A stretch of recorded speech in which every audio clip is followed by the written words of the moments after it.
It's time to rise, to learn with the latest tech, then lead the future of healthcare, and to practice with faculty who treat you like a peer. Because soon, you will be. To get hands-on experience in the classroom, so you can make a statement. This is your time to rise.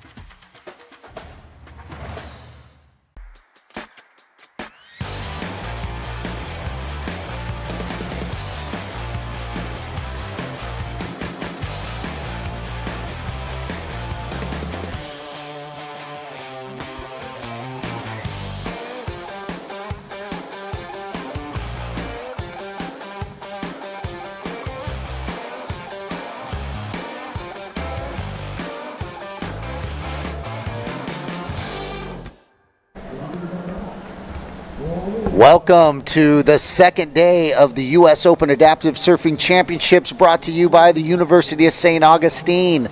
It is the last leg of a three-stop tour for the Visit Oceanside Adaptive Surfing Professional World Championship Tour.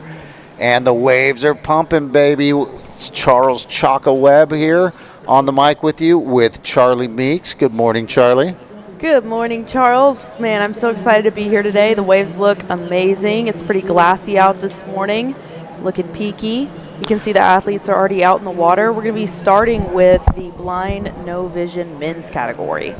And you got Aitor Francescina. He is your U.S. Open champ, I think, from last year. Let me check the stats. But he has been traveling the tour. He's surfing with Kirk Watson and Thomas Da Silva. These guys are all veterans of this division. These guys have been traveling around, surfing against each other with the ISA. Kirk Watson is actually your defending champion. Last year, him and Aitor were going at it. So Kirk Watson is your defending ASP world champ in this division. And you can sure bet he wants to keep that belt. So we'll see what's happening with him right now.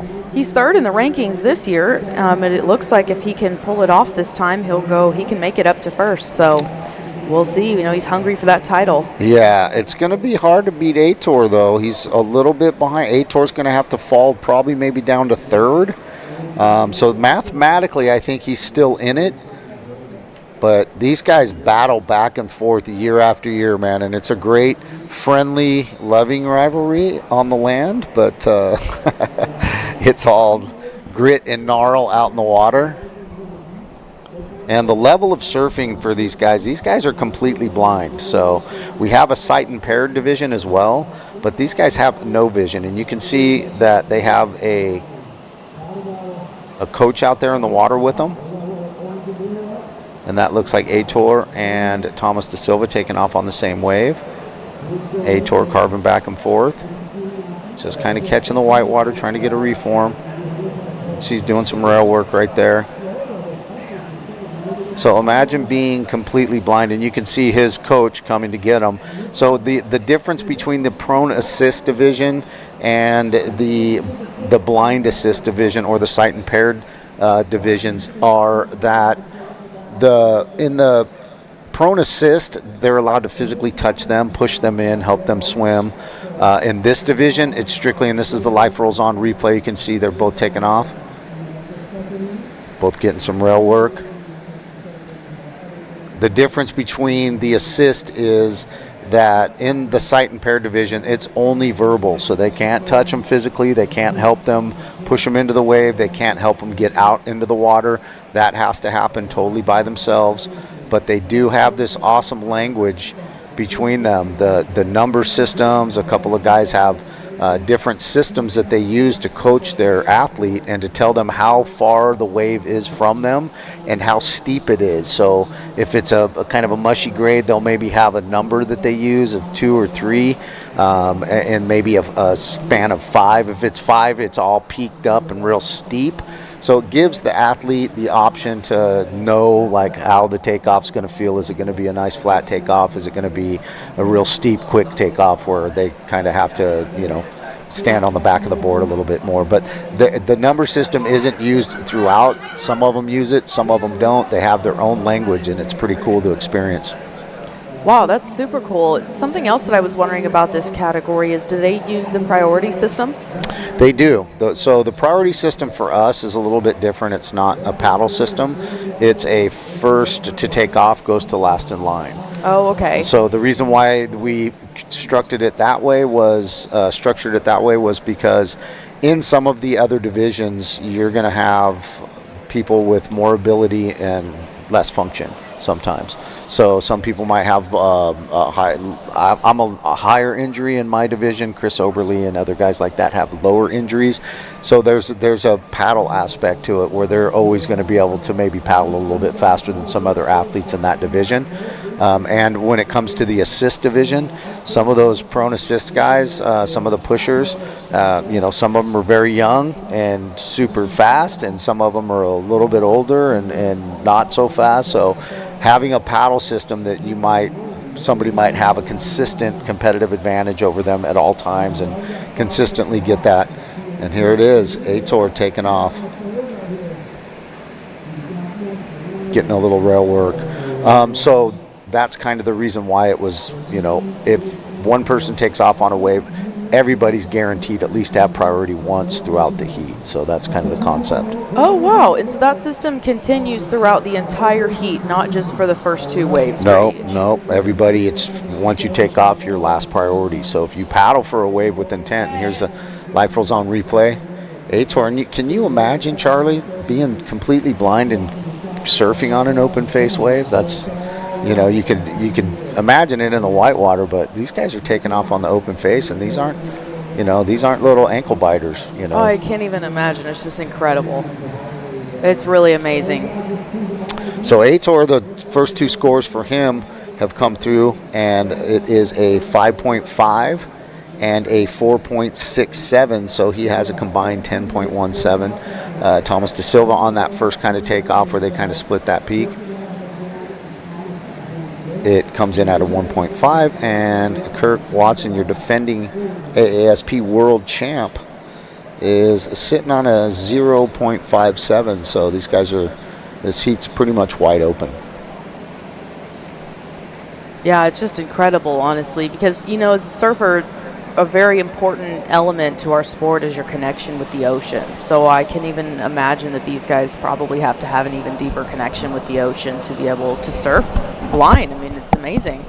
Yeah, and imagine putting your trust into another person to kind of guide you and to kind of put you on waves. If they were playing a practical joke, they'd be like, it's a 1, and then it's really a 5. It's like. And do these guys, when they're out there with their guide or their partner, is it typically the same person that they train with outside of contests and they compete with them, or does they kind of switch it up a little bit? No, that you want the same person. And a lot of the people have been surfing with the same person for years, but sometimes they show up and it's got to be whoever's accessible to them at that time sometimes too. But most of these teams with Kirk and with Aitor, these are, and here comes red. Call it, Charlie. Oh, here comes Thomas. Nice bottom turn. Goes for a snap off the top, but the wave got a little bit soft. Couldn't quite stay in it. Yeah, nice bottom turn though. Nice backside bottom turn. Just really, I just really couldn't imagine navigating, with no vision. It's pretty awesome to see these guys. White taking off. Kirk Watson on a nice one. Does a nice little pocket turn. Can't really ride out of it, but nice drop in. And These guys are taking off on open face, dropping in, trying to do top turns, and a lot of times they're very successful. And that's the surfing at this level for these guys has always been really good. It's so we're missing a guy in this division, the 2018 U.S. Open champ, Joshua Loya. We hear you out there, Joshy baby. We miss you, and hopefully he'll stop in and say hi to us. But this year he's unfortunately not competing with us. But he's usually a staple out here at the U.S. Open Adaptive Surfing Championships. He's San Diego native, so I don't know if he's a native, but resident. And he's usually chilling down here and competing for the title. So Thomas De Silva for that last wave that he caught in orange, got a 2.6, and Kurt Watson puts a 2.07. So as it sits, Charlie, it's Atior with a combined score, a two-wave score of a 10.17. It is Thomas De Silva with a two-wave score of a 4.1, and it's Kurt Watson with a two-wave score of a 2.64. So when I tell you that these guys aren't going to be happy with these scores, and it looks like we have a wave skier paddling through, and that sure does look like Elena Nichols. You'll see her later on when the women compete. Ooh, I'm excited to see that later. Yep, and I believe they compete tomorrow, so I think they go on Saturday and Sunday. But Elena, three-time Paralympic gold medalist. She is an ISA champ. She is a U.S. Open champ. And she is trying to win this AASP World Championship. It's between her and Mira Martin and, Mira Nelson. Mira from Hawaii. These girls have had a real competitive history. They love each other on land, but man, you want to see some people fight it out. You'd be like, those look like heavyweight boxers out there smacking it up. Oh, the girls take it pretty seriously. Yeah, I don't want to. I've had to compete against Elena earlier in her career, where there wasn't any women wave skiers really, as far as like in the same region, and so the boys had to surf against Elena, and she took her licks for a while, but I think in 2018, I believe, was her first national championship, and it was me, Jeff Munson, and Ethan Kerr, and she beat us all. Oh, wow. So, yeah, and then since then, she's been on a tear, and she's been beating up on the boys a little bit here and there. So, yeah. Do you know how many years she's been competing for? She has been competing, I believe, since 2014. Oh, wow, long So time. my first year at Duke's Ocean Fest was the first time that I met Elena, and when I saw her surfing on a wave, I actually thought it was a man because she was so aggressive, and I was like, wow, who's that dude? And they go, it's not a dude, it's Elena Nichols. And I was like, oh, who's Elena? And so she is a Paralympic gold medalist skier, downhill alpine skiing, and she also won a gold medal in wheelchair basketball. Oh, wow. So That's she cool. is the first U.S. woman Olympian to win gold in summer and winter games. So that puts her in a very elite class of athletes that have only been able to accomplish that. So, and she also went to, I think she's been to 5 Paralympics, and for the other sport that she was in sprint kayaking, adaptive sprint kayaking. So she's a well-versed, amazing athlete, and you'll see her ripping it out here. Here goes Green dropping in. Ator on a nice one. Nice little rail turn right there. Staying in the white water, trying to stay out in front of it. Can't quite do that.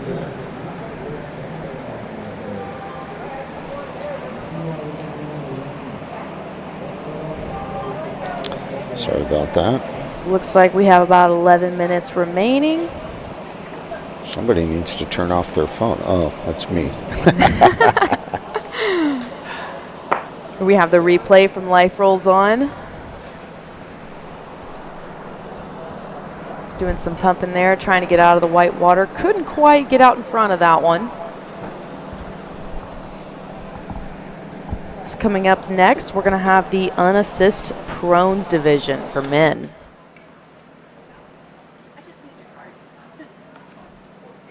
See the guys on the beach getting ready.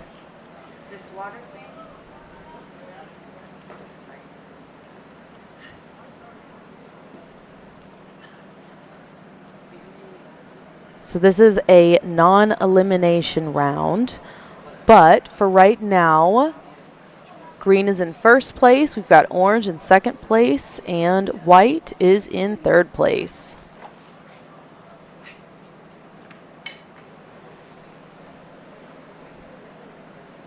It's a little bit cloudy out today, but it's keeping the conditions nice and glassy, so hopefully the wind will stay down a little later into the afternoon today. Sometimes that helps when it's a little cloudier in the mornings. Looks like we have orange paddling. Didn't quite make it into that one.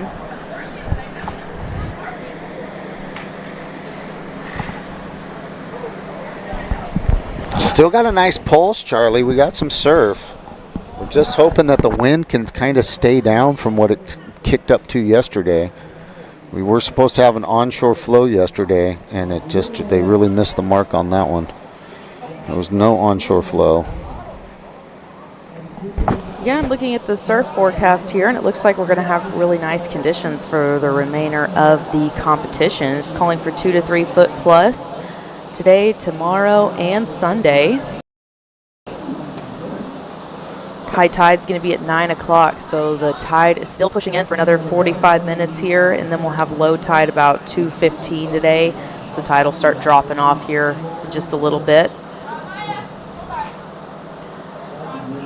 Being an Oceanside local, how would you compare the difference here between high tide and low tide? I mean, obviously it's a little mushier at high tide and a little steeper at low tide, but looks like the waves are still pretty good here, even through low tide.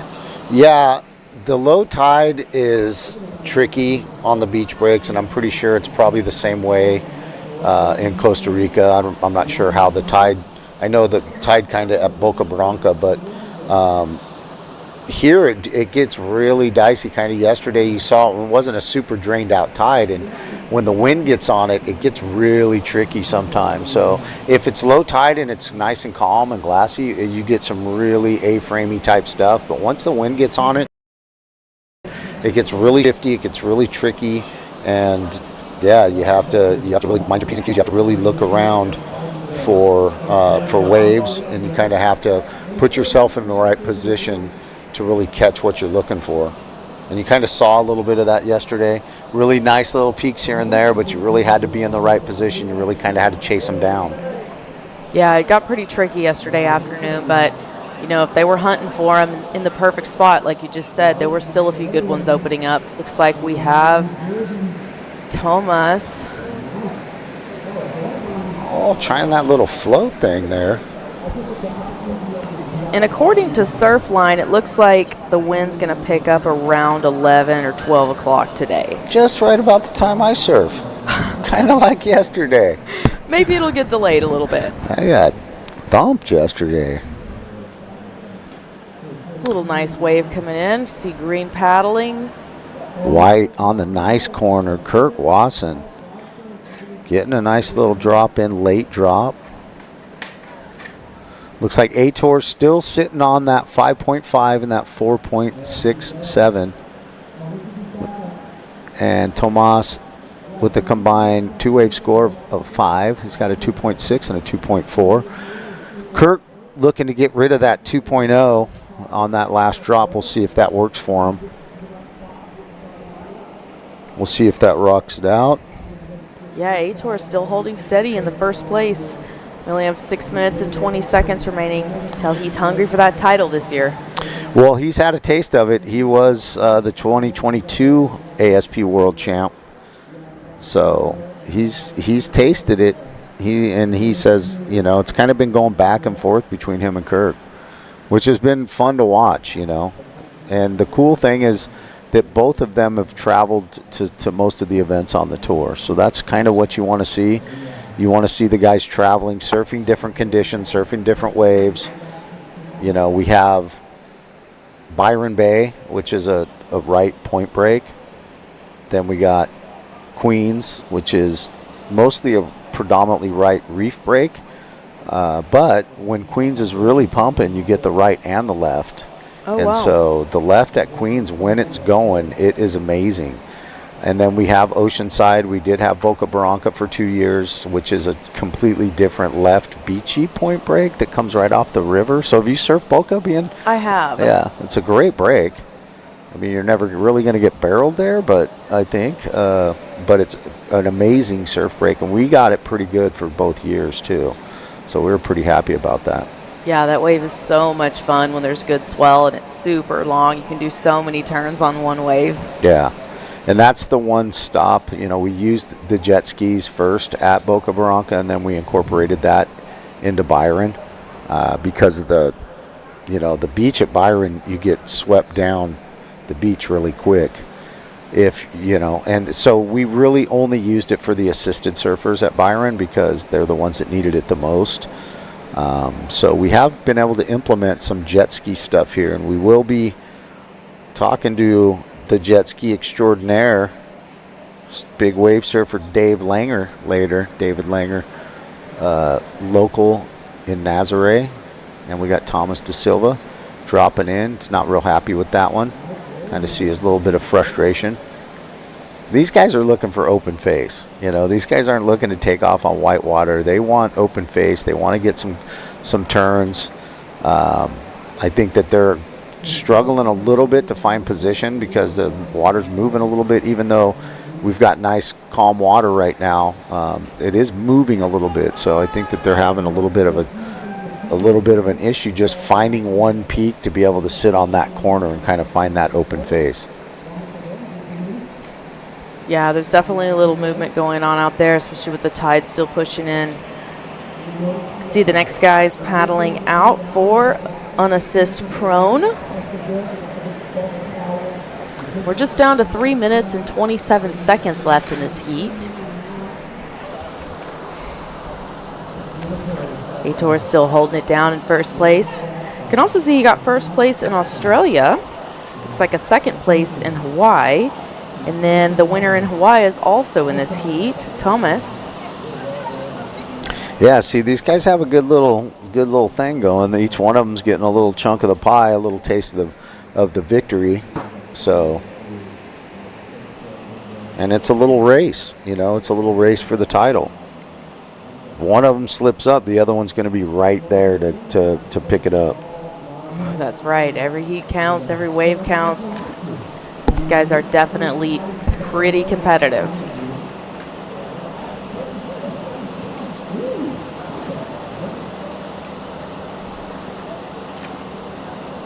That is such a cool shot with the pier in the background. Just see how nice and glassy it is this morning. Hasn't gotten too hot out yet. Thank God. It was baking yesterday.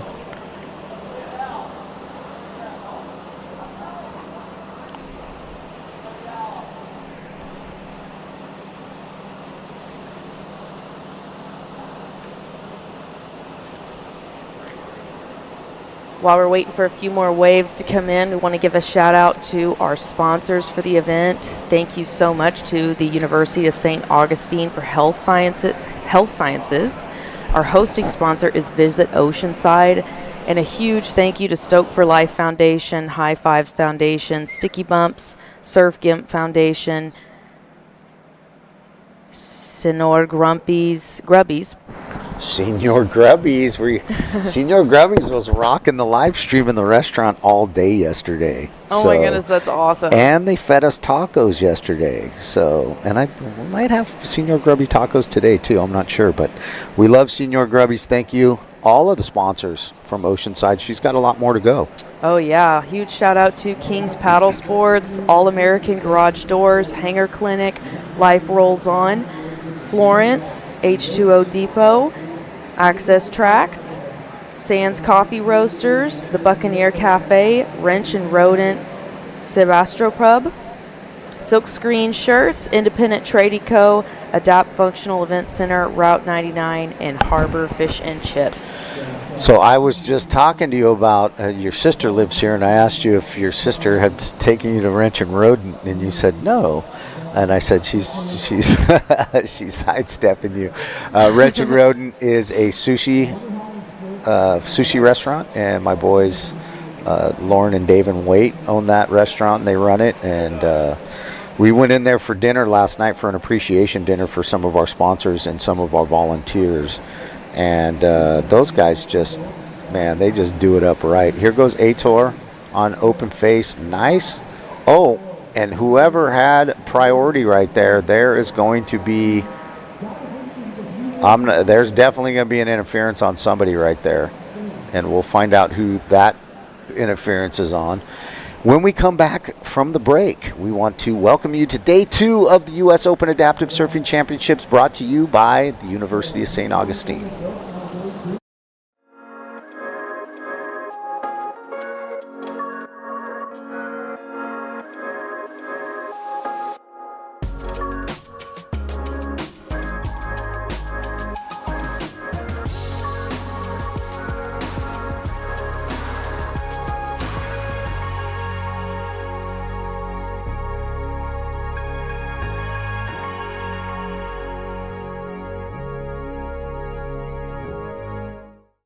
It's time to rise, to learn with the latest tech, then lead the future of healthcare, and to practice with faculty who treat you like a peer.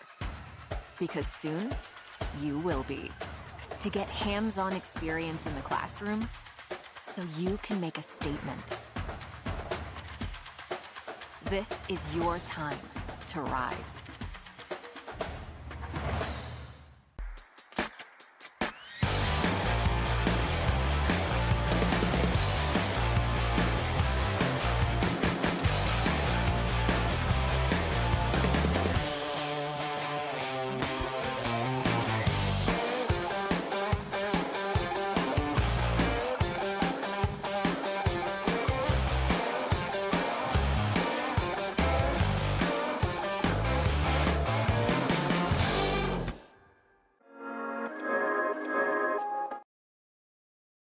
U.S. Open Adaptive Surfing Championships, brought to you by the University of St. Augustine. You can see the blind competitors coming up the beach. We had a little look like there might be an interference. I don't see one on the scoreboard, so I guess no interference. So, but it looked like there could have been an infraction on that one, but it looks like the judges are content with knowing that these guys have some vision impairment, or they might just be looking at it and seeing what's going on. So we'll get that all squared away. But in this next heat, it's unassisted prone men, and we got a stacked one. This is the second round of the round robin, and this is always a stacked heat. These guys rock it out, and it is going to be in green. It's going to be Max Devery. In white, George Carpenter. In orange, Casey Proud. And in blue, it's going to be Nicholas Valenzuela. So Nicholas Valenzuela is new to the competition. He is from Argentina. His mentor is Nico Gallegos, my brother, Stoke for Life ambassador. And unfortunately, Nico is not here this year, Nico Gallegos. We miss you, Nico. And he is your original 2022 ASP World Champ in this division. So Nico's put in the time, he's put in the work, but he's got a, they call that a muse, I guess, a Padawan learner. Nicholas Valenzuela has jumped in and thrown his hat in the ring. And here he is, traveled all the way from Argentina to challenge for the U.S. Open title. And it's coming through right now. Thomas De Silva did get that interference. Aitor Francesina had priority, and Aitor pulled out a 6.5 on that last wave, so that bettered his score line to a 12 with a 6.5 and a 5.5. Thomas De Silva was sitting in second place, and he gets a priority interference, which takes away his entire second score. So that drops him down to third place, and he'll carry that interference through the round robin. Oh, really? Yes. So he will only have one score. Correct. Okay, wow, interesting. So that's why you don't want to get an infraction, because we can't have him have an infraction in round one then go to round 2 and just scratch that infraction. And if he gets 2 good waves, then he advances. Yeah, that makes infraction has to carry over. That way that penalty stays in place, at least through that round robin. And then you're in single elimination. It's if you get an infraction, you same result, it carries over. So I'm sorry, I gave you the guys the wrong heat. It looks like we have Kai Colas in this heat. In the green, in the orange, it is Chris Steele, but Chris Steele's not here today.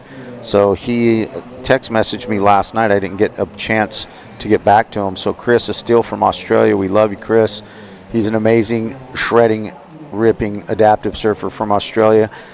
He was prone unassist for a while, then he threw his hat into the wave ski and found out that wasn't super easy. He went to Worlds in Huntington last year and crashed into the pier on his first wave and busted his head, and all kinds of stuff happened. So he gave it another go in Australia at the beginning of the year, and it was very challenging. So he is a really great prone surfer. And a couple, I think, last 2 years ago before he went to wave ski, here at the U.S. Open, he scored a 9. So it kind of shows you his ability. He's a great surfer. We miss you, Chris. Can't wait to get you back. It looks like in green, Kai Colas, in white, Edwin Ocampo, and in blue, we got Dix Gardner. Actually, I don't believe Dix Gardner's here either. This is a 2-man heat, I believe. Yeah, as of right now, I only see Edwin and I think Kai out in the water. Yep, that's it. So 2 of the competitors, and that's, once we get here and the heat structure is pretty much made, everything's subject to change due to weather and different conditions. But at this point, these guys with the late dropouts, they just keep the heat structure the same. And it looks like White, Edwin paddling for this one, can't quite get into it. Kai dropped in earlier, scored a 4.0. Yeah, and so this is a very competitive round. This is the second round of the round robin. So the scores from yesterday, which I know that Casey Proud scored a couple of really nice ones.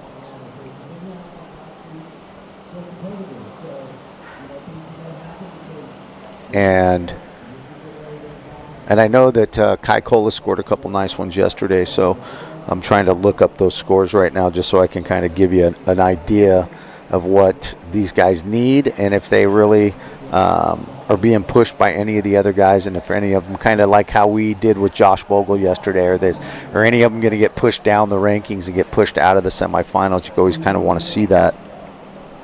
Yeah, I guess we'll see. Kai is first in the rankings right now. He's also your 2024 champion.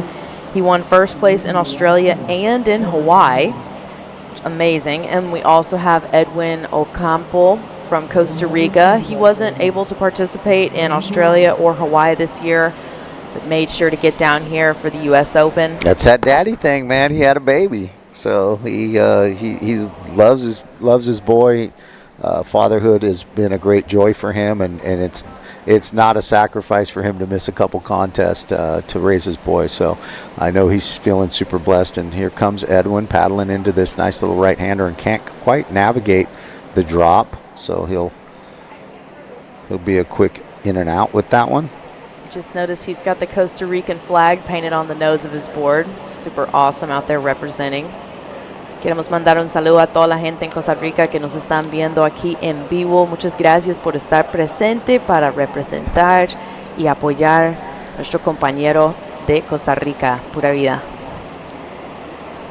Yeah, he's got a new baby. He actually was bringing his baby to the national surf competitions in Costa Rica. So when he was winning his heats, he brought his baby into the live interview, which was super awesome. That's awesome. So it's been it's been a great joy to kind of watch Edwin, become a father and kind of navigate that. It's you can see the joy and the fear kind of at the same time. Oh my goodness, I can imagine. What a beautiful example to set for your child too, that you're a father and you're also a competitor, and that's just got to be amazing that kid's going to be able to grow up watching his dad do his thing.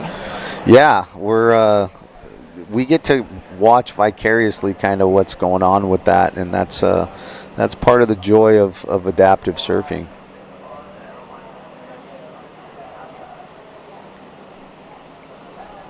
Looks like that first wave for Kai was 4 points. Still waiting for the score for Edwin to come in. We'll if he's see where going to get a sitting. score. Oh, that's was right. just I don't like think he's kind of made it into one yet. Yeah, I don't think he really did anything right there. But yesterday's scores, it looks like Casey Proud was the guy that was at the top of the heap with a 2-wave score from first round of a 13.84. He had a top score of a 7.67. Really followed quickly by Kai Colas. Kai's top wave was a 7.33, and his combined score was a 13.33. Max Devery right there with an 11.33, and Brian Porteous right there. Brian's your defending U.S. Open champ. So, but those guys are sitting with some high fives. Here comes Kai driving down the line. A nice little cut back there. So, have you seen Kai's hairdo? I have. It's the It's pretty Cole cool. Hauschman.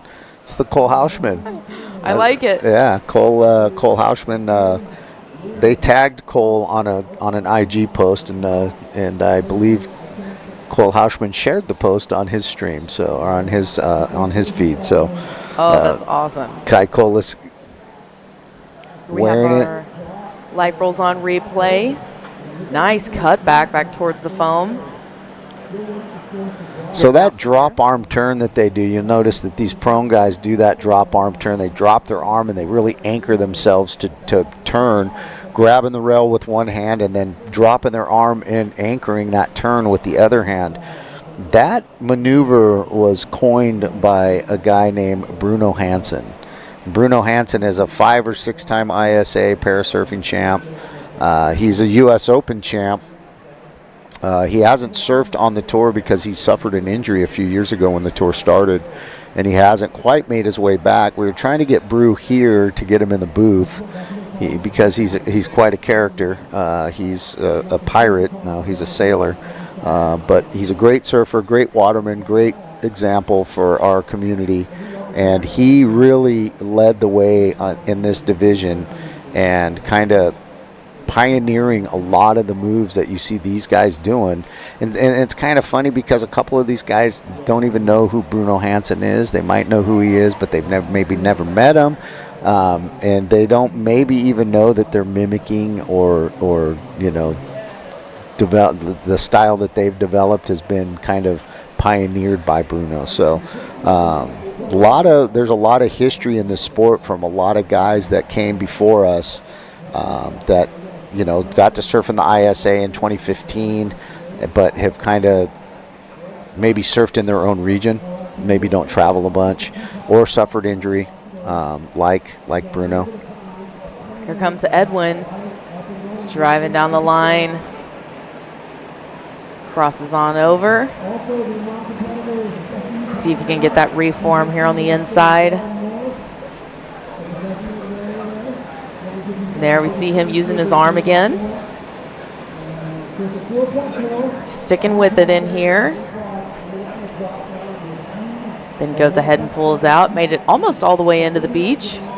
He'll be looking for a little ride out. Looks like Kai got a 5.83 for that nice cutback turn that he did.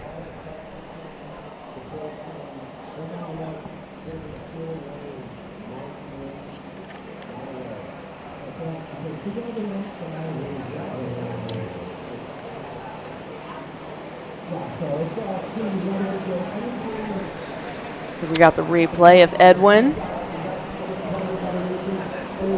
Crossed on over to the other side, sorry. Nope, you can call that. Just kind of stayed in the foam, rode it all the way in. You could see him using his arm a little bit to carve here on the inside. We could see that the judges gave him a 3 for this last wave. And that replay brought to you by Life Rolls On. You'll get to see Jesse Belauer out here later today. Appreciate Jesse's contributions. It's kind of the godfather of adaptive surfing, the spark that lit the flame. And again, a lot of these folks that started surfing came through the Life Rolls On program that's called They Will Surf Again. He also has programs for skating, adaptive skating. They will skate again, and adaptive fishing. They will fish again. So Stoke for Life also has an adaptive fishing program. So does HighFivesFoundation. Oh, that's so cool. So adaptive fishing is really catching on. A lot of anglers, adaptive anglers. High Fives does a little bit of East Coast stuff, and they do some fly fishing, which is something that I've never done.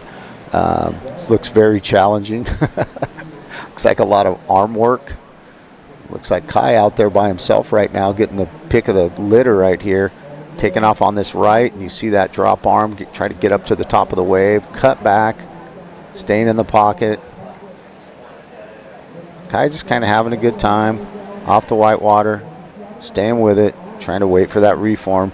He's waiting for the wave to top out so he can smack the top of it. Kai's got this great patented maneuver where he just challenges the top of the wave and just, he's got so much control. That's a good, smooth little wave. He is trying to replace a 6. So from yesterday, he's got 2 really good scores from yesterday. He's got a 7.4 and a 6 from yesterday, or a 7.3, excuse me, and a 6. And we're going to give you a Life Rolls on replay, and you can see the water support right there. It's Adam Land from Surf Gimp. You can see that our water guys are assisting him to get through the impact zone, and here we go. Life Rolls on replay. Kai just navigating it, kind of getting to the top 1/3 of the wave. That's where the points are. Little drop arm cut back off the white water, staying with it. Another one, staying in the pocket. You see he's just biding his time. You see that wave double up here? He needs to like just get down on that next level, and he just gives a little tap right there. He's a nice finisher. Yeah, he's really good at that. And again, there's guys right now in this division. Casey Proud is really one of those guys, and he gets an excellent 8.17 for those really nice fluid turns. Staying with it, navigating that wave, and that little ender right there. And that's the thing. If you can really end it with even just a nice little tap, they're going to reward you for it for sure. He's going to be feeling stoked with that 8.17 to go into his next heat. Yeah, it's going to better his score line. He's going to jump Case into he's going to jump Casey as far as the overall right there.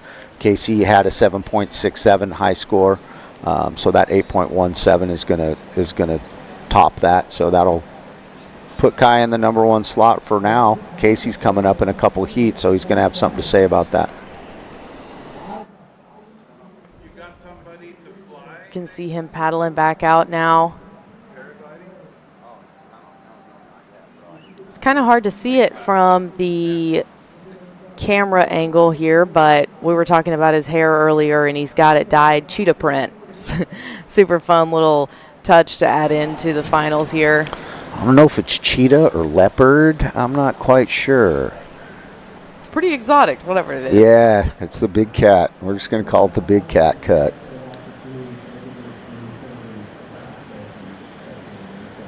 But Edwin's trying to get back in there. He's trying to get some scores on the board. Yeah, we just saw him a second ago with our volunteers helping him get back out there over next to the pier so that little channel can suck him right back out to where he needs to be. He should be out there pretty soon by now.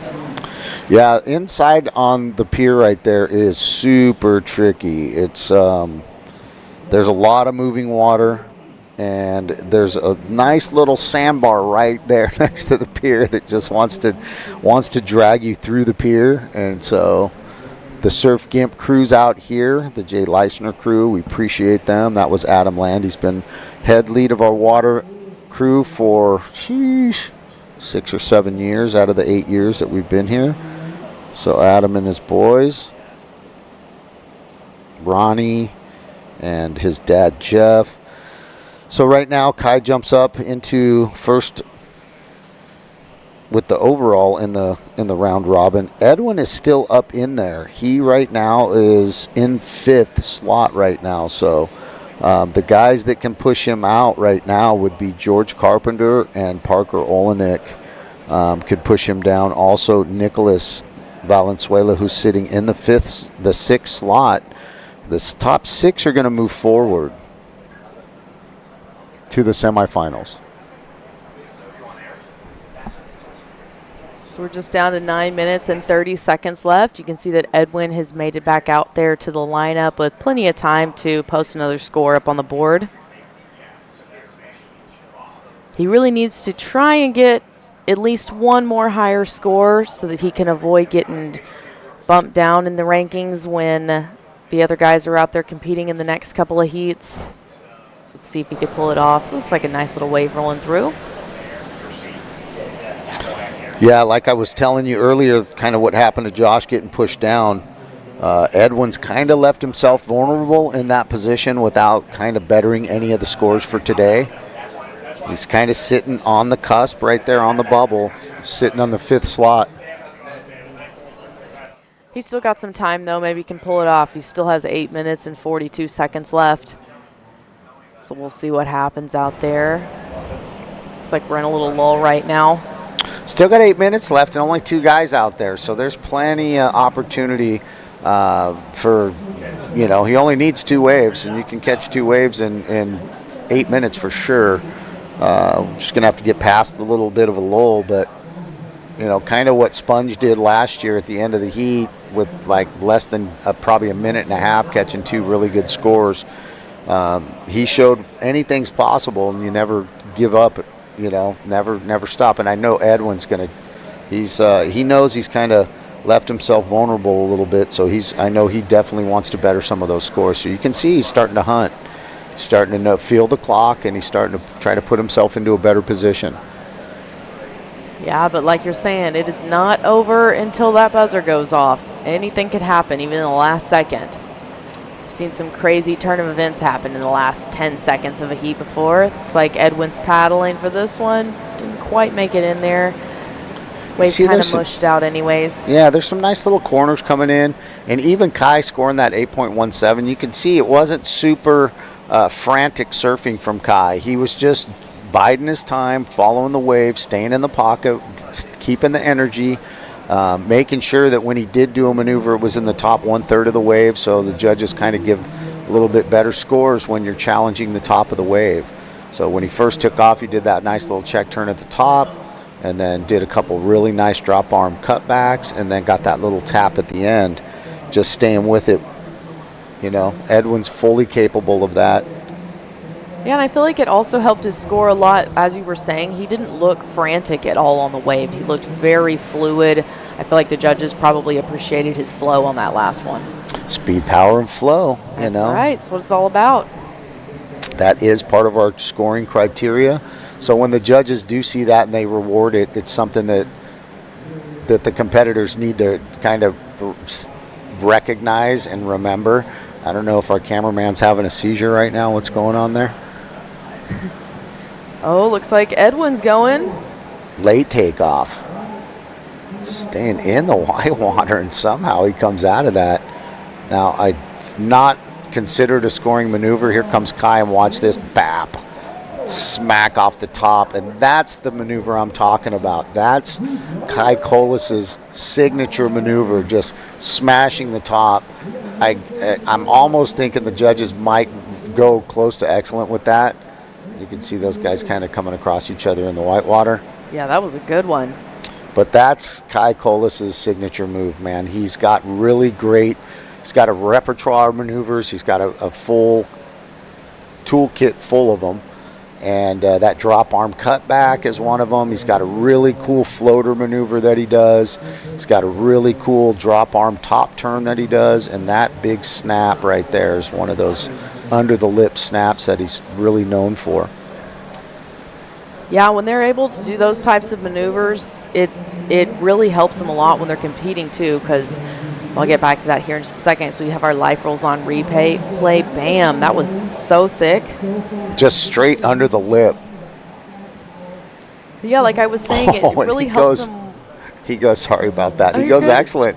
9.83. Oh my goodness. A big snap on the set. Kai goes excellent again. Really goes with a doubling his scores today. He was trying to replace a 7.33 and a 6 from yesterday. He blows those out of the water with 2 excellent scores. He goes 8.17 on that nice casual wave with the nice tap and the couple turns, and then he gets the big score with the big 1 maneuver snap. Ooh, he's going to be so stoked on that. Yeah, and you can see Oceanside, north side of the pier, serving it up. You can see Edwin's coming on in. Up here on the beach, got that cool Costa Rican flag painted on the front of his board. And I'm not sure, Kai may have come in on that one as well. Yeah, I think that they're both going to want to go to the pier channel and try to get out through the pier channel. With 4 minutes left, I doubt that both of these guys are just giving it in. Even though Kai could probably just hang it up right now and be like, okay, chill. Are we behind on the clock? And yeah, it looks like the next heat is out in the water there. You guys, we're going to cut to a quick commercial break from our super awesome sponsors, but don't go anywhere because we are coming back with unassisted prones men coming up next. So we'll see you guys in a second.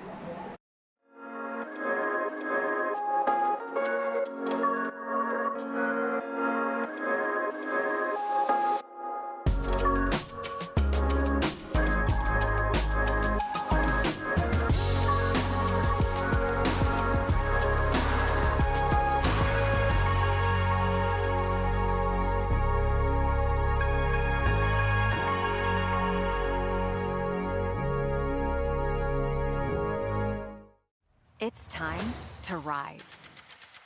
To learn with the latest tech.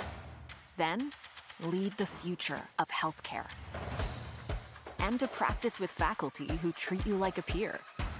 Because soon, you will be. To get hands-on experience in the classroom, so you can make a statement. This is your time to rise.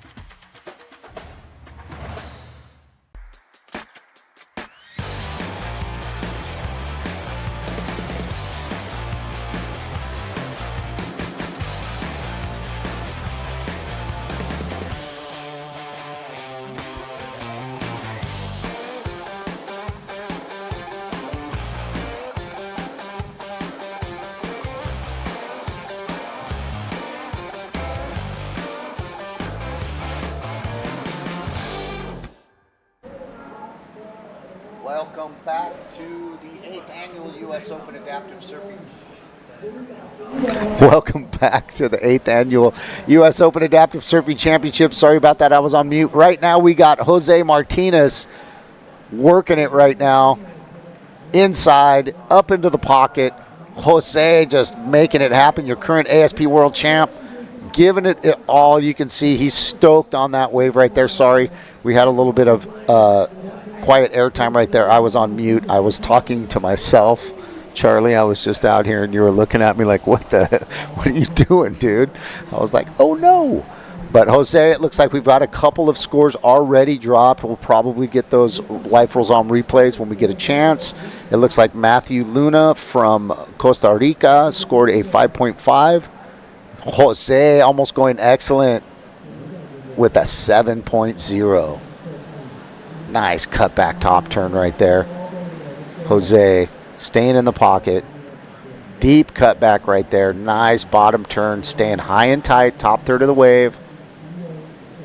So he wants that real quick turn right there. He's a little dang. I know that if he gets that, he knows he's going into the 8s. He knows he's going excellent. But that was a great score for him with a 7.0. These guys had a really good heat yesterday too. Let me see if I can get some of the scores from yesterday and kind of see where everybody's sitting. Jose's sitting at the top of the heap. His top score from yesterday was a 6.5. He just dumped that with a 7.0. Oh, he's stoked right now. Yep. You could see it on his face too at the end of that wave, how excited he looked. Yep, and right behind him yesterday was Jesse Belauer. So you know Jesse ain't gonna come in here. Jesse is chasing down his first AASP world title. He's won the US Open and he wants that world championship. And Jose with a great wave. I believe we got Jesse watching the feed right now, so he'll be surfing later, and we will get who's going to be in the semifinals. And it looks like these two guys right here with Matthew Luna nipping on their heels are the ones to beat. Jose, unfortunately, could not make the other stops on the tour, but he wants to play spoiler, and he wants to keep his U.S. Open titles too. But right now, that U.S. Open title belongs to Freddie Marimon from Colombia. Freddie not joining us this year, but yet last year, Freddie won his first U.S. Open title, not as a youngster. He's come out here and won the juniors title before. Oh, wow. I correct that. He won the juniors title and the assist title in 1 year at the same time, I believe in 2019. So, Freddie, we miss you, buddy. Get you back out here, get you on some of these tour stops. But it looks like right now it is Jose Martinez sitting on that 7, putting everybody on notice. Yeah, he's going to be stoked. Still plenty of time left in this heat, down to 20 minutes. So we have a couple dark horses right now that are kind of sitting back. With the 6th seed, you have Claudio Morales. With the 5th seed right now, you got Christopher Waker. With the 4th seed right now, you have Matthew Luna. So that's from the round from yesterday. That's the seeding, and those guys are trying to stay in the top 6 to move forward to the semifinals. You got Shea Eastham sitting in 7th. You got Andy Zierzo sitting in 8th. And you got Alex Uppenkamp sitting in 9th. Unfortunately, Jack Curfey, my guy from Australia, Agent Chaos, was unable to make it. So we had a few people drop out at the very last second. And Agent Chaos was one of those guys. Jack Curfey, we miss you, buddy. We love you. And we can't wait to see you again next year in Australia, brother. Oh, looks like we have Matthews on a wave, riding down the line. Got a little bit behind on that foam section there. He's going to stick with it, look for that reform. Bringing it on into the inside. Hopefully this wave will reform for him a little bit here. There it goes. Big smile. So he's trying to replace a 5.5 from yesterday and a 4.27. So he can try to move up the ranks or secure his spot in that top 6. Right now he's sitting in 4th. So you know he's feeling kind of comfy because he's looking down at the bottom and he's got a couple decent scores. But you see that he scores a 5.5, so that's going to help him. That's going to drop one of his scores from yesterday. And it's going to even his it's going to drop his 4.27 from yesterday. So that's going to help his score line for sure, the overall. It's going to kind of help him secure one of those top 6 spots to move into the semifinals. Well, amazing. So for now, he's got the 5.5, and what's his other score going in? Another 5.5. Oh, awesome. So that helps him. He was trying to top that 5.5 and get rid of that 4.27, and he does that. And then Alex just kind of biding his time. Alex has been new to the sport. He's been surfing, I think, for the last 2 years. And he's locally, I think he's from here, from San Diego. I see him a lot at a bunch of the surf camps. He comes to the Stoke for Life surf camps. I know he goes to the Waves for All surf camps. I want to throw a shout out to John White and Waves for All, Low Side Locals. We do our Stoke for Life surf camps on the 3rd Saturday of the month. And then we got Waves for All on the last Sunday of the month. So come to Oceanside if you want to get in the water, and you can do 2 surf camps in a week, one on Saturday and one on Sunday.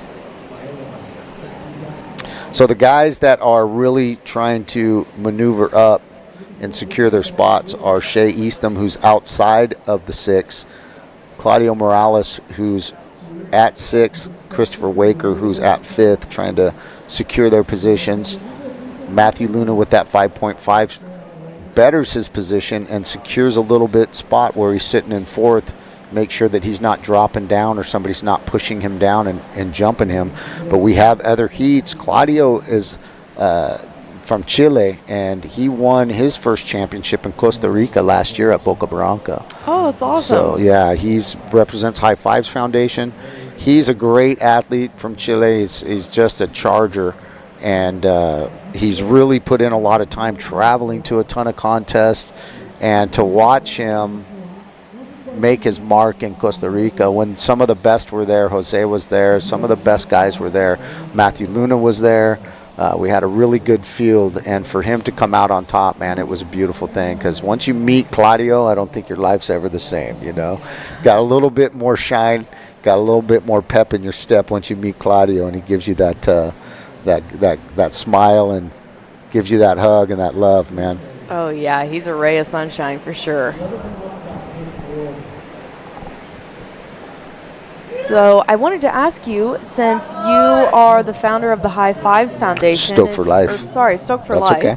So if anybody is hearing this and wanting to get involved, what would be the best way for them to get started as an athlete or a volunteer? So most of the time, people are wanting to come to surf camps, and that's kind of their first exposure. So if you're already a versed surfer and you have been in the water, I would just say go to one of the regional events, or go to one of the events that you can get to, or go to all of our events if you can. Here we go, Matthew Luna on a beautiful right-hander. He's building up some speed, trying to do that cutback. Can't quite stay in the pocket. But I would say just go to and if you're new and you want to be introduced to it, go to the surf camps. Go to a Life Rolls On surf camp. Go to Stoke for Life surf camp. If you're in Hawaii, go to Access Surf Stay at the beach. If you're around doing the High Fives tour, they got a whole plethora of things that they do. But a lot of times they'll be up in Santa Cruz with the crew up there, and with Rob Jarvis and the boys, and they'll get you out at Steamer Lane, and so they do some cool stuff. So there's a lot of opportunities for people to get in the water if you want to get exposed to it. And that's usually where it starts. Somebody gets in the water, they have a good time. And I kind of say this when I speak at universities and schools and different places, that a good experience in the water for somebody with a disability can give really a great step in their quality of life. Because if you can have a great time in the ocean, and here goes Jose, Darren is his pusher.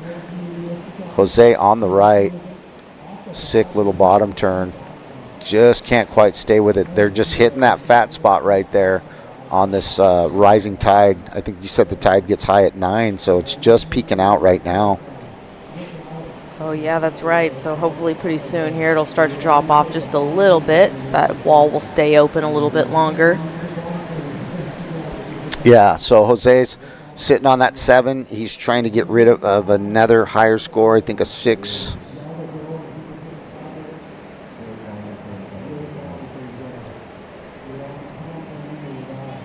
So I don't think that's going to do it for him. But imagine just hanging out there with 3 guys or 2 guys like the last heat was. I got to surf with 3 guys yesterday. I think I'm going to be surfing with 4 of them today, so we'll see how that goes. Oh, that would just be amazing to be out here on the north side of Oceanside Pier with only 3 other people in the water. Yeah, it's pretty cool. Even, I kind of suffered a little bit of a beat down yesterday, but there was plenty of waves, man, to beat me down, so it was pretty cool. We got to cruise and got to surf with 2 guys that I've known for a very long time, Roy Tuscany and Spike Kane, and it was just, anybody that I surf with in my division, I've been competing against them for usually quite a few years, so it's kind of usually just like surfing with a couple of your buddies, but, and even when we're surfing with our buddies, we're still kind of surfing a heat against them. When we're even recreationally surfing, we're like, hey, let's pretend we're in a heat. I got you comboed, bro. And so that's kind of the wave ski guys, kind of what we're doing when we're surfing, just even recreationally. So today I think I surf in the second heat, and I think I surf with Chris Oberly, who's my buddy, and I think I surf against Spike Kane again. So we'll see what happens, but or Jeff Munson. I've been surfing against Jeff Munson for I don't know how many years, since 2014. So we're past 10 years of competing with these guys. Oh my goodness, that's amazing. It's like a little family reunion every time you guys go out in the water. It is, and surfing with Jeff, it's always there's a lot of, he tries to induce conversation out there. I think, some of those competitors that are like, hey, this wave's for you, and, try to get you to paddle into a couple when you don't really want to. And so, we've had to, me and him have had a few conversations where I just don't talk. I just say, don't take it personal. If you're talking to me, I'm not hearing you. So, I try to stay in my own zone out there, but, everybody's got their own style when they get out into the surf and into a competition. And some people like to buzz around. Some people like to chat it up. Some people, like to get in your head and try to coax you into, ooh, Matthew Luna. This one looks like it might have some face on it for him. Nice cut back. Staying with the power. You can see he's looking at his line, kind of saying, where do I want to be? Where does it look like? Ooh, nice bottom turn up to the speed. Nice little floater. Can he ride out of it? Not quite. Let's see if the judges are going to give him a completion on that. But that's going to be probably his best score. Jose on a bomb. Trying to stay with the power on that one. Alex up and camp down the road on the left. Alex on a nice little pocket. Trying to stay with it. Little flurry of action. Everybody catching waves. We get that life rolls on. Call this, Charlie. Had a nice bottom turn there. He's working his way down the line. That was a sick cutback, going back to the foam, staying in the power pocket of the wave. I agree. I definitely think this is going to be his highest score. Nice long wave for him. Didn't quite get the finishing maneuver, but overall I think he's still going to get a pretty decent score on that one. Yeah, and that's the thing, man. If you get that little tap at the end, it really helps you out. So you can see every one of these surfers is trying to get that little finish, even if it's just a small tap or a little float. But all of them are doing it, and boom, there it is. Gets a 5.9. So he's going to better both of his scores from yesterday and secure his position in that top 6 to move forward to the semis. He's now got a combined score of an 11.4. He's going to feel really good about that. Yeah, it bumped him up into first place in this heat, too. He's going to be feeling stoked. See our super awesome volunteers out there helping him get back out to the lineup. So he's still got plenty of time. We have 8 minutes and 35 seconds remaining in this heat. And this is cool. The cool thing about Stacked right now is it's real time on the, not only on the screen but in the back, where you're looking at the seeding for the semifinals. They've already replaced his 2 scores back there, and they've already moved him right up to 3rd seed. So he was in the 5th seed, and he's now jumped Tomoki Fujiwara from Japan. Tomoki has yet to surf his 2nd round, but you can see he's already bettered his scores from yesterday. He's jumped him, and he's now secured his spot pretty much. Nobody can push him down. So only guys can kind of jump him are Claudio Morales. I guess these guys could catch him. There's a couple guys now, but he's really put himself in a really secure position with an 11.4. Yeah, we'll see what happens because we still have 2 more heats of prone assist men's coming up today. And these guys, trust me when I tell you, Tomoki Fujiwara didn't travel all the way from Japan to come here and not make the semis. He's going to have something to say about that. Chris Waker has been surfing on his new Arrow Pearson board, or Pearson Arrow, and he's really been doing some really great surfing on that board. It's really elevated his surfing. So he is trying to make it to the semis. I know Shea Eastham, Andy Zierzo, they're really going to want to try to push that. They see the scores on offer right now. So everybody's seeing that there's waves available. There's scores out there. There's stuff in the mid-5s, high 5s, 7s. We saw Kai go excellent with an 8.17 and a 9. So there's scores out there. Yeah, that 9, kind of a high, I think it was like a 9.8 something. 9.83. Thank you. That was the highest score that we've seen of the contest so far. Yes, it is. Kai Kai's one of those guys that he's not happy with. Even though, if you're sitting on a 7, you're stoked. If you're sitting on a high 7, you're really stoked. He's not. He's like, where's my 8s? Where's my 9s, man? He knows what he's capable of. He knows this break really well, too. The thing, the last few years when Kai's been coming out here, I get here early because I have to. I get here at 6 o'clock in the morning sometimes. Every single morning last year, and here we go. It's going to be Matthew. Nice cut back off the whitewater. Really nice. Now, I'm not sure that the wave's going to stay with him. He just can't stay in that pocket. That just the wave got caught in between the. You could kind of see power on one side, power on the other, and you could see that deep spot form in the middle. You can see a little bit of that competitive mindset out there. He didn't look too stoked on that one compared to his first couple of waves.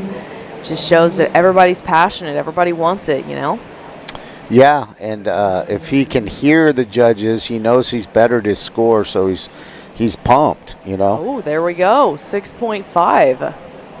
He's really put himself in a great position now. Now he's got to be real happy. He's gotten 3 better waves in a row and replaced all of his scores from yesterday and bettered some of his scores from today. So this is what you want to do with the round robin. You really want to be able to take advantage of that second opportunity. And, he was sitting in a good position, but imagine you're the first heat and you're sitting in 4th or 5th place, and now you got 2 other heats that are behind you, and those guys can all push you down.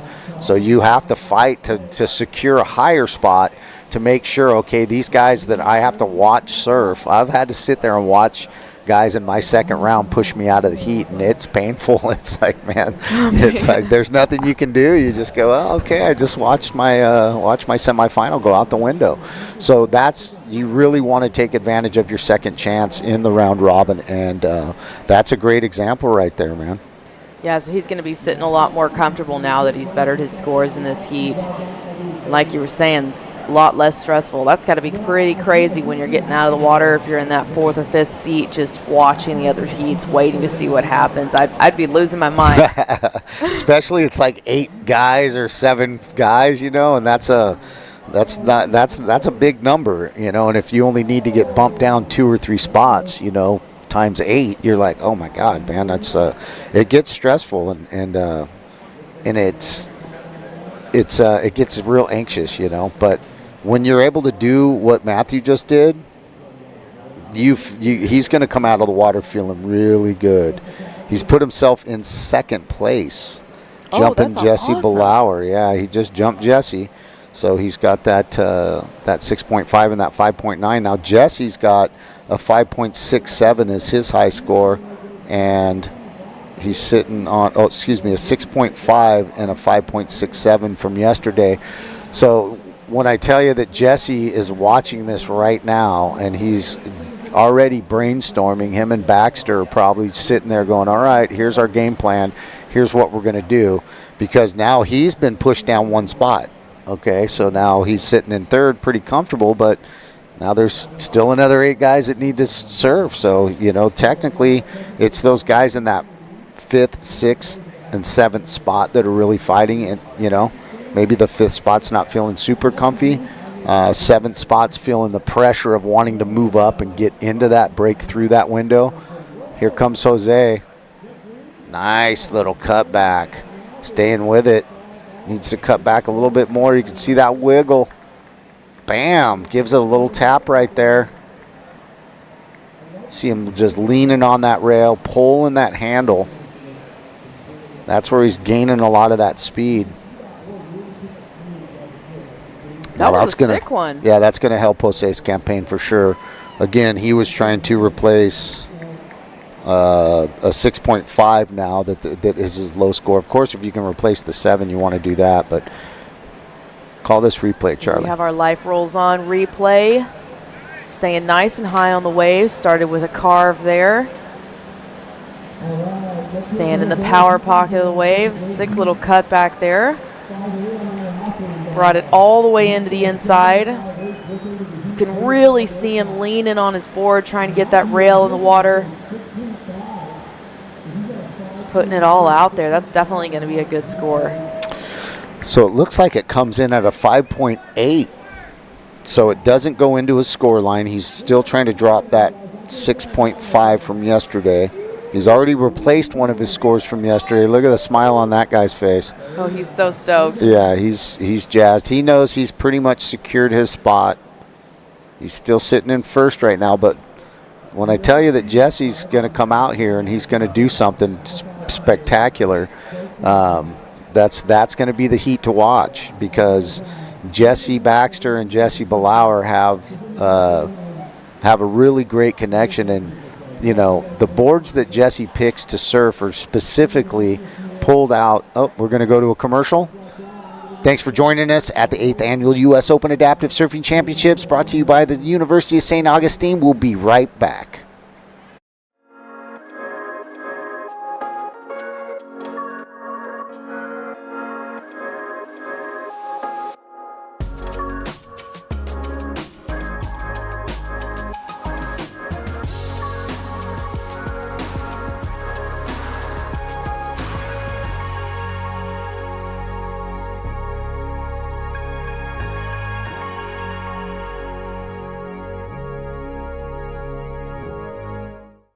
It's time to rise. To learn with the latest tech. Then, lead the future of healthcare. And to practice with faculty who treat you like a peer. Because soon, you will be. To get hands-on experience in the classroom, so you can make a statement. This is your time to rise.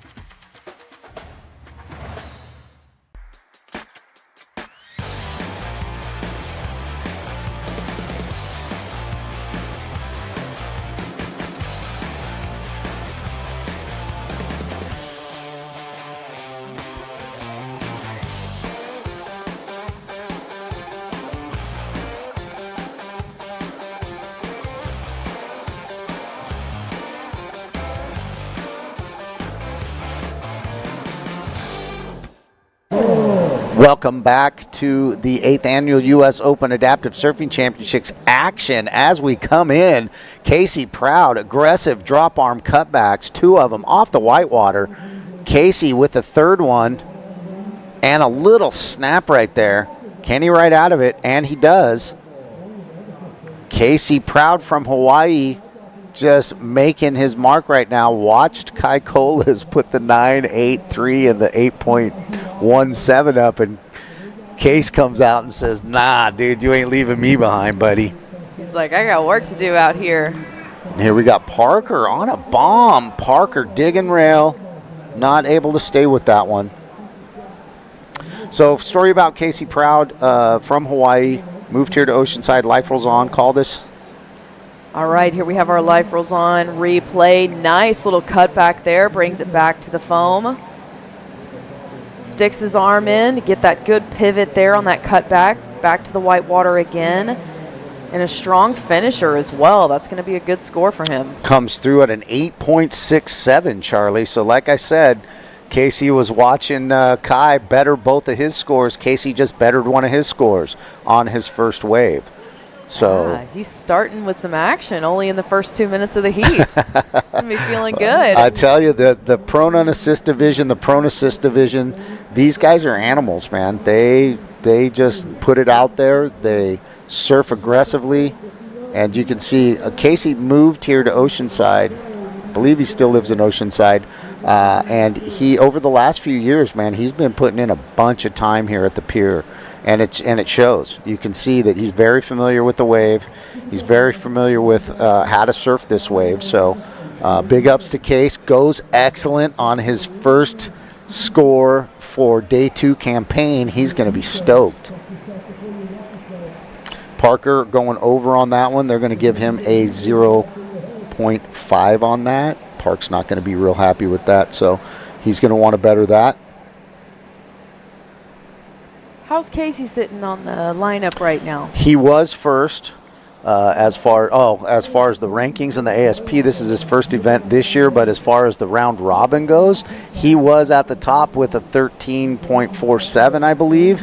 And then Kai Colas came out and bettered his scores and put up like a 17 or an 18, I think it was, combined. So Case came out and said, well, I wanted to be the number 1 seed. So Kai, here I come. So he's in the 2nd seed right now. Right now he is in 2nd seed, and he's sitting pretty comfortably. There's not a lot of movement that's going to happen from below him that's going to push him up. It looks like Max Devery's pretty close. He can do it. There's a couple guys down there that can make it happen. And I don't know much about Nicholas Valenzuela, so he might just all of a sudden pop up and just super shred and throw up a bunch of big scores. I'm not very familiar with the surfing, even though Nico kind of filled me in and said, hey, he surfs pretty aggressively. He's got a chance, you know. Yeah, we'll see what happens. So you can see these peaks coming in, man. This south swell, really the west dropped out of it today. It was really pushing a lot of west the last couple of days, but you can see that south is coming through. It's giving us some nice little peaky options. And these guys are able to tie a couple together on the inside, and they're able to put these big scores up. So you can see the morning has brought us the biggest top scores of the contest with the Kai Colas 9.83, the Casey Proud 8.67. Those are the top scores right there of the contest. Yeah, we're starting out strong this morning, and it looks like the waves are a little more open than yesterday as well. Another split peak right here. Scoring opportunities all over the place right now with this high tide starting to drop out. It's just starting to turn around right now. It was a high at 9, and it's just starting to get good, man. You can see Casey out there just smiling back towards the beach. He looks so stoked. So right now we do have Nicholas Valenzuela in priority 1, Parker Olenek in priority 2, and Casey Proud in priority 3. You can see Nicholas over there paddling. And then we have Casey and Parker chatting it up out there. Yeah, they're familiar with each other, and I definitely know they're not talking strategy. Just probably yapping it up. How you doing, buddy? How's your board working? Do. Might be saying, hey, Case, that was a great wave. Parker recognizes great surf when he sees it, so he might just be giving Case a pat on the back and saying, hey, man, that was a great ride, Case. There's a lot of good camaraderie in these divisions. There's not a lot of, bitterness and any of that going on in the water, so that was probably just a friendly, hey, man, that's a great score. Congrats. Anybody that's going excellent today with an 8 or 9, high 8, you got to be stoked with that, especially in the second round, so you're moving forward, you're securing your position. That's what today is pretty much all about. It's kind of like get in where you fit in, man, and get some scores and try to better your position and try to lock it up so you can make those semifinals. And hopefully, some of these guys, if I'm lucky enough to make a final, I'll have a day off tomorrow. So all right, here we have Casey driving down the line again. Does a little cut back there. He's using that arm like you were talking about earlier. Oh, that was a sick one. Let's see if he can finish it. I can't quite right out of it. Super aggressive, though. You can see how aggressive he is and how quick he turns that board once he drops that arm and grabs that rail. It's just like, bam, he uses his body a lot. Casey's really aggressive. Yeah, he gets that board just turning on a dime. Here we have our life rolls on replay. Just driving down the line. Really nice waves. Starts with that first cut back. Then goes up for the second one. Gets a little hung up in the white water. Can't quite make it out of that one. I think if he makes it out of that right there, he's looking at another excellent score right there. He got a 4.83 for that. If he makes that big turn right there, he's going it probably into the 7s, maybe into the 8s. Ooh, might give Kai a run for his money in the lineup here. Well, this is going to be interesting. These semifinals where they're seated, I think that, here we go, Parker.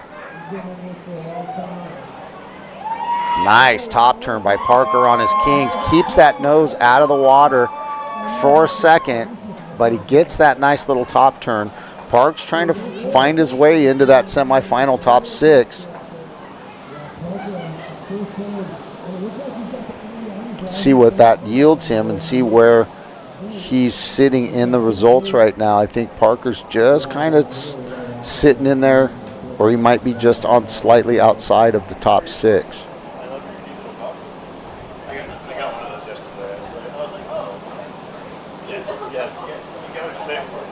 Still got plenty of time left in this heat.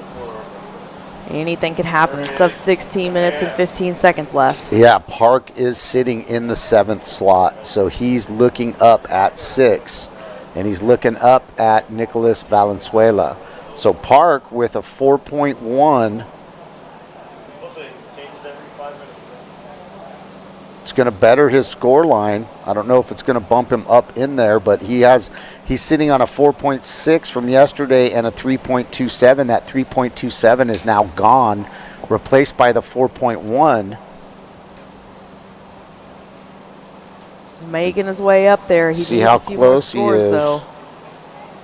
So he was only he was sitting on a 3.27. His combined score was a 4.6. So he did just replace that 3.27, and he will drop a 1.33, keep that 3.27, and add a 4.1. So that might move him up. That might better his position. They haven't replaced it yet, so we'll see what happens with that. Nicholas Valenzuela is literally only sitting ahead of Parker by 0.4 of a point. It's a 5 for Nicholas, and it's a 4.6 for Parker. So once they adjust the score in there, we'll see if Park actually jumps up into that 6th seed, and if he can hold it, because there's still another. This is the second heat. So yeah, top 6 will move forward. So we'll see if Park can better his position right there. We definitely know that that's going to drop one of his scores. So. And we'll see what happens between the two of them, because Nicholas has not caught a wave yet, but he is in first priority. So he'll have the opportunity here to take whatever wave he wants out there. It's a big advantage, especially when you got 14 minutes left. You can kind of bide your time. But again, Charlie, this is a beach break, and it's not a point break or any kind of thing like that. It's a structure break, so there's usually a nice little sandbar right next to the pier. But it's moving around a little bit, and you can see that those awesome little peaks, those little A-frames, they're jumping around a little bit. So if you can find a spot where it's hitting at the high tide on the drop, where it's found a little sandbar and it's forming there, you just got to sit right there, and you got to just bide your time. And when they come to that spot, you got to take advantage of it. It looks like everybody's kind of moving around. Nicholas has not found any really comfort where he can sit and say, you know what, I'm gonna surf right here and catch this wave. He's just kind of, and he's very unfamiliar with this break. Where you can see Parker's got some familiarity with this break. Casey has some. You can see Kai Colas, Max Devery. Those guys have surfed here for years, doing many U.S. Opens. So they've really kind of found their spots, and they kind of know, okay, I got to go over here, I got to go over here. The tide's higher, be in this area. If the tide's lower, we want to move around a lot more, because there's a lot more water moving. Yeah, just throughout the day yesterday, we saw the peak moving around all over the place. The conditions were definitely changing a lot throughout the whole day, and as the tides were changing and as the wind came in. So these guys really have to pay attention and be ready for the conditions to change at any moment. Yeah, on the dropping tide yesterday, and it wasn't a huge drop. It was just 2 feet between the high tide and the low tide. So it's not a huge drop. So you can see if we do get, a really heavy drop, a 4-foot or a 5-foot drop, it gets really drained out and conditions really change. The thing that really messed it up yesterday was the wind. I don't even want to say wind, because I still got to surf at 12 o'clock. Don't want to jinx it. I don't want to say just keep it nice and calm like it is right now, and everybody will be stoked for the whole day. But that's the thing that made it really shifty yesterday, was the wind got on it, and everybody really started having to move around. The water was moving really fast yesterday, too. You can see it kind of slowed down a little bit. This morning, the earliest heats kind of had a little bit of water moving. But you can see it's really mellowed out right now. The water's not moving super fast. It's kind of just resting at the high tide, kind of dropping out a little bit. And, we've got some great conditions, man. Yeah, it looks like we also have a little less current than yesterday. We were really seeing those competitors that couldn't get back into the lineup right there next to the pier for their paddle out. We're getting sucked way down over towards the right if you're looking from the shore. And today it looks like that paddle back out has been a lot easier for them. I hope it stays like that for the whole day, Charlie. Me too. We'll see what happens. A guy can dream, right? I got a good feeling about today, though. I feel like it's going to stay good. Yeah, you know, we've been fortunate here at this contest. We've never not had surf at this event. You know, last year was probably the smallest it's been, and it was maybe 2 to 3 foot. Some couple days it was just 2 foot. You know, a couple days it did peak out at 3 foot, but that was the smallest time. Every single year besides last year, we've had, you know, 3 to 5 foot surf. And so we've just been fortunate. That's the reason why we book our stuff in September. Try to keep it summertime conditions, warmer water, good south swells still coming through. You know, once you start getting the northern swells and you get the cold water, then you get the north current going from north to south. And so you get dragged through the pier instead of it going south to north where it creates a channel. Oh, wow. So that's what you're seeing is those guys paddling next to the pier. It's going the current's going south to north, so it's creating a nice channel. So you don't get dragged through the pier. You kind of can paddle right next to it. Now when the north swells come, it switches and it goes from north to south, and you get dragged through the pier. So here comes Casey. He knows that he needs to get rid of a score from yesterday, which I think is a 6.5 for him. So even though he's bettered his position, he wants to definitely put some more on it. He saw Kai score that 9, you know, at high 9 too, a high point. What was it? One big snap on a nice set under the lip, gets a 9.83. Casey saw that and goes, I can do that too, you know. And so you see that he shows that he can get up into that excellent range. He sees that there's a lot of scoring opportunity out here. Casey surfs this break all the time, so I know that he's like, okay, there's a 9 out there for me too. Yeah, that was also a great example where we can see what the judges are really looking for. They want to see quality over quantity. They want to see speed, power, flow, but you can even see that you can get an excellent score just on one gnarly hit like that. And it was also a bigger wave, you know, so you know that you as a competitor know if you catch a smaller wave and do 3 snaps on it, or you catch a bigger wave and do 3 snaps on it, you could do the same 3 snaps, but if the wave is bigger, it's going to offer you a better scoring opportunity, bigger critical conditions on the wave. And the judges want to see that. They want to see those big maneuvers in the critical part of the wave, in the top 1/3 of the wave. They want to see that's where they want to see your action at. Yeah, so if they can get lined up in the right spot, it's definitely worth waiting for that set wave to come through, especially when you have priority. Right now, looks like Parker's sitting with priority. He's going to try and back up that 0.5 he has for a second score, see if he can get himself a little bit higher on that seed list. So Park did jump up into 5th place. So he's in the mix now. If he can hold that, he's bumped Nicholas down. Edwin Ocampo from Costa Rica sitting in the 6th spot, just hanging on. He's hoping that Nicholas doesn't catch something. Parker's already made his move. So now it's just Nicholas that can move him out. It's going to be tight, though, because we still have a whole nother heat of unassist prones men coming up. Right after this heat, we're going to switch to prone assist men's, and then at 10 o'clock, just 10:05, we're going to have our last heat of unassist prone men. So we'll see what happens there. Those guys in that mix right there. Oh, yeah, we got Max Devery. We got Ryan Porteous that's going to be surfing later, and George Carpenter. So those guys can all really make a move, even though Ryan and Max are already sitting up higher than that 5th seed. Looks like if Nicholas and George can make a move, that's going to affect possibly Parker and Edwin. So still a lot of mathematics going on here, a lot of surfing still to be done. We just have 6 minutes and 42 seconds remaining in this heat. See if Nicholas can get another wave, or Parker. Help their situation out a little bit. Nicholas is out there in the lineup again. He's ready.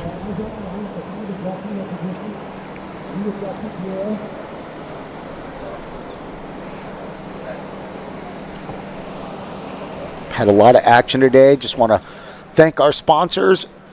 This stream is brought to you by HighFivesFoundation. If you're into adaptive skiing, adaptive mountain biking, adaptive off-roading, adaptive fishing, High Fives is where it's at. I want to thank Roy Tuscany and his crew. A bunch of High Five athletes out here surfing. We got a bunch of High Five watermen out here keeping us safe. So they're one of our major sponsors. We want to thank them. We want to thank the University of St. Augustine. They are the title sponsor of the U.S. Open for 6 years running. They just signed on to a 5-year deal. So they will be the title sponsor through 2030. So we want to thank them. I want to thank Visit Oceanside. Visit Oceanside is the tour sponsor, the AASP World Tour sponsor. Couldn't do what we do without Visit Oceanside, so thank you. We love Oceanside as our hometown. We love having the contests here. We love the food, the culture in Oceanside. It's amazing. We want to thank the Sports Commission of Oceanside. They are our hospitality sponsor. I want to thank Sticky Bumps, Surf Gimp Foundation. Most of those guys in the red jerseys are from Surf Gimp. Want to thank Senior Grubbies hooking us up with the tacos, keeping the live stream on in the restaurant. We love you guys. Thank you so much for supporting the event. Super appreciate you. King's Paddle Sports, Dave Dom, the man. He is my shaper for the last 10 years. Been supporting this event for many years. Thank you, Dave and Rhonda Dom. We appreciate you. All American Garage Doors, Steve Harris, my guy. Appreciate you. His son Luke was out here running around yesterday, helping people, getting people in and out of the water. Hanger Clinic, if you are a amputee and you're here, go down to the Hanger Clinic tent. Check out Corey Johnson. He's the man. He will adjust your prosthetic and get you surfing, walking, cruising. No pain. We'd like to thank Life Rolls On, Jesse Blauer. Appreciate you. All the replays are provided by Life Rolls On. Florence Marine, H2O Depot, Access Tracks, Kelly Twitchell. Always out here. Appreciate you, Kelly, helping us out with registration, helping us with access on the beach. We love your product. Thank you so much. Sands Coffee Roasters, Moto Sim, Oceanside Local. If you need a hot cup of coffee, he's here. The Buccaneer Cafe, serving us up breakfast. Wrench and Road and Sebastro Pub. If you want sushi while you're here, make your reservation at Wrench and Road and Sebastro Pub or walk in. Try to get there early. They open at 4 o'clock. Around 7, they get super packed. Silkscreen Shirts. Will and Todd at Silkscreen Shirts hooking it up. If you like apparel, check out our apparel. It was done by Silkscreen Shirts. They really made us some great products this year. Independent trading company. Big John providing us with our shirts, our sweatshirts. Appreciate you. Oh, we just saw Parker on one. Didn't quite make it out of the foam. Not sure what he did at the beginning of the wave. Couldn't quite see it with the angle, but hopefully we'll get that Life Rolls On replay. We want to thank Route 99, Charlie Textera, on Oahu. Appreciate you. And Harbor Fish and Chips. We love you, Harbor Fish and Chips. Appreciate the contributions. They will be feeding us lunch one of these days at the contest as well. I don't know which day, but it will be the day with burgers and fish. Looks like we got 2 minutes left in this heat. 2 minutes. Casey still sitting on that 8.67 and the 4.83. He's going to toss that 4.83. He's got a 7 from yesterday, so he's going to be taking that into there. Kai is sitting at the top of that, but Casey's still sitting in second place, so he's going to be stoked to move into the semifinals. Parker Olenek bettering his position, still vulnerable to the next heat that's coming up in a few heats. At 10:05, I think we have another unassisted prone heat that's going to really make a big difference.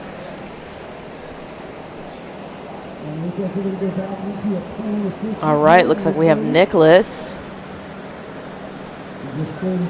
bringing it on into the inside here. He's looking for that reform. Got to make that last second push when you can. You know, just gotta catch a wave. If you feel the clock ticking down, man, you just got to scramble and get into one. That's I think, you know, as a competitor, when that happens, you're like, oh man, I gotta get into something. Oh, Casey Proud. A bomb. Can't quite come out of the whitewater right there. Did that cut back and try to get into the foam right there and couldn't quite make it out. I wasn't able to stay on that wave for too long, but the drop was really nice. Beginning of the wave was beautiful. Nice open left. All right, we'd like to thank you for joining us on the second day of the U.S. Open Adaptive Surfing Championships. We're going to go to a commercial. We'll be right back.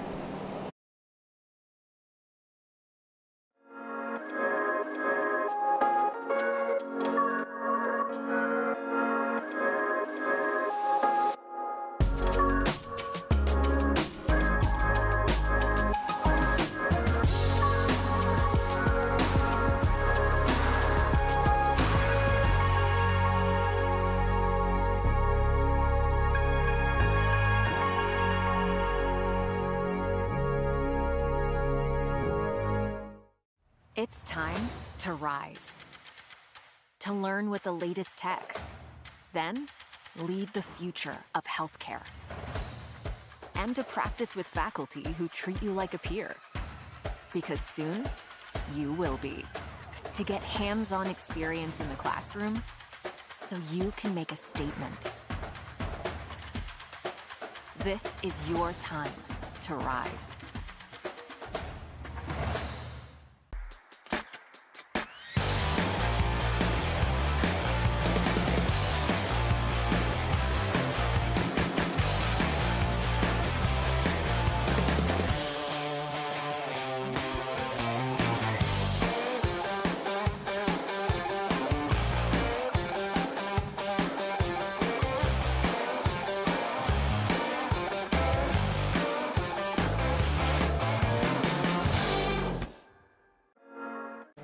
All right, you guys, welcome back to more live action here at the U.S. Open of Adaptive Surfing Championships, brought to you by the University of St. Augustine. We are here on the second day of competition. In the water right now, we have category prone assist. This is our second heat of prone assist for the day. See, the guys are already out in the lineup.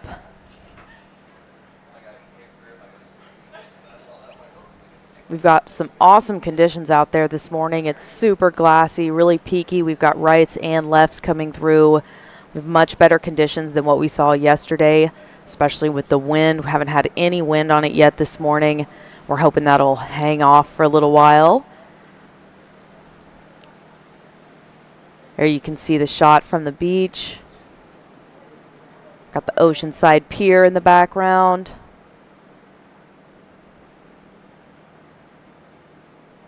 In the water, we have Jesse Ballar, Claudio Morales, and Shea Estham.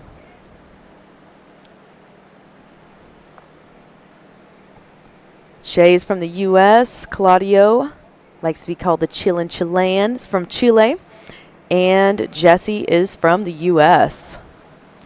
This heat's just getting started. We have 22 minutes and 47 seconds remaining. Nobody's taken a wave yet.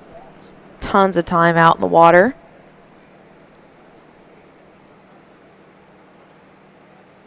You can see our guides out there helping everybody out. We're super grateful for all the help, all the volunteers. We've got some amazing support at this competition. Oh, here we go. Here comes Shea on his first wave of the heat, trying to take a steep drop, but unfortunately gets a little swallowed up by the whitewater. It's all right, though. The heat's just getting started. We still have plenty of time. Saw Claudio getting a little chewed up by the whitewater as well. He's going to make it right back out there, though. Wow, look at this gorgeous set wave coming through. Just amazing, peeling left. Got beautiful waves today for the U.S. Open Adaptive Championships.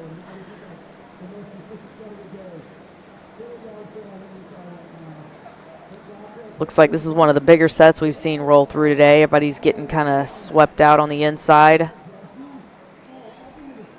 Oh, we've got Jesse over there on a nice left. Bangs it off the top and finishes it. Ooh, goes down right at the end, but you can just hear the crowd from the beach going wild. Everyone's hooting and hollering, lots of cheering. There's amazing support here. Whole beach got excited on that one.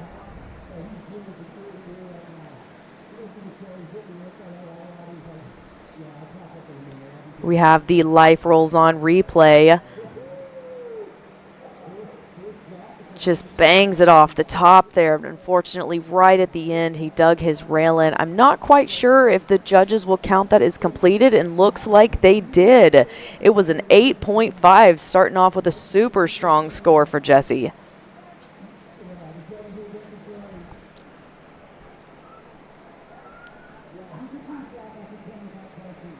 He's going to be feeling good after that one.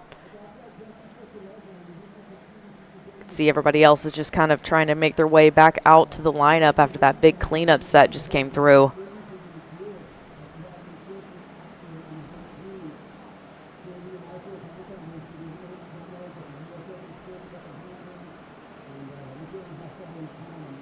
See Shea making his way back out there with his guide.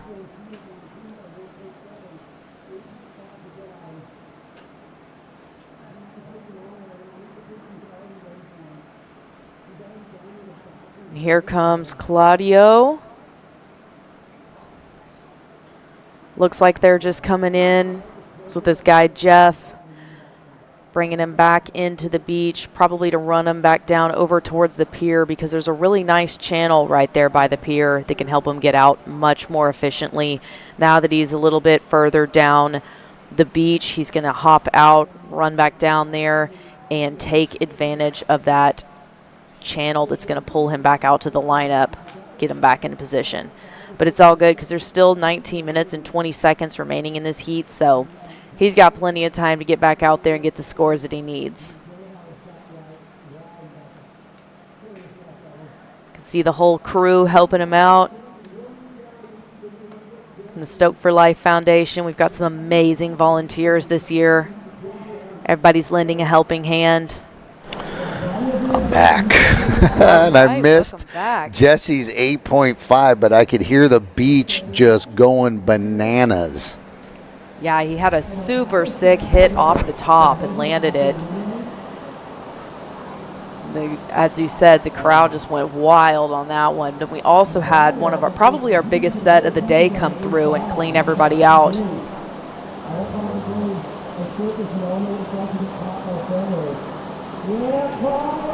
All right, so we can see him getting out here. They're going to run him down the beach.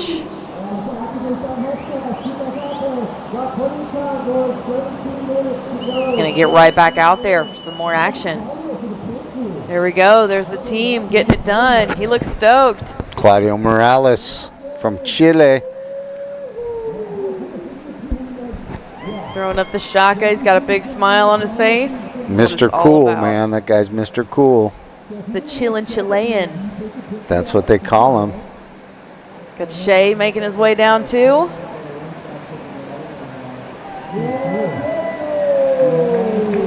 Jesse might be hopping out as well. He had a pretty far left over there with his last wave, but I'm not quite sure. Maybe he decided to paddle right back out to the lineup.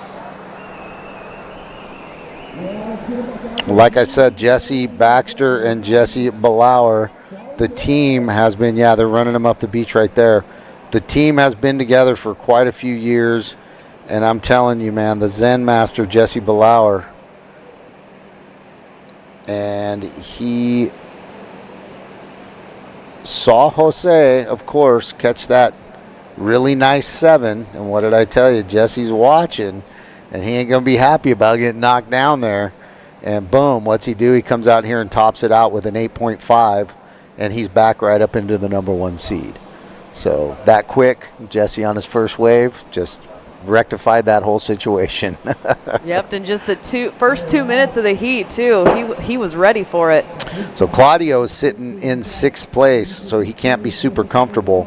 He's sitting on a 4.47. Shea is in 7th looking up. So the next heat, this heat and the next heat are really going to define and solidify that semifinal. The top 6 move forward. Yeah, this is a super important heat for everybody.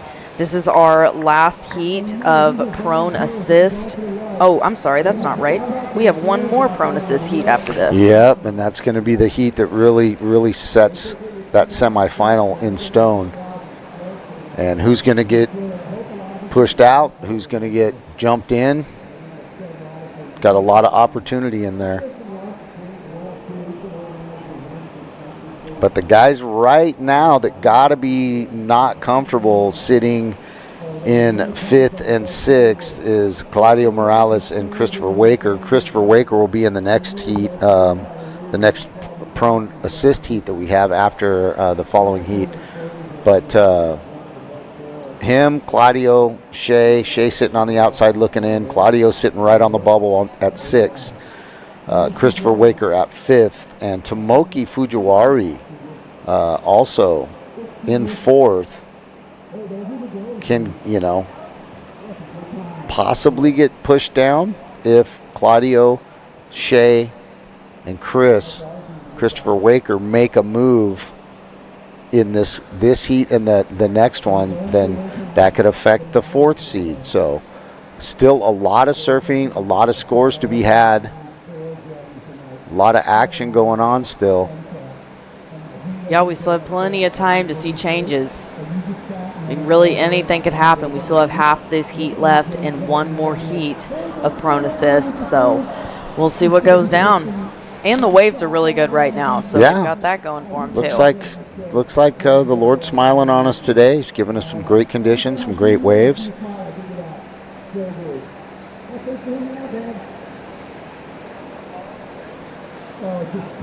For sure, there's Jesse right there. We can see all 3 of them making their way back out, almost out to the lineup again. Jesse B and Jesse B. I love Jesse's board. That paint job is so cool. So most of Jesse's boards, I'm not exactly sure of that one, but I'm pretty sure his whole entire quiver is shaped by Bob Hurley. And they've done so much engineering, tweaking, R&D on his boards. Jesse has, I don't know how many boards he's got, but I don't ever see him surfing the same board unless the conditions are exactly the same as the previous event. So when he's traveling, he'll bring 1 or 2 boards for certain conditions. And if those conditions stay the same, boom, he'll be on that board the entire time.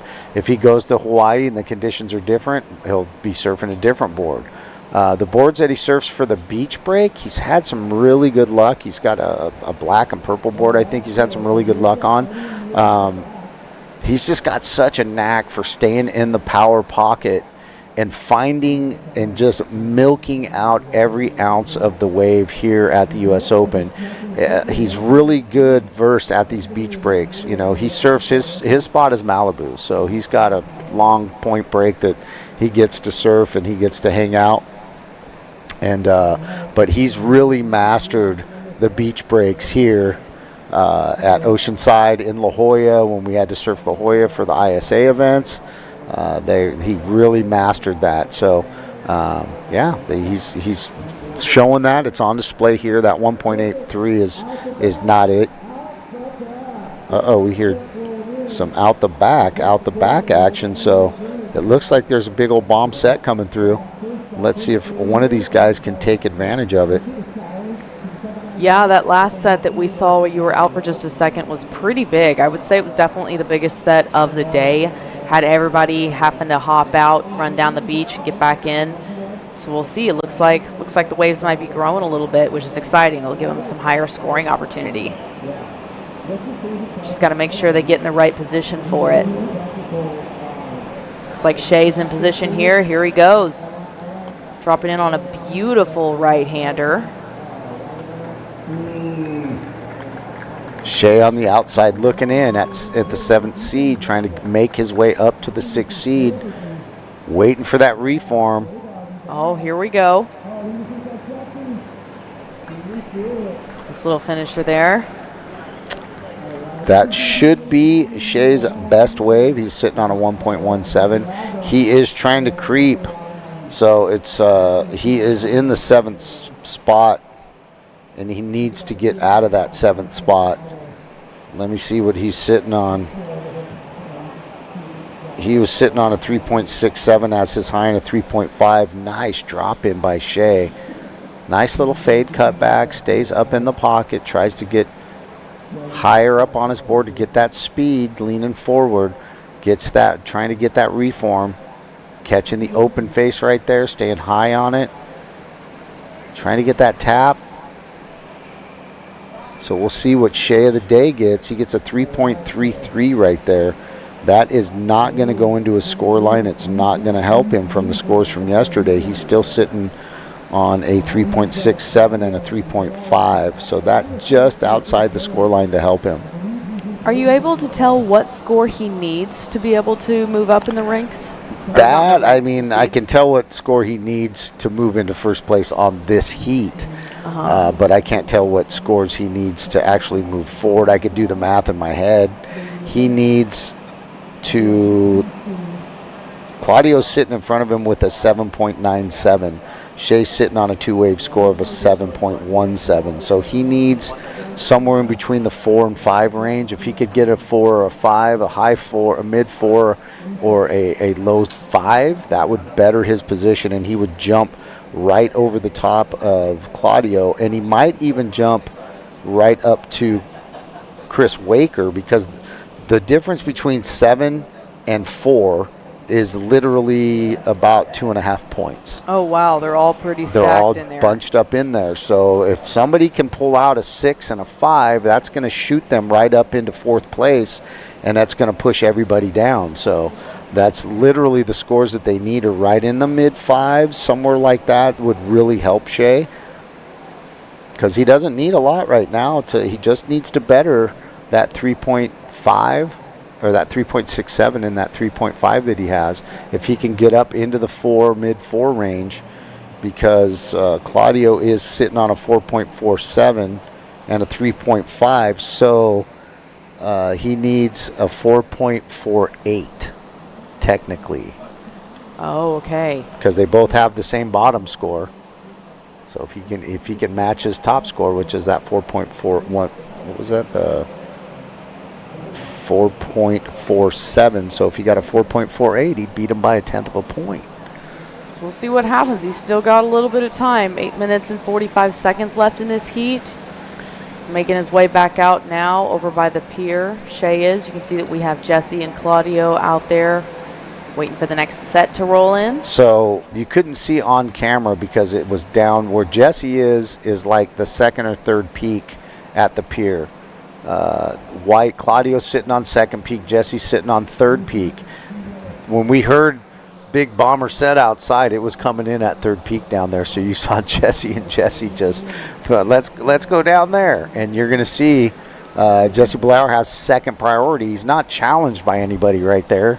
So he's going to have his pick of the wave that comes in on that peak. Claudio right now has 1st priority, so he's separated himself from Jesse.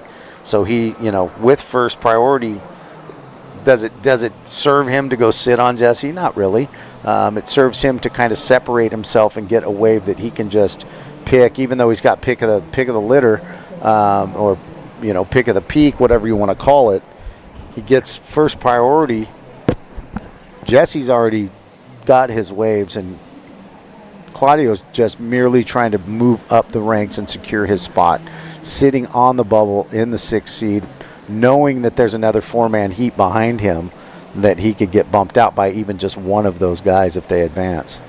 So a few of those guys, I think it's going to be Andy Zierzo. It's going to be Tomoki Fujiwari. Those guys are going to be able to have a say in what happens in this next heat. Well, hopefully another one of those good sets will roll through so he can take advantage of it, because the clock is ticking. They thought about that one. Didn't see a good opportunity right there, even though little Mushburger on the inside doesn't offer. They thought better of it. They didn't want to waste their priority on that little thing with 6 minutes left, 6.5 minutes. Still plenty of time for Claudio to catch one good wave. One good wave really helps him. Again, if he scores a 4.47, 4.5, 4.8, Jesse on the left. On that third peak, screaming down the line. Nice high top turn. Staying in the pocket, fading on that cutback, getting that little rebound right there. Nice little fade. He's going to come back to the right. He's going to try to get that free form on the right to come back this way.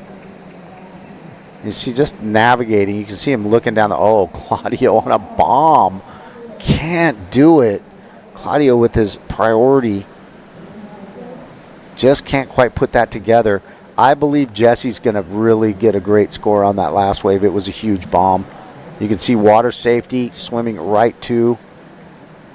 Got Jeff Easter out there as Claudio's pusher from High Fives. Super great waterman. Good friend of the foundation. You can see how they're going to flip Claudio. You see that? So he's upside down. Life rolls on. Replay for Mr. Life rolls on. Down the line, watch Jesse get up to the top third of the wave. Does a nice little snap right there. Nice fade cut back right here, little fader. This is the change of direction right here. Now we didn't get to see the end of this, so because Claudio caught a nice wave. So Jesse fading, trying to get that open face reform. Real quick, sharp cut. Digs a rail, goes over. But Jesse goes excellent with an 8.83. So doesn't only better his conditions, his situation, drops that lower score, or that 7 from yesterday, and he betters his score line completely with those two waves, an 8.83 and an 8.5. Man, he's feeling good now. Oh, yeah. And like I said, he was watching Jose's heat, and he's just like, biding his time. And he's the Zen master, man. He knows where to sit. He knows where to stay. So Jesse's just secured his spot in the semifinal. No doubt about it. He's going to be the top dog right now. Unless somebody in the next heat comes out of nowhere. Tomoki Fujiwari, Christopher Waker, Andy Zirzo. One of those guys is going to have a say in what's going on here. Andy on the way outside. He's sitting in the 8th spot. Chris Waker in the 5th spot, Tomoki in the 4th spot. Those guys really want to make sure that they better their situation. And the clock is ticking. We are down to 3 minutes and 40 seconds. Claudio's out there in position, waiting for what's coming. Needs to get another score on the board. You can also see Shea out in the lineup. Claudio really had a chance when he had priority and that big set came through. Tried to drop in on that big, and he's not surfing his normal board. That board that he's surfing is Chris Waker's old board. Claudio somehow lost his board in Hawaii. He was surfing on a Pearson Arrow that he had for years, and he won Costa Rica on that. He surfed some big Honolulu Bay on that. He just loved that board, and unfortunately somehow the board got lost in Hawaii. And it disappeared, and now he's surfing on Chris Waker's second board, which is called Corky. It's a cork board. Really surfed good on it yesterday. Saw him catch a couple of really good waves. But it just hasn't served him today with the clock ticking down to 2:40 left. Shea Eastham has first priority. Claudio has second priority, and Jesse sitting in third, but sitting on an 18. Sitting on a 17.33. I mean, pretty sure he's comfortable. Yeah, I'm not sure. He may have just gotten out of the water and called it a heat on that one. And I wouldn't be surprised because the work's already done. It's he bettered his score line from yesterday, and that's basically what he knew he needed to do, is just better that score line. So, and he did that in a huge way, going excellent twice. 8.5 and an 8.83, almost a 9. So on that long left, that nice fadey top turn.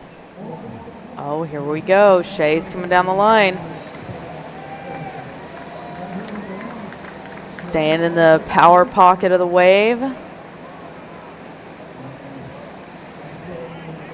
Decides to dip out right there. Just a minute and 35 seconds remaining. Actually, I think there's a little lag. We may even have a little bit less than that. Well, Shay needed to help himself. He needed to get a 4.48 to better and to push Claudio out. I don't think that's going to be it. It was a 3.63, and there goes the horn. That's the end of your heat. Jesse Belauer, life rolls on, making a statement, going excellent twice.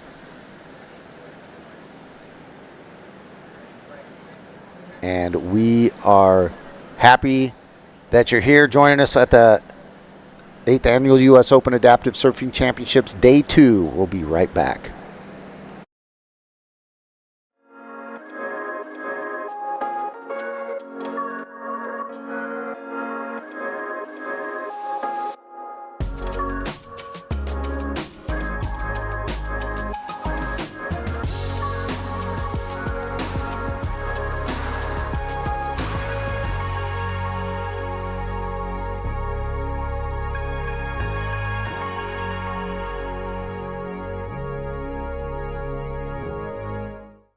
It's time to rise. To learn with the latest tech. Then, lead the future of healthcare. And to practice with faculty who treat you like a peer. Because soon, you will be. To get hands-on experience in the classroom, so you can make a statement. This is your time to rise.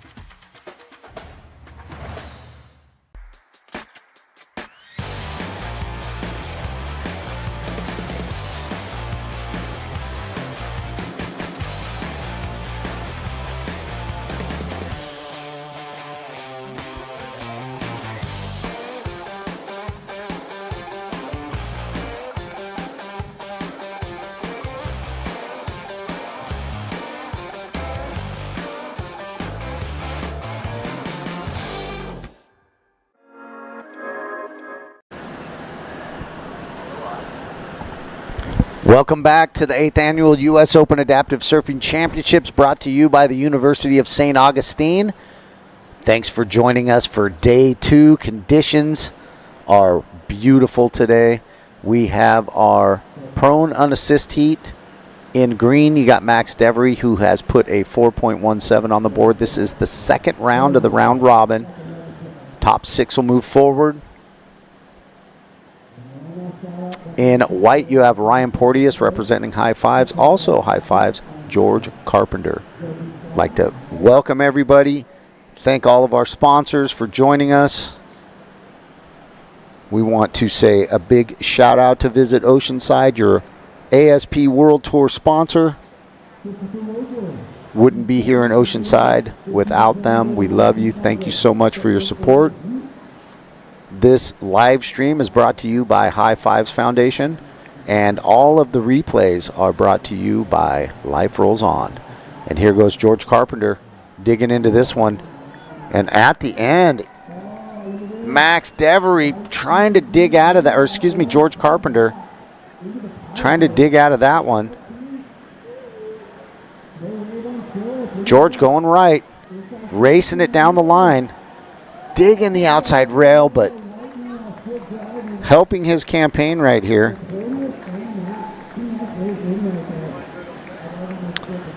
George Carpenter, this is his first competition right now, and he's charging hard. See the stoke on his face coming down the line right there. This is our 8th year in Oceanside. North side of the pier showing out today. Had great surf yesterday. Got a little challenging with some windy conditions. But wow, the south is pushing in. And here goes the Life Rolls On replay.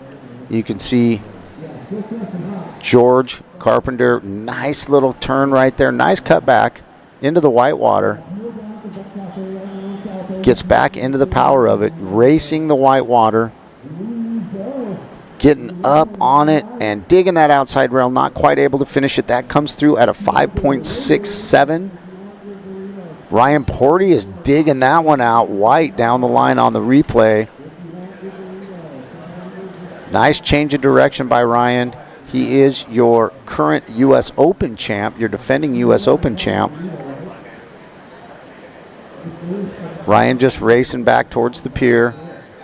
Trying to get as close back to the pier as possible, trying to get that little reform on the inside. And a second ride for Drew, that's Max Devery right there.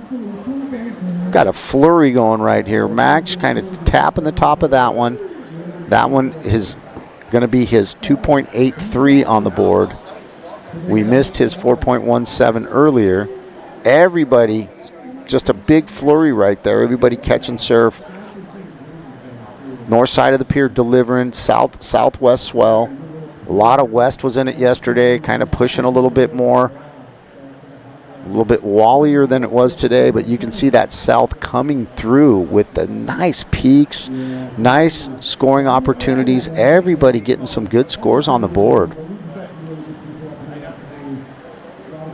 Conditions really cleaning up today.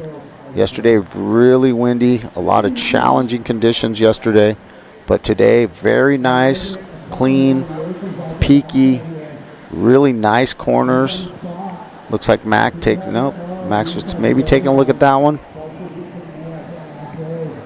But great conditions here in Oceanside today. North side of the pier delivering. Had really good surf previous years, and this year not letting us down. Very stoked. Can hear the crowd in the background cheering on the athletes coming down the beach.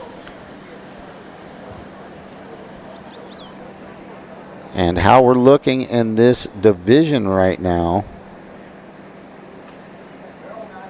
is that Kai Colas and Casey Proud are sitting in first and second seed, moving into the semifinals. Max Devery sitting comfortably in a third seed. Ryan Porteous sitting in the fourth seed. George Carpenter and Parker Olenek sitting in the fifth and sixth seed. So as it sits right now, everybody is already sitting in a slot that they are in the semifinals. So as it sits right now, the top six move forward to the semifinals. It looks like Parker Olenek makes it to the semifinals. George Carpenter sitting comfortably, does need to replace some scores if he wants to move up to a different seed. But right now it looks like our semifinals are pretty much set. These guys are just trying to better their seed, better their position, possibly get into the second heat or the first heat in the semifinal. All that seeding matters. If you're first seed, you surf against the sixth seed. Second seed surfs against the fifth seed. So that all matters in who you surf against and how the next round's going to go. Thank you for joining us on the High Five live feed. Super blessed to have the opportunity, and it looks like Max turning around looking at this left. Late takeoff. Max taking that one on the back of the head. That's the thing about Oceanside. It's a little bit fat at the high tide, but now the tide is dropping, so those peaks are going to hit a lot quicker. They're going to be a lot steeper. They're not going to be as pushy. They're going to be a lot more dropping out, a lot more speed opportunities, a lot more scoring opportunities with those open faces.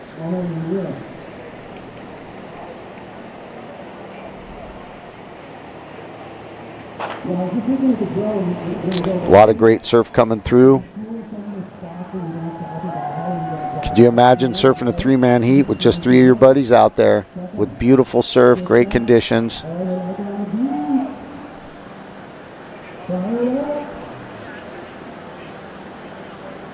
I want to thank all of our volunteers for coming out. If you're watching the live feed and you would like to volunteer, come to the north side of the pier, go to the Stoke for Life tent, You could register as a volunteer. You could help with registration. You can help with anything out there. Shallow water support, deep water support, administrative help, land transfer, board caddy transfer. There's plenty of opportunities for people to volunteer. And if you want to come out, make a difference in the community, come on out. Looking at SPAC out here. SPAC coming for the water support. It's about time you got here, SPAC. We missed you last night at dinner. Had a great dinner at Wrench and Rodent. Yep. It's good to see you too. I'm going to see you out there in action right now, buddy. I love you. Thank you so much for coming out and supporting us in the water, brother. I love you. Thank you so much. And that is Jeff Robertson from HighFivesFoundation, one of the lead water support guys. You'll be seeing him on camera in a minute. We have to give him love. All of these guys make this possible. We cannot get out in the water, and we can't take off on these crazy waves and get washed down the beach without these guys' help. They save us in the water. They get us through the impact zone. And Jeff's been coming out here for years. He's one of my very dear friends. Lives on Maui. Is one of the victims of the fire. He had his bike shop out there. His bike shop burnt down, lost everything, rebuilt, and he's rebuilding it now.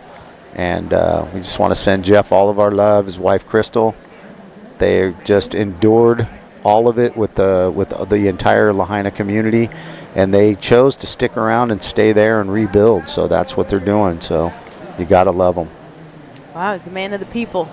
He is a man of the people for sure. He's a man of our people too.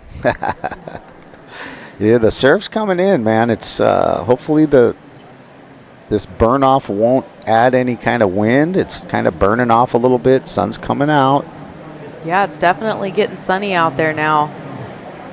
Looks like we're going to have another beautiful day out here. Yes, ma'am. And it looks like right now, as it sits, Charlie, our semifinals are set for this division. These guys are just out here trying to better their position in the seeding. So it looks like our final 6 for this division are going to be Kai Colas in seat 1, Casey Proud, seat 2. Those guys have already surfed, so they can't change their seeding. Well, they could if one of these guys passes them, but Max is in there, Ryan Porteous is in there, George Carpenter is in there, and the dark horse of the day, Parker Olenek, sneaks into the semifinals in seat number 6. Knocked out is Edwin Ocampo and Nicolas Valenzuela. Dix Gardner did not show up, and also Chris Steele unfortunately was unable to make it at the last minute. So we had a couple of guys hit me last night that said, hey, I cannot make it to the event for the second, because technically you can skip your first round in a round robin and you can just use this as a one heat go. So if you can't make it here on that day or you miss your heat, you still get this second chance whether you surf it or not. You know, that's so Chris hit me up last night and said, hey, I can't make it. I got an email from Dix Gardner saying he couldn't make it. So those guys know, hey, I got an extra day because I'm surfing once on Friday or once on Thursday and once on Friday. So if I can't make it on Thursday, I could still make my second round of the round robin on Friday and still get a chance. All they need is 2 good scores, 25-minute heats. You know, you definitely have a chance to get some good scores. Yeah, I'm sure everybody's stoked to have 25-minute heats out there. That extra 5 minutes makes a really big difference. It does make a huge difference. I caught my last wave yesterday. The 4.83 that I got yesterday was in the last minute of the heat.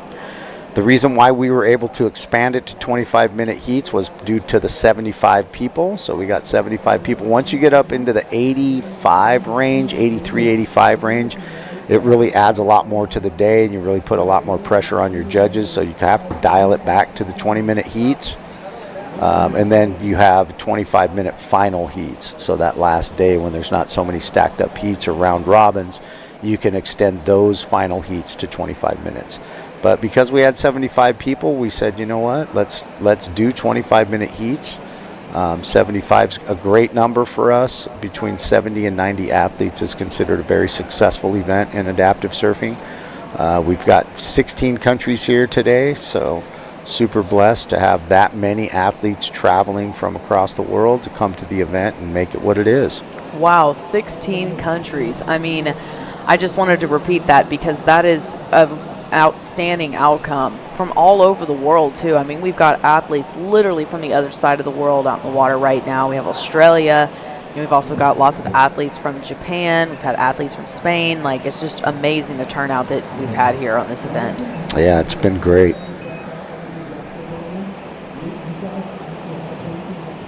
And you're about to compete here pretty quick. I am. I'm going to dip out on you here in a little bit, Charlie. I'll try to send some relief in for you. I'll try to find Colin and send him in here. Colin is the co-founder of Stoke for Life, one of my best friends. He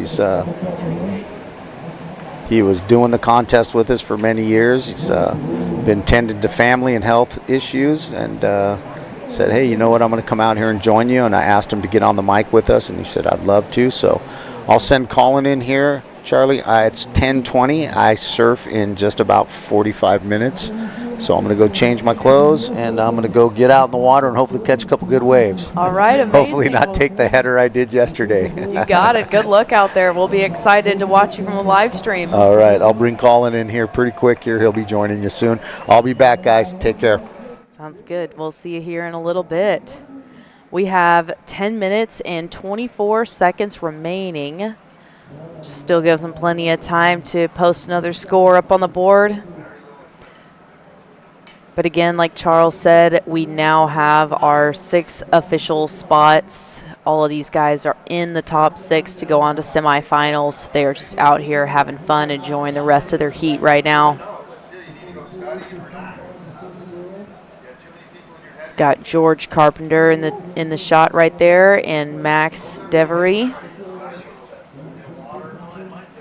It's like Max has priority right now. It's like there might be a few little waves rolling in. See if anybody takes advantage of that. And as Charles mentioned just a few minutes ago, the sun is fully shining now. We've got that morning haze that kind of burned off, and it looks like summertime outside. Got that beautiful California weather that everybody loves. I know everybody's crossing their fingers and praying that hopefully the wind doesn't get on it today. I know Charles was a little bit worried about that. He's about to head out to his heat here in about 45 minutes. See Ryan getting ready to get back out there, see if he can get one more before the time is up. Oh, wait, that was for the next heat because we just saw Ryan on that wave right there. Sorry for the confusion, guys. Looks like he got a little swallowed up in the white water. Couldn't see the beginning of that wave, but maybe we'll get to see it here in just a second with our Life Rolls On replay. Looks like even the free surfers are out there having fun over a little further over to the right. Wow, and that last wave for Ryan was a 5.1. Bumped him up into first place. And again, this is just session 2, heat 2, so they're not really too worried about first, second, and third place. It's really just about getting a high enough score to make sure they're confirmed in their seeding, which all of these athletes that are in the water right now have already been confirmed for semifinals. Looks like we've got George charging down the line on a nice size wave. Completes the little finishing maneuver there. He's going to keep going here in the white water, see if he gets that reform. He's leaning on his board, kind of trying to get on over to the left a little bit. See if this reforms for him here on the inside.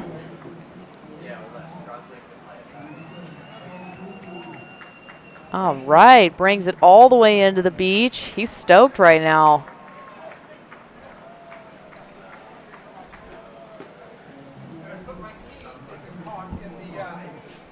He's going to hop on out, get back up there. Here we have the replay of that wave from him. Just driving down the line, a little bit bumpy on that wave. Nice little finisher there.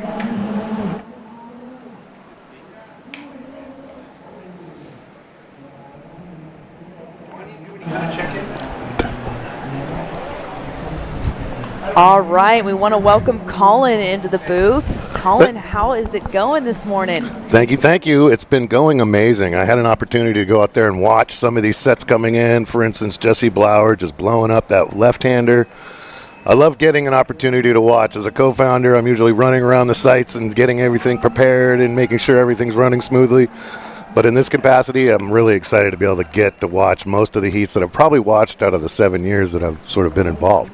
Oh, that's amazing. Yeah, we're stoked to have you in the booth here, and I'd love to take advantage, since you're the co-founder of Stoke for Life, just to ask you a little bit about the foundation, how it started, and what you think about, you know, being one of the co-founders out here on an event like this. It's really a great story. Charles Webb is one of my best friends in the planet. We met each other years ago. And he was really sort of my first exposure to anybody with a handicap or in a wheelchair or anything like that. So our sort of friendship developed from there. We were sort of living together at one point, and he came home from an event that somebody had like a paddleboard, a giant paddleboard that he can roll his wheelchair up on there. They lock it on there with these sort of outriggers. Kavika from Hawaii, as a matter of fact, was a gentleman that sort of brought that board to his attention. It had been the first time he'd been in the water since his injury. Oh, wow. So he had his wheelchair up on top of the board. Strapped on top of a giant, wide, thick paddleboard. Here we go. Green's looking like they're going to go for it. Oh, just got spilled over the falls there. Yeah, so he came in, and I remember to this day very clearly him coming in from that first session on that. And he asked the gentleman, hey, can I take the pontoons off and take this out into the surf? And the guy just sort of had a heart attack. He's like, no, I'm not going to get involved in that. But he said, you know what? Charlie said, I wanted to surf, and I want to bring the water back to people like me. I never thought I was going to be able to be in the water again. And he was back in the water. And from my standpoint, I was sort of his techie dork friend. So I, handled a lot of the sort of the technical stuff, and he handled the vision, and I just helped him sort of make the vision to what it is today become a reality. It was really all him steering. It was me just sort of going with the flow and giving him whatever he needed. But from day one, I remember the very first day starting this event, and it was, pure Ohana. It was only family. His brother, in fact, is one of the beach marshals and handles the entire contest here for us on the ground. And it's all family, and it's all Ohana and love, and that's the way it has been sort of from day one. Well, that's amazing. You can definitely feel the family aspect of it and the love just walking around on the beach here, being on the scene. Everybody is, you can tell that it's really a well-developed community, and the vibes are super high. Everybody's really stoked. Everybody's cheering for each other. All the competitors have amazing positive attitudes towards each other, and it's definitely one of the most positive scenes that I've ever been to surf competition. So you guys have done an amazing job with that, just kind of creating your family here. Thank you. They are amazing. The athletes, and I know Charlie mentioned this before, but it's the athletes, it's the volunteers, it's the families that come out to support these guys. Really, and our community. Oceanside has really rolled out the red carpet for us, and they have from day one, as soon as we sort of threw this idea at them and said, hey, we want to make Oceanside our home break, and they said, you know what, we want to make Oceanside sort of the home of athletic sports, and we're including you guys in that mess. Look at this. All right. Oh, White. Ryan. Oh, I thought he was going to catch that rebuild there. But again, all these athletes, they're all friends. They go travel the world with each other, and they're always sort of seeing each other. And this is kind of like a homecoming for them. Some of them don't make it to the other sites that most of them do, because they really rely on sponsorship and funding. So here's Green. There was that Max going in there. A little bouncy on the bottom. Got a bottom turn in. Yeah, Wave didn't have too much of a wall on it. Looks like he's going to try and get back out there. Maybe he can get one more before the time runs out. We're just down to 2 minutes and 45 seconds, so he's going to have to book it back out to the lineup. Yeah, it gets a little difficult as you get off the lineup, out of the lineup there to the north. It gets a little harder to get back into the pocket because you want to get up to the pier and follow that channel out to the lineup. Otherwise, you're battling with whitewash. And are you a local here in Oceanside? I am. I lived in Oceanside for years, had a family, moved them out to Vista. I had children, so I wanted them to go to the same school district, so we planted, called Vista, which is just one city east of us here. So I've always sort of been in Oceanside and sort of love this city. This is, like I said, this is our home break. U.S. Open will never go anywhere. Oceanside is our home break. And again, this is Charlie's home break, and he loves it. Wow, that's amazing. And honestly, it's such a perfect break. It's a perfect location to be having the championships here, the final event. for this tour. The waves are so good, and I've been hearing that you guys have some of the most consistent waves here in Oceanside of anywhere up and down the coast. Yeah, the north side of the pier is really, really consistent for us. The left can get a little crazy, but the north side has been one of our favorite breaks. Here we go, Max dropping into another one. Get a little turn on the top.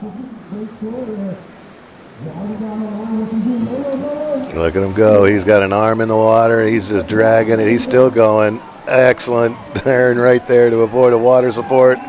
Wow, that was an epic wave. Orange right behind him.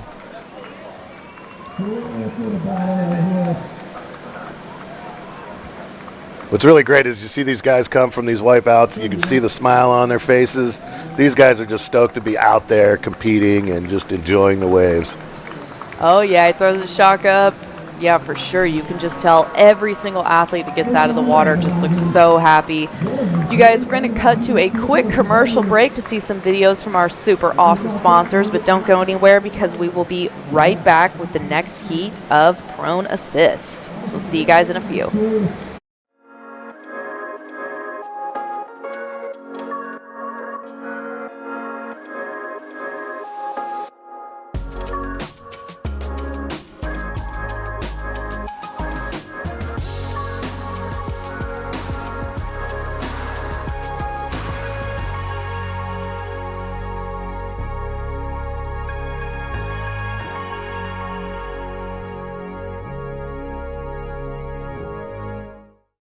It's time to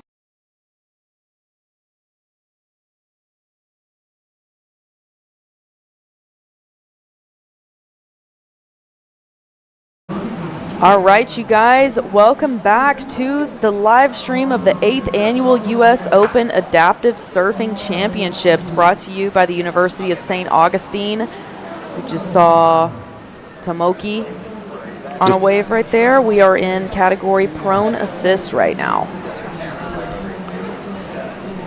This is our last heat of the day for the Prone Assist category. And here in the next couple of days, we're going to have semifinals. And then right after Prone Assist, we're going to start with wave ski. You get to see Charles competing out there. He was just talking with us on the live stream a few minutes ago. Yeah, I'll be excited to be able to watch him from here. See my buddy go out there and do his thing. But again, like he was mentioning to you earlier on the podcast, they're all friends. You know, so if he's a friend of mine, I know all of them too, and I've known Oberly and Munson's, and I've known them all for years, and the Spike Canes and the Mark Monos. So these guys are really great. In fact, Spike Kane lives just a block down the street from me. He takes in a lot of these athletes, and he houses them for the entire duration of this contest, and they're all down there. He's got a bunch of them down there, and they went fishing, and they got a lot of fish, so they're going to be having some sashimi prepared by Masafumi and his group. Oh, that's amazing. Everybody's stoked then. Oh, I will be down there. You can see Andy making his way back out there. These Redwater Jersey guys, they're sort of our specialists of the water. They're sort of the elite of the elite as far as that comes when it comes out to the support in the waves. They go out and they handle the deep water guys. There's a team Surf Gimp. They come from the East Coast. Oh, look at this replay. Leaning into it. Getting enough, getting a little bottom turn in there. That was a sick wave for him to start off the heat. Absolutely. An orange right behind. Just 1, 2.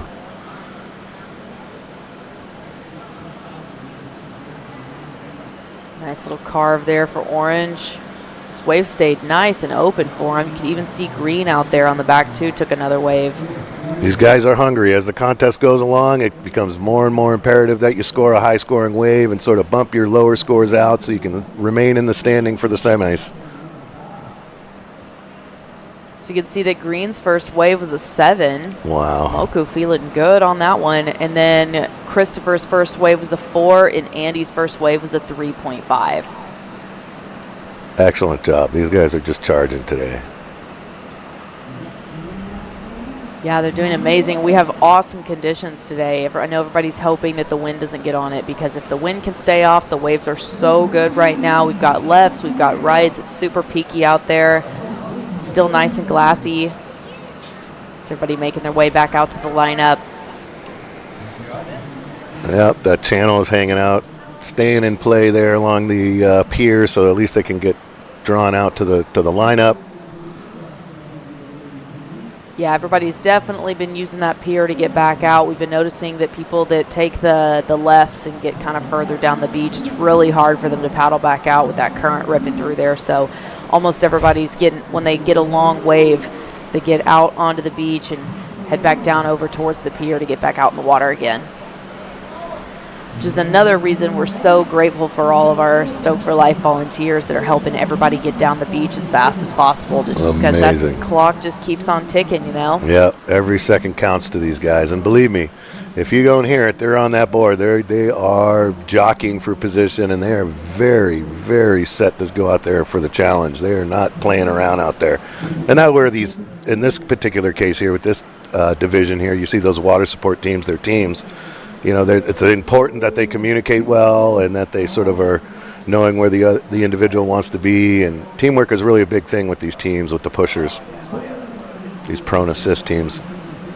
Oh, for sure. Everybody's working together. And for prone assist and their main pusher out there, is that usually the same person that they try and surf with a lot and train outside of competition as well? Or are they new people sometimes for competition? They try. There's some teams like Blauer we saw earlier, and his guy, he's the same guy forever. They really try to have the same pusher, but it really depends on their, what's available to them at the time. Not all teams can sort of go together and fly to these, Hawaii and Australia, so they'll take on a water person team. But again, like I said, look at that beautiful Oceanside. It's just gorgeous. We love this city. U.S. Open, Oceanside. The whole contest scene is amazing. You can see all the tents from the sponsors. Everybody's out on the beach, either getting ready to compete or supporting their athletes that are in the water. Just a gorgeous scene. I love this drone shot. Yeah, these are just beautiful. Here we go, green again. Tomoki not satisfied with that 7. Leaning over hard on the nose, try to get it. Look at this, very nice. Beautiful wave for him. It's going to be another great backup score. That'll be a good one. Looks like he maybe has his elbows strapped into the board, which is really interesting. Something that we were talking about is how every single athlete has their own specific modifications done to their board. Right, like you can't go out and buy a specific board. They sort of customize it for their particular injury, depending on what level it is and what functionality is available to them. We have the life rolls on replay. Started with a nice little cut back there, staying in the power pocket of the wave. Shifted his weight forward so he could keep driving down that line. Beautiful, nice open wave. He got a 5.33 on that one. It's an awesome little backup score. Really nice, just smooth. Brought it on into the beach. He's going to get back out there again. And that's where the beach team comes and grabs them at the beach and runs them up to the pier and then puts them in the water, and then the pusher and them head back out into the lineup. Our volunteers are working hard. They're doing that with all the athletes all day long. They really do. They really do. We've got them coming from sort of from everywhere. You know, St. Augustine's has been really huge, and sort of all their students coming in, and other people. A lot of times we'll have people just watching from the pier who come down, have never seen this event before, and want to donate their time. We take all comers when it comes to the volunteers. Like I said, it's a critical element in the success of the U.S. Open. And here goes Tomoki again on a nice one. Looks like he's going to take this one off to the right, down into the pier. Nice top turn. Look at him go. As you can see, he's using those elbows with those pads to sort of direct the nose like we would normally our foot, and so it's just an adaptation. Everybody's got to make an adaptation to their equipment so that they can have the best opportunity to score when they get in the waves. Yeah, it's super cool and really unique, because if you're out here on the beach and you get to go and talk to them, ask them about their equipment, the modifications that they've made, because they love to share about it, and it's super cool. Every single board is truly unique, and the amount of effort and time and planning that goes into making every board special for everybody is really exciting. Yeah, that's one of those things we really, oh, here we go. Let's watch this replay. Look at this. This is just nice, smooth, down the line. Look at that, making a nice carve out there, out in front of the whitewater. Well done. Excellent little wave. He got a 6.5 on that one, so that's definitely going to enter his top 2 scores here. Nice. Putting him in second place for this heat. Looks like we have Tomoki, Christopher making their way back out. And Christopher got over there quick. Yeah, he did. Almost out to the lineup. Just have Andy out there by himself right now. He can have his pick of whatever he'd like. He's got first priority.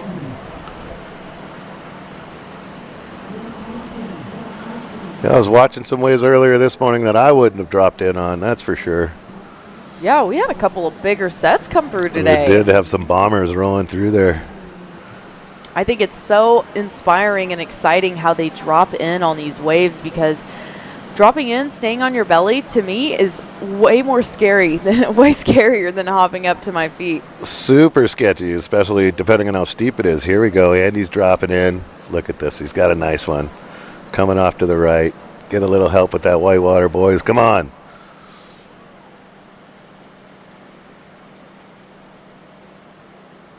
Changes directions there. He's staying on it with the rebuild. You can see him just pushing on the front of his board, trying to get that weight forward. He's able to stay in it. Yep, taking it all the way to the beach. And look at those balls cheering him on, bringing him into the beach. Now they're going to snatch him up, throw him on a chair, bring him over to the channel into the pier, and get him out there again. He's got 15 minutes, so he's got plenty of time to sort of go upon that. So what did he get there? Looks like he dropped a 3.37 on that one. Very nice. Yep, he's got time to get out there and get another one. They got to hurry, though. Every second counts. So Christopher with his priorities, utilizing it, dropping into a nice one. Look at that.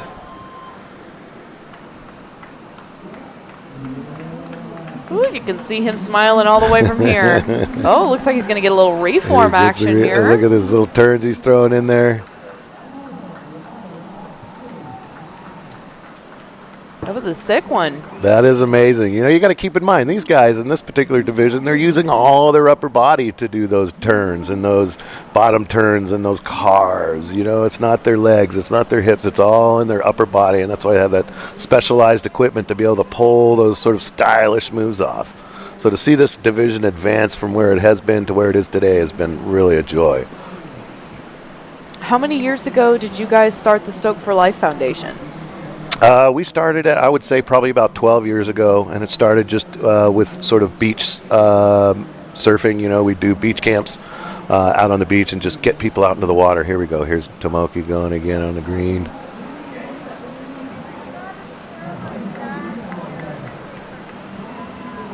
Look at that. Very nice wave he's got there. Skinning going into the rebuild. Look at that, going for a cover-up. Plenty of speed on that one. Absolutely. He's catching a bunch of waves.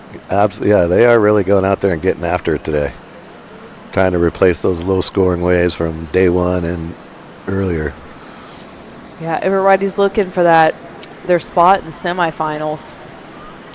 Yeah, so Stoke for Life, we just started with the surf camps. We had a ton of people coming, showing up. And then we had other sort of surfing competitions going on around us. Charlie wanted to create his own for adaptive, by adaptive, right? That was sort of his sort of edict and what he wanted out of his idea. So when it came to, you know, we have differences with priority in the wave. Our water safety is second to none. We definitely do not have a contest, U.S. Open or any kind of a AASP event without adequate water safety out there. Safety is imperative, and a level playing field for all these athletes. So that was kind of Charlie's 3 items that he wanted to make sure everything was sort of on point.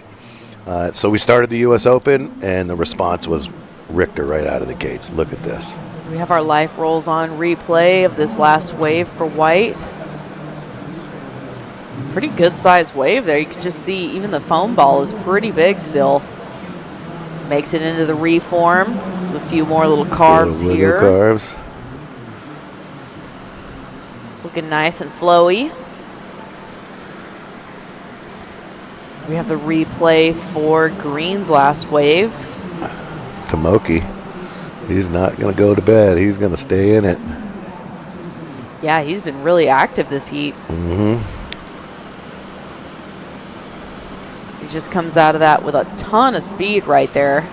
These Japan teams, they've really expanded. They've brought more guys to the table, and they're really competitive group out there out of Japan. Probably the most friendly group of people I've ever run into either. Masafumi Kobayashi, all of them are just wonderful, wonderful sort of spiritual guys that bring a lot of love and happiness and smiles to the site. So we're always happy to see those guys. Oh yeah, they're always super positive, super uplifting. I got to visit Japan earlier this year in January, and it was one of the most beautiful cultures I've ever gotten to experience. Everybody was so welcoming and so kind. Some sick surf there too. I went for snowboarding, but we drove up and down the coast quite a bit, and man, the waves just look incredible there. Right. Yeah. So we just have 10 minutes and 20 seconds left. These guys are making their way back out to the lineup. Still have Christopher out there ready. Here he goes. He's going to take this one. Nice little right. He can hang in there. Oh yeah, he's got it. Moved into position. Well done. He's going to go back towards the power pocket of the wave. And that'll be it for him on that one.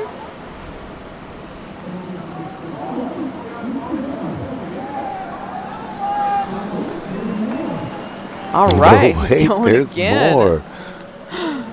It goes right by his helper.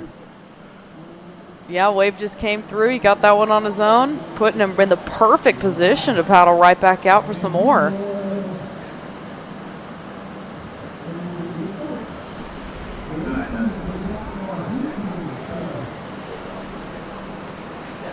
So we had our low tide at 9 o'clock this morning, so we're just about 2 hours past our high tide at 9 o'clock this morning. So we're just about 2 hours past the high tide now, so it's starting to drop just a little bit, making the waves a little bit steeper.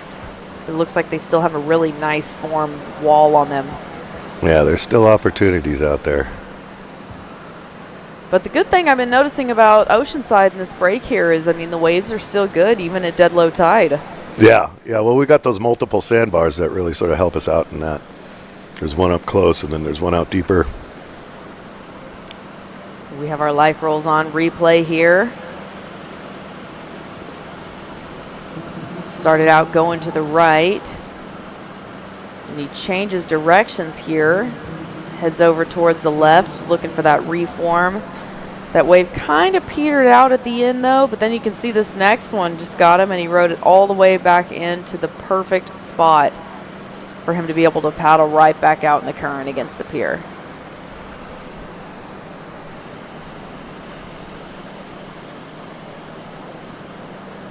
You can see the whole crew in this take from the camera. That guy dead center in the hat, that's Adam. He's with Team Surf Gimp. He's sort of their lead. He's really our red jerseys, deep water sort of connoisseur. He's starting up groups to teach people how to be good water safeties. And he comes with Surf Gimp, and they go everywhere. These guys, they raise their own money. They get athletes to sites. They support athletes. They support themselves. They get out here, and to every contest, you will see Surf Gimp without question. Wow, that's amazing. Do they travel internationally as well? They absolutely do. They go everywhere. Where the surfers are, they are.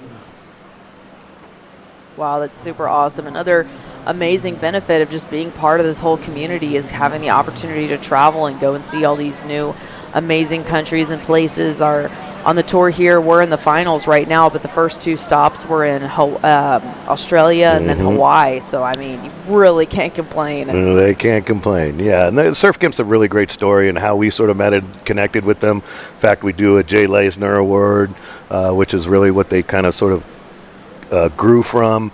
Their good friend, Jay Leisner, had an illness, and they basically said, hey, we can prolong you for this long, or you can go surfing and do what he wanted to do, which was go to all his infamous, famous surf sites. Look at green. Here we go. Tomoki going in there, ripping off to the left. Ooh, nice carve there. He's going to get that rebuild. Bangs it off the top. Sick little bottom turn. Oh. But he went for it. Like, these are the guys. They're animals. They're absolutely crazy. Yeah, he's caught so many waves this heat. Like, I wouldn't be surprised if he gets back out there and gets another one. Here we have Andy looking for that reform. Still carrying some speed through there, and then the wave just kind of mushes out there at the end. Stoke for Life guys running out there to help him out, get him back out for maybe one more wave before the heat's over.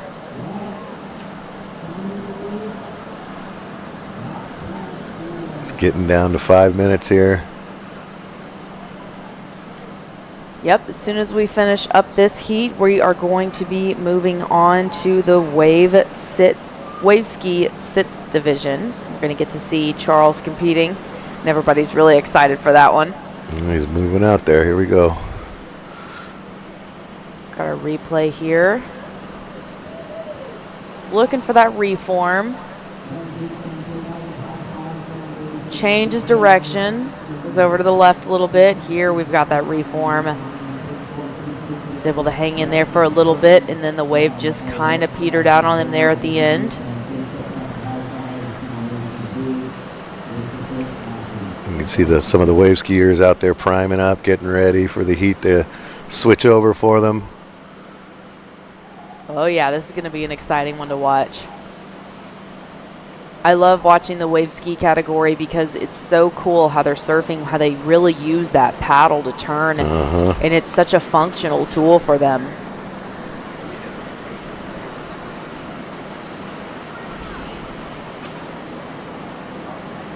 See Christopher out there, just 4 minutes and 22 seconds remaining. We'll see if he gets one last wave. I think Tomoki might be making his way back out to the lineup as well. Christopher looks like he's waiting for one of those bombers to come through. Out at that spot out there. Oh yeah, and he's out there with first priority too, so he's gonna get his pick of the set. Looks like he might take this one. Nope, decided to hold off. Seems like it was a good decision. That one looks a little closed out. It looks like there may be something on the horizon coming his way. Yeah, I still got a little time.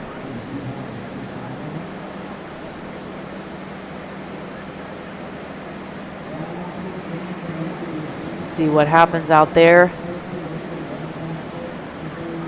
See all the wave ski guys getting ready.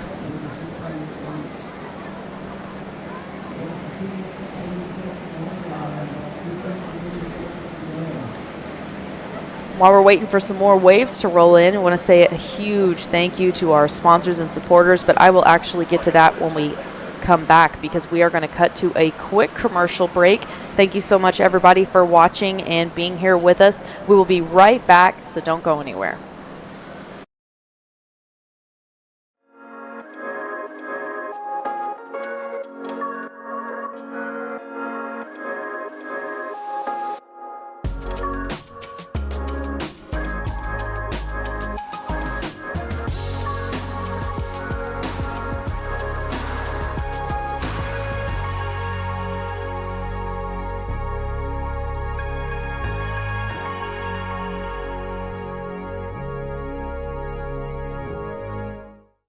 It's time to rise, to learn with the latest tech, then lead the future of healthcare, and to practice with faculty who treat you like a peer.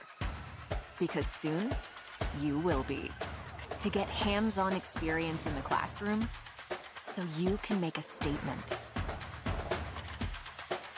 This is your time to rise.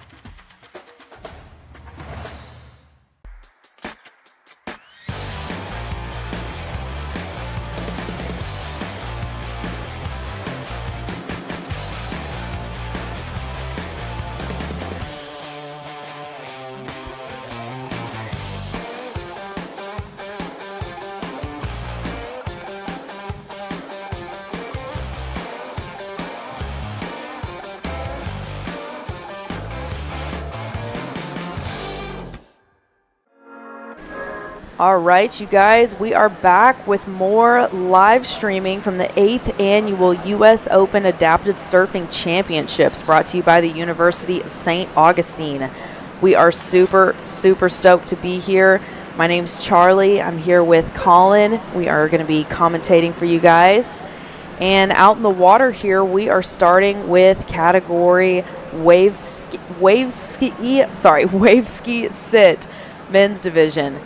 So this is going to be a super exciting one to watch. Yeah, just about 50 seconds left in this heat for these guys before we switch over. Oh, it's ending right now. Doesn't look like anybody made it out before the buzzer. Bring those guys into the side, and then we'll get the wave skiers out there momentarily. So I mentioned about some of these guys in the red jerseys, really the volunteers. One of them is this gentleman, Jeremy Wilson, with Bro Deal Surf, one of these local guys. He just makes sure that if you can't afford a surfboard or the gear you need, he makes sure he can find it for you. And Jeremy showed up here year one and was just, it hasn't stopped coming. He's here every year. He goes to every surf camp we have. The guy's just amazing. Bro Deal Surf here in Southern California for all you guys who financially challenged. He'll get you on a deck. He'll make sure you're set. Here we go. Orange already getting off, going down the beach there.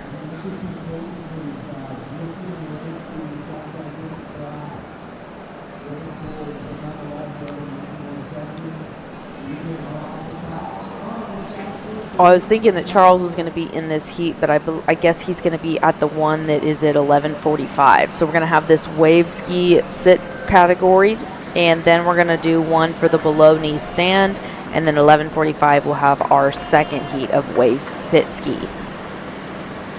Those are really good heat here. We got Roy Tuscany out there, one of our main sponsors here at the U.S. Open. So we're excited to see him out there in the lineup. Munson, he's the guy who asked for a wave of consequence, and Charlie's delivered with the Oceanside sets here. And here goes Roy. Dropping in a huge cut. Look at him just go for it. Digging that paddle in both sides so he can go left and right. Stays in it. That was a nice wave. We've got some good turns in there.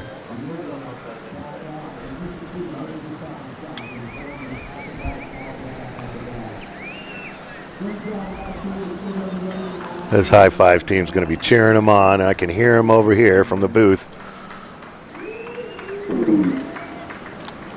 Oh, yeah, everybody's cheering from the beach here. So we'll see the replay here for Roy. The nice bottom turn cut back there. You can really see how he's using the paddle to help him get those carves in, help him steer himself.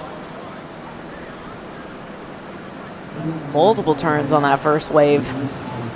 And the judges have dropped a 7 for him on that first one. That'll be nice. He'll really like having that 7 in his pocket. For sure. And this is their second heat of the event, so they are going to be looking to better their scores that they had in the first heat. Everybody's trying to qualify here for the semifinals.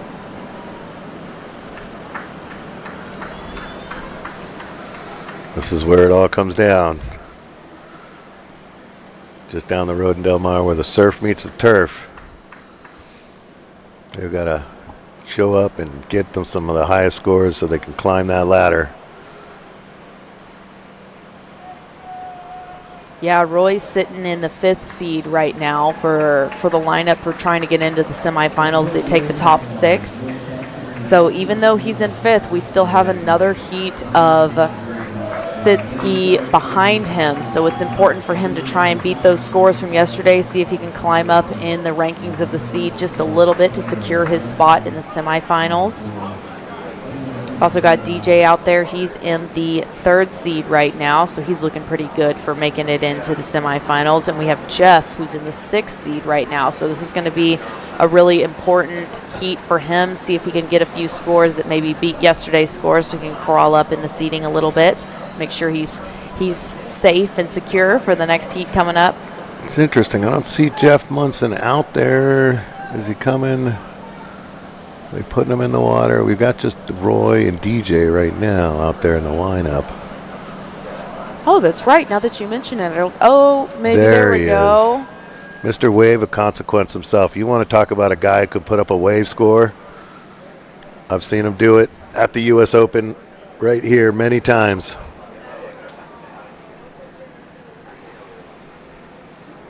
And that's the guy who coined the term wave of consequence for these guys, for all adaptive surfing. He thought that was be imperative to sort of get it out there into other markets. So let's see these guys on big, big waves.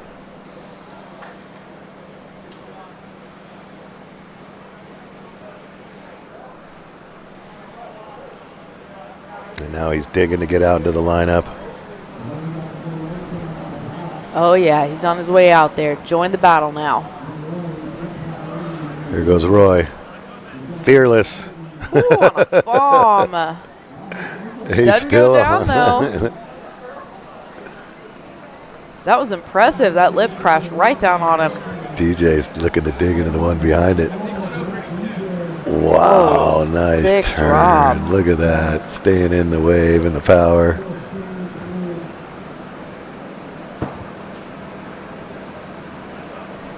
He's going to get right back over there looking for this reform. Nice little carve off the top. That's going to probably be a good score for DJ. That was very nice.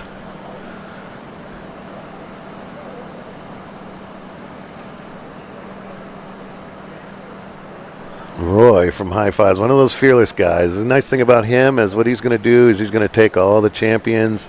He's going to take them out to Waco, Texas to the wave pool, and they're going to have their own private time at the wave pool in Waco, Texas. We love the wave pool. Here's the replay right now. Roy just getting hammered by that, somehow staying on. Able to sort of surf out of it. You see Orange back there just getting himself lined up. Dropped in.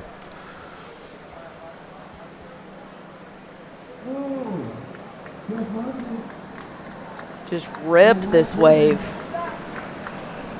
Milked just about every bit of it. He used it for everything it had. And he got a 6.33 on that one. Wow, nice score.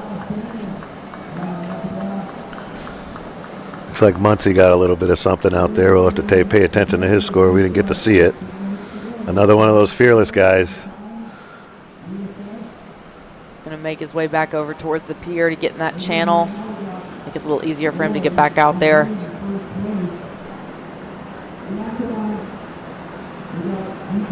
These guys have such strong upper bodies to be able to paddle like that.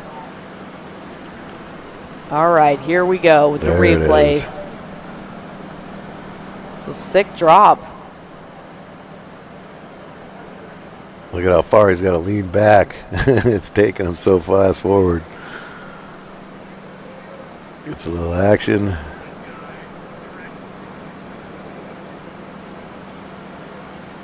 Carves on up and out of that one. He's going to head back out looking for some more. That first wave for him was a 3.83. All right, just shaking off the dew. He's going to get ready and make something happen here.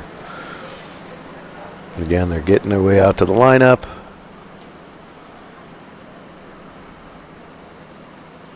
Yep, looks like DJ's going to be sitting with first priority.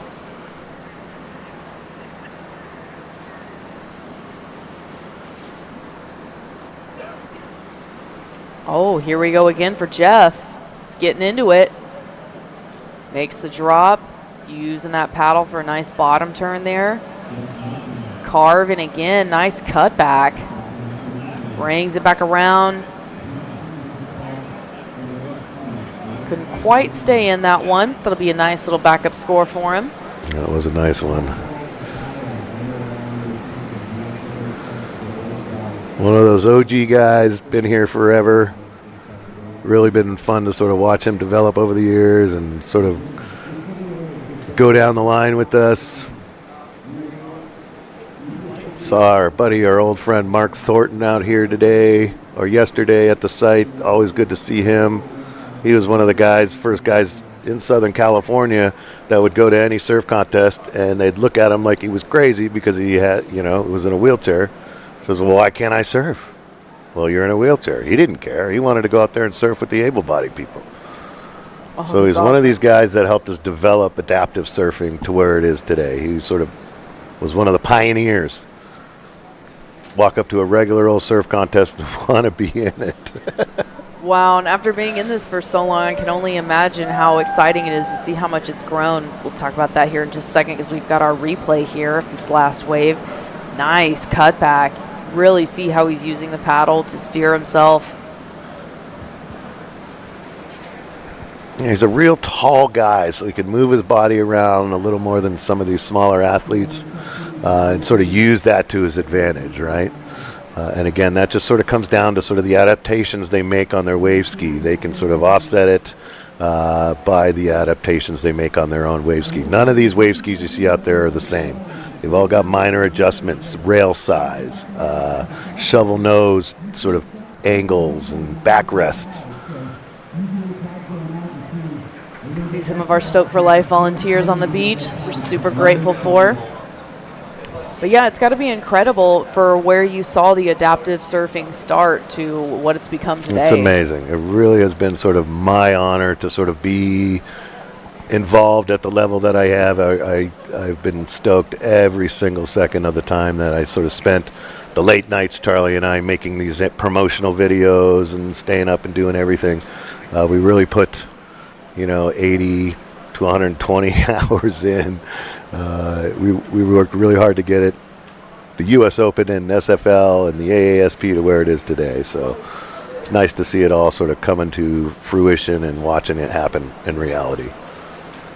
Oh, and I can imagine with over 16 countries competing here today in this competition. So that's a really good turnout. I have dear, dear friends from all over the world that I would not have had otherwise. Wow, that is amazing. We see DJ paddling into this one. Sick wave. It is amazing a good one. drop there. Looks like he's going to make it over to the reform.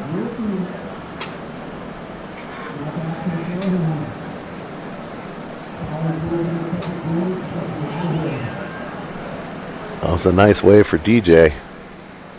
Yeah, and talking about how every board is different. You can see the DJ has a little back support built into his board.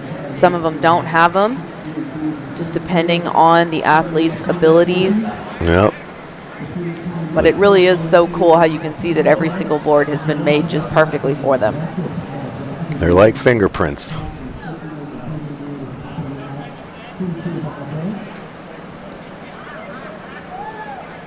Long, smooth carve down the face.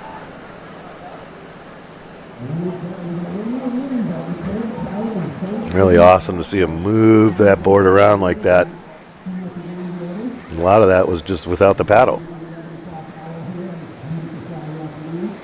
Yeah, I've noticed it looks like on the wave skis that they seem to have a little bit smaller fins, or maybe they just look smaller because the boards are a little bit bigger, but I'm wondering if that's so they have a little bit easier turning capabilities. No, they are a little small. Some, everybody's different, right? Some of the guys like to go out triple, some only go out double, some go out quads. It really kind of depends on what their speciality is, right? Some of them are really working on bottom turns and that sort of thing. So they may sort of shy away from the quad or the triple and go with the single. So you can see that DJ had that sort of moving around like that. Again, it's just whatever their sort of preference is and what their speciality is.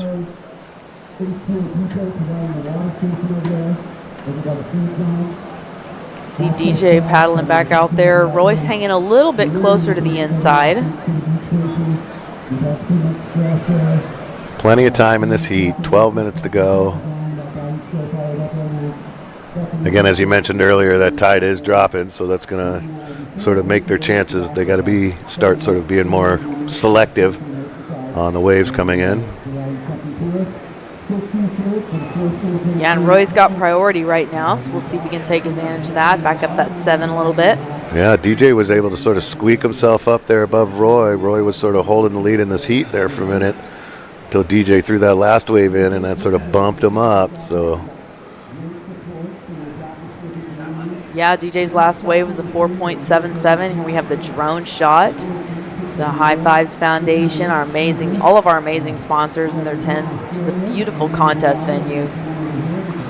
just that view alone, how it has changed from the day we started to what it is today. None of those hotels were there, just giant parking lots up at the top. Now it's got beautiful hotels, 5-star restaurants, all sorts of high-level stuff out here. Oceanside has really stepped up their game.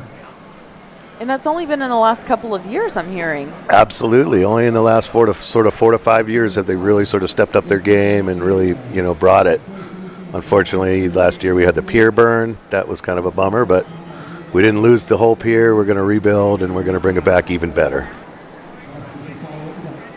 Yeah, this pier is just really breathtaking. I remember my first time at Oceanside coming to the pier, and I didn't know that the entire pier is wooden. Yep. And it's just really, really cool looking. I've never seen a pier that looks like this at all, and it's super impressive that the whole thing is wooden. Yeah, the San Diego County was definitely, we were all paying attention to when the fire happened last year. We were all sort of worried about it, but fire department and Coast Guard and lifeguards, everybody came out and just really did a great job of saving that pier for us. And now we'll be able to rebuild it and put a restaurant back on the end there. Because it is one of, Oceanside is really set to become the jewel of North County and even San Diego County. And that's so proud to be from the city. Oh, that's amazing. They're definitely heading in that direction for sure. We've got another beautiful shot of the pier here with the drone. St. Augustine's our title sponsor. People just coming down, don't know what's going on, checking us out. Talked to a couple of the hotels this morning, and they were so excited to sort of have this event down here. So we're going to get them more involved in this one. And then next year, look at that, DJ. Big drop in. That was a sick one. That was a sick one. Excited to see what kind of score he gets on that.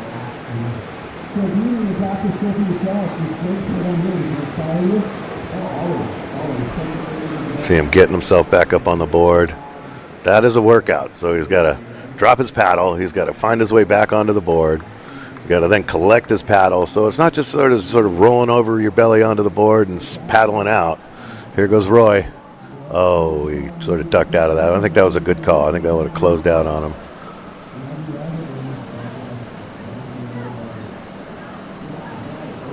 There's the replay. Look at that drop in, and he just puts a turn in there just for good measure. That was nice. There goes Roy. Finding one, doing work.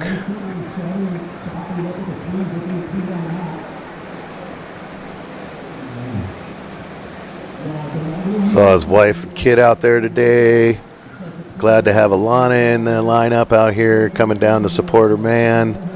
Just an amazing group of people out there at High Fives. So fortunate to have their support. All right, here we have the replay from Life Rolls On. Sick cutback there. Another cutback, really connecting well with those turns. And a third and fourth cutback there.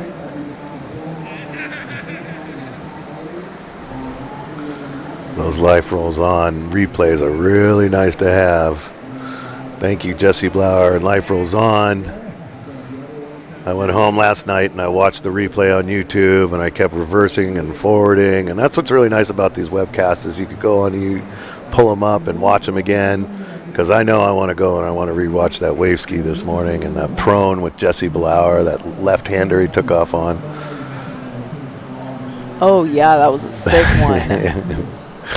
That man has got issues as well. He's just like Roy. They have zero fear.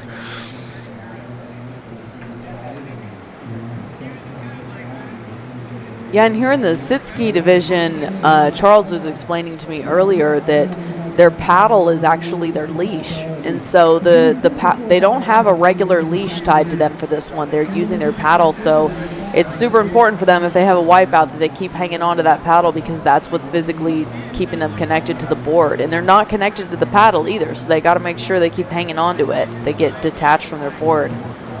Yeah, everybody's a little different, right? Some of these guys even may have a little Velcro lap strap to sort of help them. But definitely that paddle is not connected to them in any way except to the board by a little, by a little leash, so that when they hop on their board, they can sort of roll it in with that leash. But it all really depends, and those lap belts can be a little sketchy. Some people go without them, some people go with them, but it really all depends, because sometimes you get caught upside down.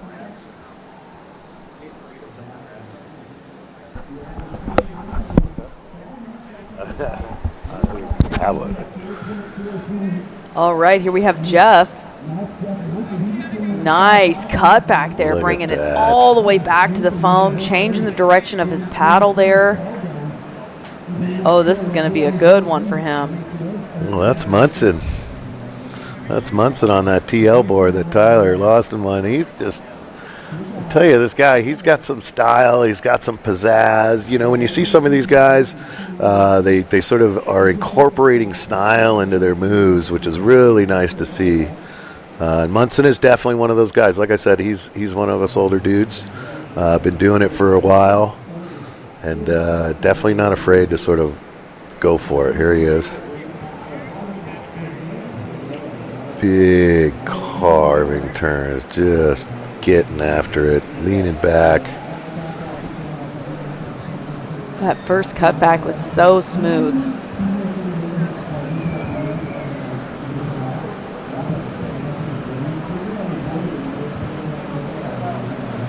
Well done, Munson. Wow, and that last wave was a 6.37, bumped him up into first place. So he just bumped Roy, bumped DJ. Roy grabbed a wave that bumped DJ. And then Jeff got on it and just bumped them both. Again, a big division. These guys are catching tons of waves.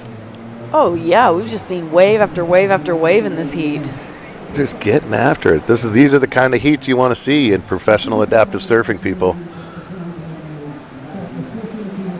Everybody's hungry for the semifinal seating. It's tight. 11.87, 11.43, 11.1 on this heat.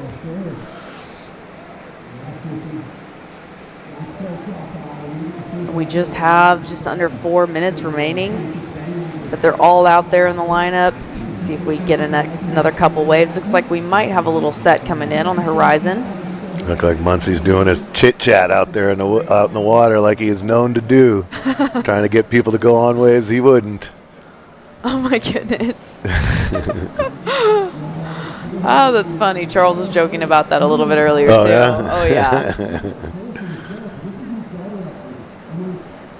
Look at it. They're 3 wide here. Everybody's looking at it. Oh, this is a sick one. Here goes Jeff. Amazing drop there. Uses that paddle to get back over there. Oh, Just my gets goodness. pounded. Paddle ripped out of his hand. He's just balancing his on it, just trying to stay with it.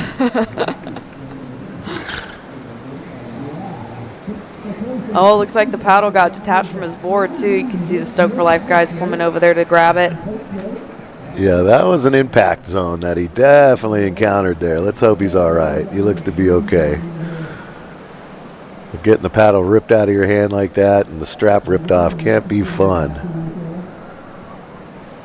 And there goes Orange, DJ. Oh, you can see him smiling even from here. Look at him. So stoked.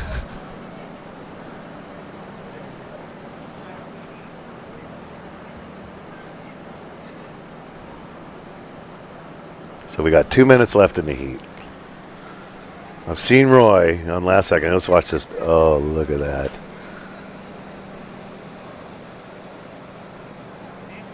Ooh, and that wave just came crashing down on him. Claimed his paddle, sent him to the beach. It's impressive. He was able to stay seated on his board even while he was going almost completely sideways like that. And you can see his paddle rolling out there. There's Green. Oh, here we go with Roy. Just going to see if he could get that reform on the inside. Minute 30. Yep, time is ticking. 1 minute 18. Well, we're down to just to the end of the heat.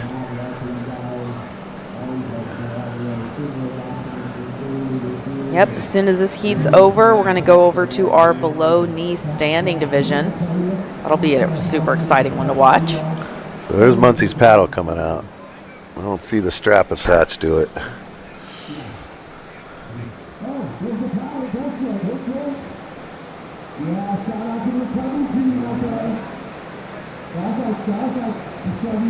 And I could be wrong, but I think that everybody's caught a wave now. It's kind of making their way in. I think that Roy might be the last one that was out there.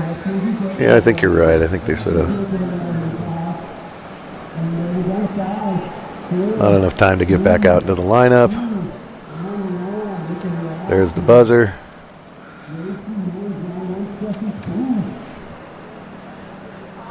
All right, you guys, we are going to cut to a quick commercial break, but don't go anywhere because we're going to be right back with the below knee stand division. So we'll see you guys in just a second.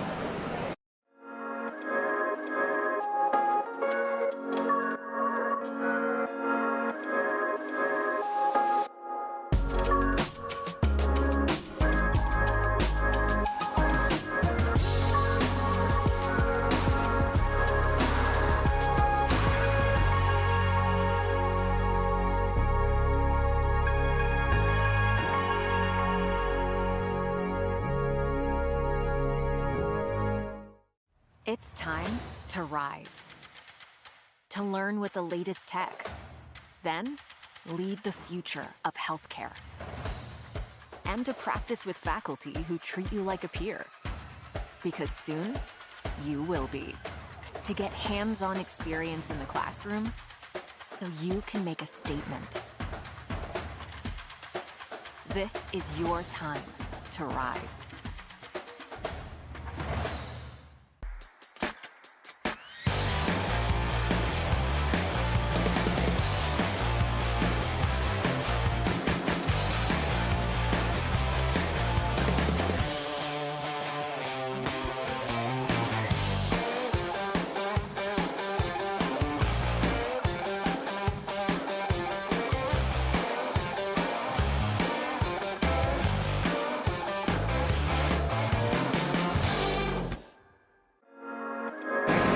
All right, you guys, welcome back to the 8th annual U.S. Open Adaptive Surfing Championship brought to you by the University of St. Augustine. We are here in category below knee stand division. My name is Charlie, and here next to me we have Colin here to commentate what's going on. How's things going? Excellent, beautiful day, sort of burning off that marine layer. The sun's coming out a little bit. It was one of our favorite heats with the below knee standing men's. Got the SFL ambassador Shawnee Whitaker out there in the orange, Kejiro Ito in the green, and Stefan Vene in the white. I know Kejiro is wanted to get some high scoring waves in there and up his way his best. Shawnee, as we know, is always a competitor, always wanting to do better and better. He doesn't go against the other competitor, he goes against himself. He's one of these guys that are constantly trying to better his scores.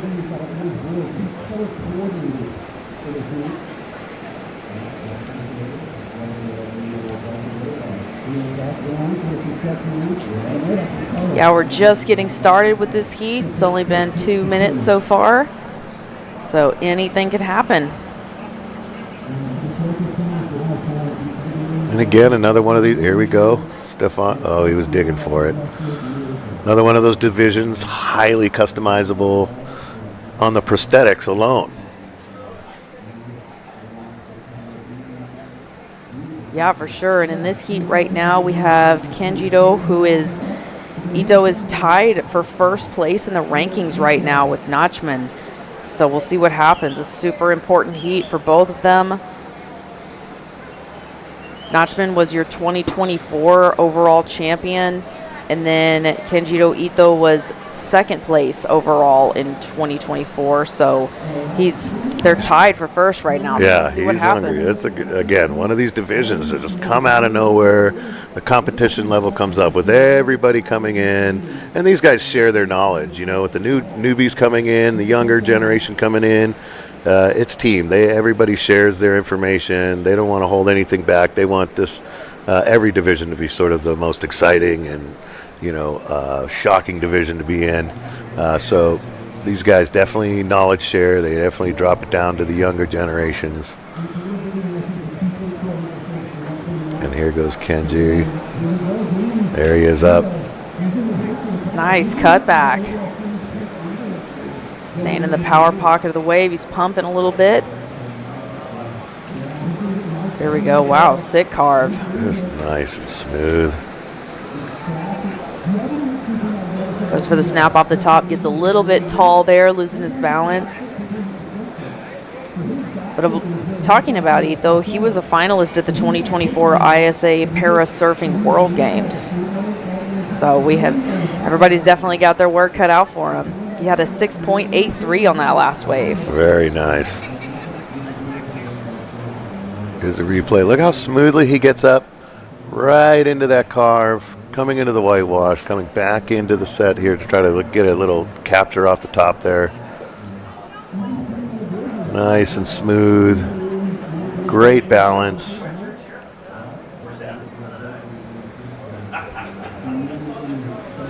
There goes Stefan out there. Okay. Yeah. So it's right around here somewhere.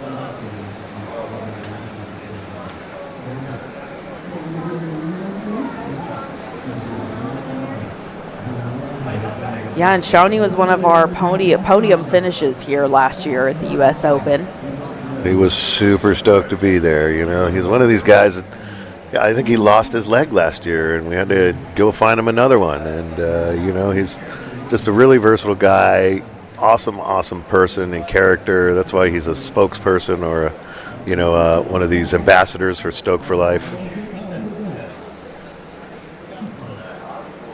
Primarily out of Florida. Oh, man, he lost his leg out in the water? Yeah, well, he lost his prosthetic. Oh, that's what I mean. He's but lost it a couple times, yeah. Probably sink then. Yeah, well, that's the problem, right? Some of these do sink. So here we go. Here's that's Stefan. And see, that's his lead foot there. That's the prosthetic. So that's got to be a little bit weird, a little bit different. So, again, these guys have to make adaptations and changes depending on their particular sort of issue. Do you think that there's any benefit to whether the prosthetic is in the front leg or the back leg?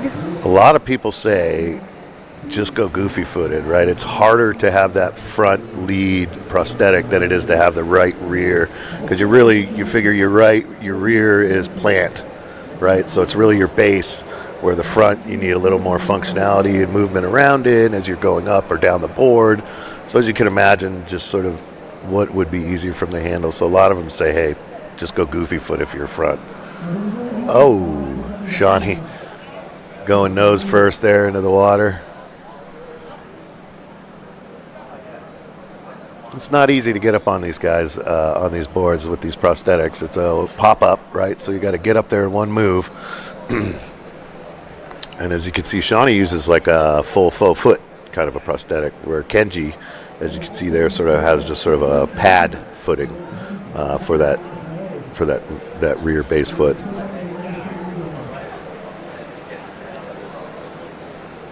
Yeah, it's so interesting how each and every one of them has their equipment just dialed in for their exact style and preferences and everything. You see so many different modifications to the feet and the boards and everything out there. Right, and that's why we have a lot of prosthetics people on who donate to us, because they're out here making adjustments and saying, well, what do we need to do? What can we change to make these more competitive? And these prosthetics more waterproof even in the ocean alone. There's all sorts of elements that need to be considered when you're dealing with prosthetics in the ocean. Yeah, we see a lot of them have several different prosthetics for different activities. They might use a different prosthetic for surfing that they use for just their daily walking around. Yeah. They might use a different one in the gym. A lot of them use a different one if they run. So it's really interesting to see. Some of them have, 5 or 6 different feet laying around. Right. Like there's people like our man Josh Bogle, who has a couple of prosthetics he uses, and then there's people like Jose Martinez, who doesn't use any prosthetics. You know what I mean? He just goes at it as he is.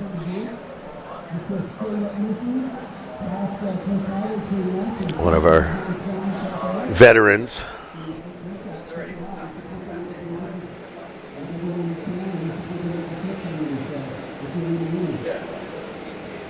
We just have 16 minutes and 17 seconds remaining.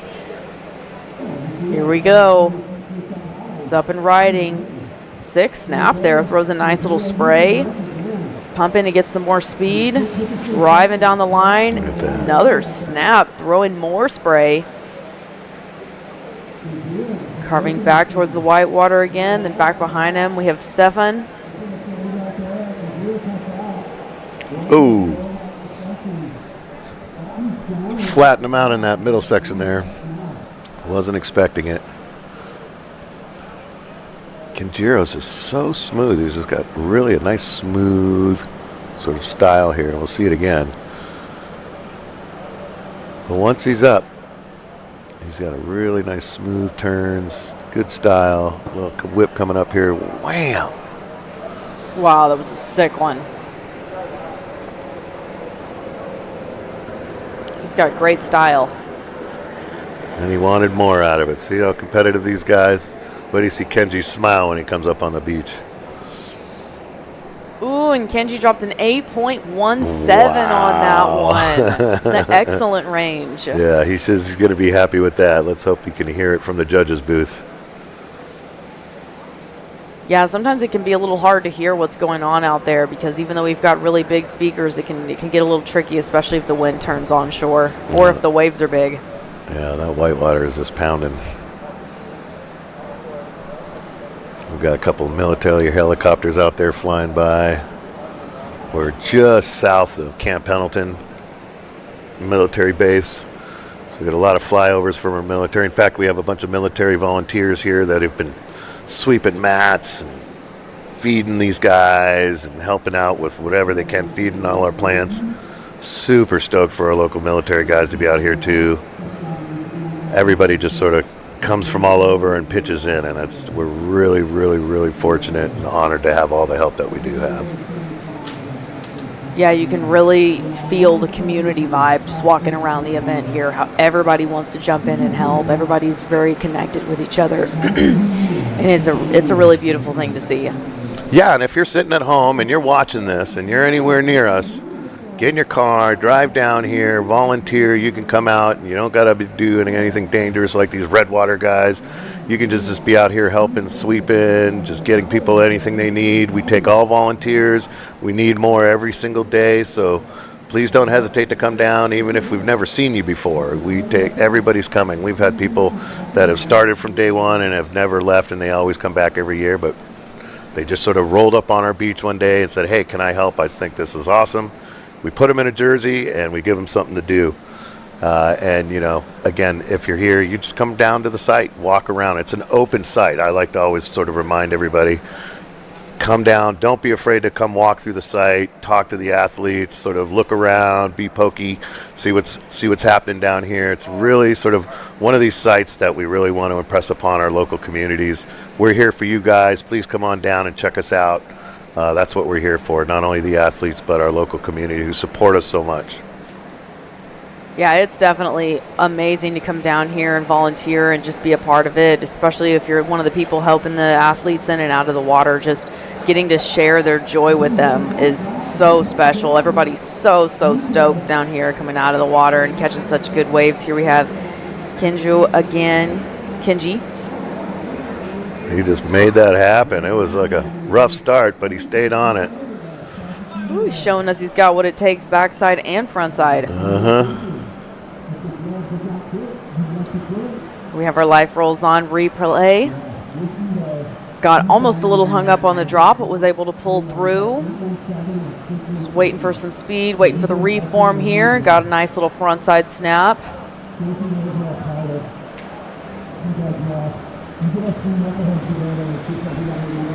He's sitting with an 8.17 and a 6.883. Must be feeling good. That is a good position to be in right there.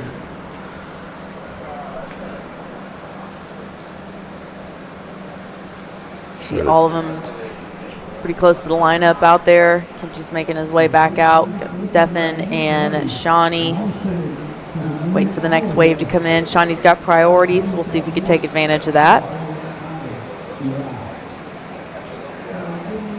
Making a move over there.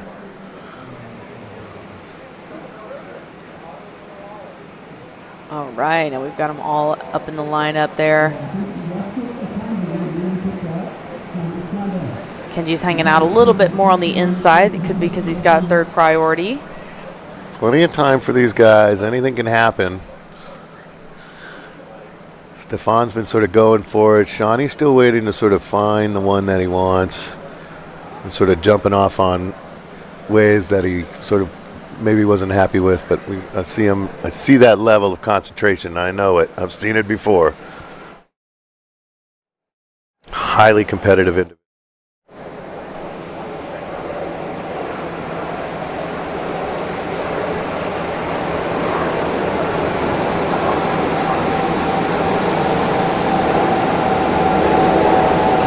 A lot of these waves I've seen on here today, I wouldn't drop into, people, just saying. Yeah, me neither. I would have let a bunch of these go.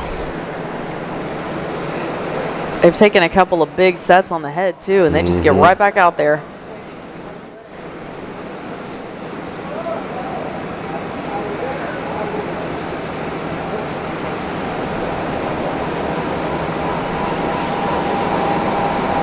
There we go. Stefan, they're just trying to get in. A little power is sort of draining out now. So it's going to be sort of critical to find the right section as it sort of moves its way down or even north of us here.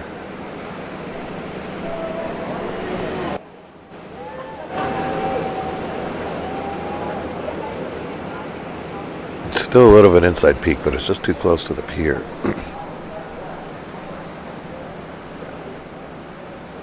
Oh, just so close. Trying to get into that one, didn't quite make it. It's all right, though. They still have time.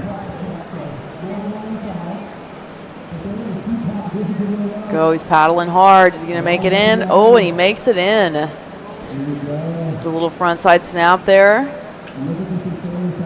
Goes for another one, making his way down the line, then decides to peel out right there. There's a nice little wave for him.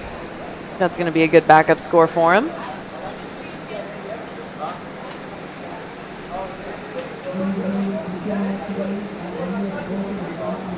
Eight minutes left to go in the heat. Our strategy is starting to sort of come into play a little bit more here. Here we go with the life rolls on replay. Nice little carve there. He's just moving down the line, getting a couple turns in. He got a 2.67 on that last one. So that'll bump that lower score out of there for him. While we're waiting for a few more waves to come in, we want to give a huge thank you to all of our sponsors for this incredible event. We are so grateful. It would not be possible without you guys. We're here for the 2025 U.S. Open of Adaptive Surfing Championships, presented to you by the University of St. Augustine for Health Sciences. Our hosting sponsor is Visit Oceanside. We also want to say thank you so much to the Stoke for Life Foundation, the High Fives Foundation, Sticky Bumps, Surf Gimp Foundation, Senor Grubbies, King's Paddle Sports, All American Garage Doors, Hanger Clinic, Life Rolls On, Florence, H2O Depot, Access Tracks. We've got the awesome Access Tracks all over the beach here. Everybody get down to the water. Sands Coffee Roasters, the Buccaneer Cafe, Wrench and Rodent, Sebastopub, Silkscreen Shirts, Independent Trading Company, Adapt Functional Event Center, Route 99 Hawaii, and Harbor Fish and Chips. Thank you guys so much for your support. You can see the tents from all of our sponsors. This amazing, beautiful contest venue right here in Oceanside. There is nowhere else I would rather be, let me tell you that. They are the best. Thank you again, sponsors. Access Tracks, Kelly Twitchell, again, been here with us since day one. Come out with her beach mats, giving these people accessibility. It's amazing. I bet that provides such a huge benefit than trying to have to wheel through the sand. Game changer. When you can get yourself down to the hard sand, you know, just for anything, you know, it's not just for athletes, it's just for regular old beaches. So I can take, you know, my disabled partner, friend, whatever, to the beach with me, you know. It's really a great product she got designed there. Look at that. Yo, Kenji on a bomb. Oh. He's just having fun out there now Yeah. with his 8.17 and 6.83. Making a show of it.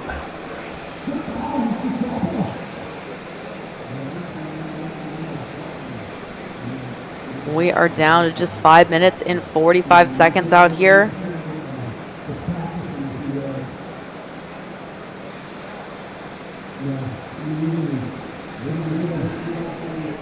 Yeah, the surf camps that all these organizations throw are really huge. A lot of people think about, you know, helping out the individual in the water, you know, with the disability and how much it brings to their life. But, you know, a lot of the times what I've seen is these families that are affected too. As you're affected with some of these injuries that initially happen, you know, the families are their support. The families are their caretakers. And, you know, it's just as difficult on those families as it is on the individual injured. A lot of times supporting them, and when they see that person that they've been putting days and nights into. Oh, here we go. Kenji's going up on another. Oh, nope, that was Stefan. Thought he was going to go for that one. But when they get out there and they see these athletes get in the water, and they see the smile on their faces, I can't tell you how many parents I've seen drop to their knees and be thankful that their child is, you know, getting the best out of their experience of the therapy of the ocean. I've seen it personally firsthand. It's real. It's real. Yeah, it's amazing. It's amazing what the ocean can do for our bodies and our life and our mental state and everything. Like, the ocean is truly a gift that we have, and it's just amazing everything that you guys have put together out here so that everybody can enjoy it, get their little piece of it. Yeah, one of them that impacted me the most was an autistic child that was brought to our camp, and the parents were explaining, highly autistic, not functioning, doesn't smile, doesn't talk, doesn't move, doesn't laugh, doesn't do any of that stuff. And that was as soon as we put that child in the water and the child was coming down on their first wave, to see that child respond, and the arms and the smiling, the mother was in tears, the father was on his knees. Those are the moments we do it for. I'm getting the hair on my arm is being raised right now. That's what it was all about. That's what Stoke for Life was all about. And, you know, we're really happy that it transferred into the U.S. Open and the AASP. It's just, you know, it's just for everybody, and it's really awesome for everybody to be out here. And just one of those experiences, just giving me the chills. Oh my Love goodness, that is just incredible. I can only imagine the feeling that the parents must have had in that moment. Yeah, trying to just wrap their heads around what effect this had on their child. And has that kid come back to surf again with you guys? Absolutely. Multiple times. Oh, that's amazing. Oh, I got chills too now. Yeah. And just those are experiences every year. Every year you can have, especially down here at the site. You know, I had a gentleman come down. He had just been in a car accident, just injured, sort of paraplegic, sort of a T, you know, sort of low below his chest, so just his legs. And he was here in his brand new chair, and this is really the first time he sort of rolled out into public. And he was trying to explain, you know, he's like, what's going on here? And I was explaining to him, well, this is adaptive surfing. People like you are out there surfing. And he says, well, you know, I'm a paraplegic. There's no way I could go out into the water. So I rolled with them around to the front of the tent, and I said, look out in the water. I said, those are quadriplegics out there. And I think Jesse Blower was out there, my goodness. and Jesse dropped into this monster wave, and the mouth on this kid, his jaw opened up wide, and now he's coming to the site, and he's coming out to the contest, and he's in it. You know what I mean? I mean, when he normally thought, he was in the sort of, I'm going to have to make major adjustments in his life, and he came out and he saw these people doing this, and he's like, well, maybe I don't. Maybe I can surf again. Wow, that's incredible. That's incredible. I have full body chills right now. It's just been one of the best jobs that I've worked, the hardest I've ever worked in my entire life, and haven't received one penny for in a payment. It's one of those kind of jobs that I'll never forget, and I'm so happy that I've done it. And all the years that put in were just, it's one of those, never take it back. It's good to give back to humanity, and that's what we're all about here, and spreading the love. That's amazing. Yeah, everybody that's a part of this, nobody's in it for the money, for sure. Everybody is here to spread the love, to spread the stoke, to spread the happiness, and it's definitely one of the most rewarding things that I think people could be doing, for sure. The big challenge is to get into the Olympics, right? They want to get into the Paralympics. Kind of got held out last time, but there's just going to be no way that they can hold these guys off that much longer. You know Yeah, what I mean? especially with the community of it this big. I mean, there's 16 countries here competing. Right. And we just heard the buzzer go off, so this heat is finished up. Congratulations, Wave ski's those coming guys. out. There we go. There's our boy Chaga. Oh, yeah, they're ready. This is going to be an exciting one for sure. All right, you guys, we are going to cut to a quick commercial break, but don't go anywhere because I know everybody wants to see the wave ski division that's coming up next. So we'll see you guys in just a few seconds here.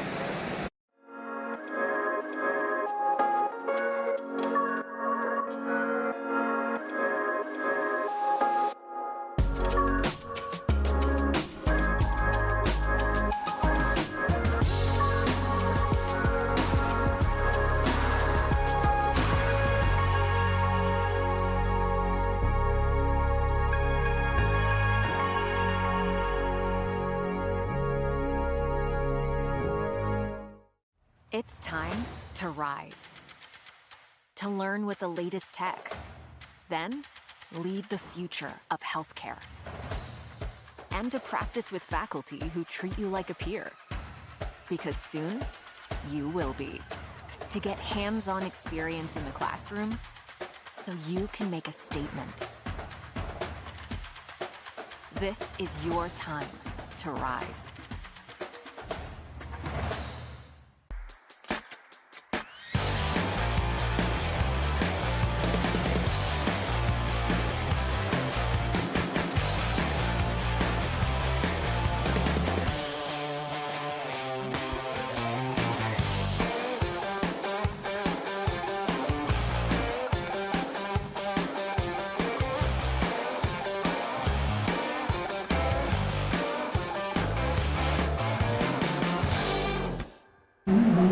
All right, you guys, welcome back to the 8th Annual U.S. Open Adaptive Surfing Championships, brought to you by the University of St. Augustine. We are so excited that you guys are here joining us. Out in the water right now, we have the Wave Ski Sit Men's Division. Super exciting to watch. Really excited for this one. My name is Charlie, and here next to me we have Colin. Colin, what do you think about this heat that we're just getting started with out in the water? This is one of those heats. It's got a lot of my friends in it. My bestie Chaka, Chris Oberly out there, Spike Kane. He's known as our hostess with the mostest. He's the guy who houses a lot of these guys, so they don't have to spend money on a hotel or anything. And then they all hang out and eat foods from their respective country from wherever they're from. So they really spend a lot of time together out there. But again, it's one of these stacked divisions. A lot of these guys have been around for a while. They're not going to be able to they're going to be in their own game, so we should see some good surfing here. Yes, we have Charles Webb out in this heat. He is the current leader of the rankings for the sit ski division. Told me that this is the first time that he's been in this position. He doesn't really know how to feel about it, but I know he's super excited to be out in the water this morning and going to have some good luck, too, because the wind hasn't really gotten on it too strong yet. We've got a little bit more wind than we saw earlier this morning, but overall the conditions are still really nice out, so we're hoping that wind will hold off as long as possible today. Yeah, you wouldn't know it from the outside, but Chaka's really a humble guy. Doesn't really sort of, you know what I mean? He definitely doesn't like to collect his own money when he wins in his contests. So, but he's definitely wants to sort of go out there and sort of have a couple of years where he's really going to go after it and really get after it and try to be the best he can. Chris was just going out, all out for that one.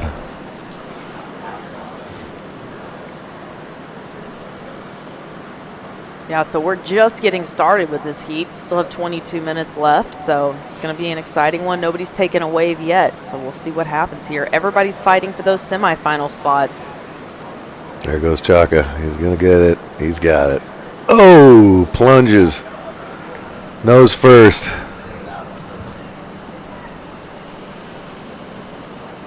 Ooh, looks like he's still hanging on to that paddle, though. She's not going to be too far from his board. Chris Overly's going to take there.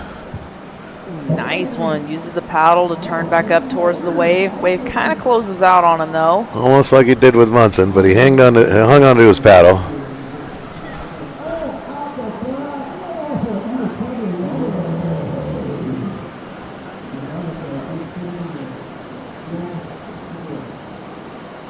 Taking it around there. Spike cane moving out.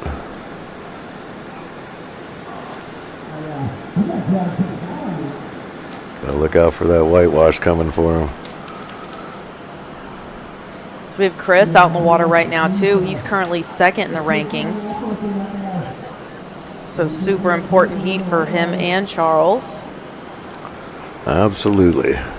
Those two, super competitive. Super competitive. When they're friends on the land, but when it comes down to a heat, especially if they're in a heat together, they're shooting for winning at all costs. So we're going to see some stuff come in between Chaka and Chris Overly, Spike Kane, Johnson with the .33. So they're kind of just sort of figuring out where to sit, where to be.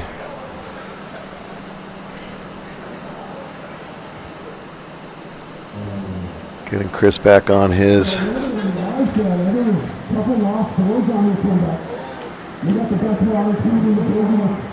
Yeah, we've still got plenty of time left in this heat, so we'll see anything that can happen.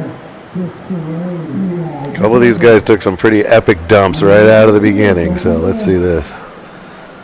There it is. Oh, just smash. Yeah, and they really have to have a good strategy and good timing getting back out into the lineup because you cannot duck dive a wave ski. No.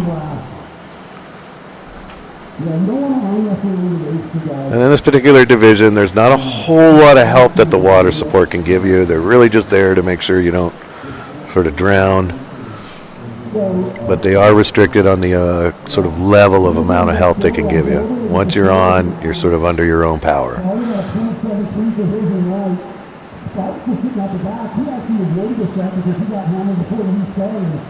Man, as soon as they get back out there, things are going to get exciting. I'm looking at some of their credentials here for Charles and for Chris. Well, we know that Charles, like I just mentioned, he's ranked #1 right now. Chris is ranked #2, and Charles is a multiple-time ISA world champion and consistent top finisher at the U.S. and international events. And then Chris is also a finalist in multiple ISA World Parasurfing Championships. So they both have their work cut out for them against each other. Absolutely. So the chop is picking up there, and it's really sort of impacting their ability to sort of stay on those boards as the whitewash comes through and rips them. Spike Kane sitting out there in the primo position, just sort of waiting for the right set. Chris is trying to get out there as fast as he can.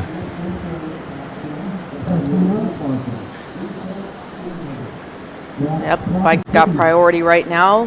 He's taking a look at that one, decided not to go on it. Haven't seen Chaka Webb.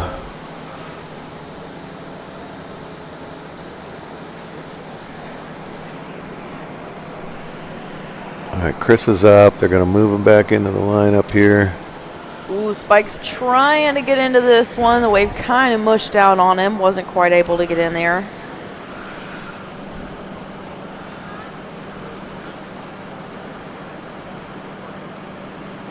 See Chris making his way back out there as well. All right, so you can see there here the little difference here between Chris and Spike. Spike's injury is a little bit lower, so his wave ski is a little bit longer, a little bit wider, and the rails are a little bit fatter for him to keep him a little bit better buoyancy. Where Chris is able to sort of have the smaller sort of board there because his injury is a little bit higher, so he's got a little more down the hip there.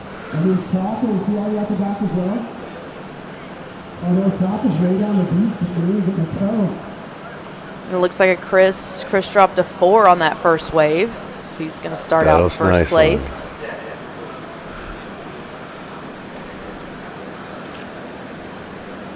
Those water support are little dolphins.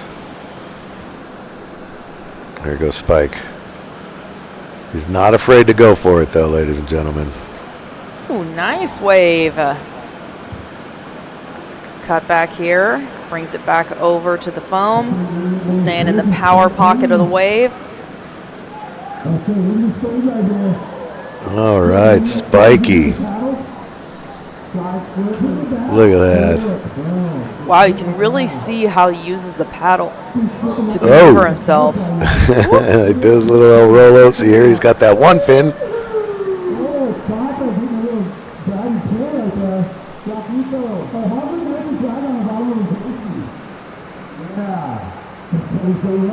There we go, replay of Spike.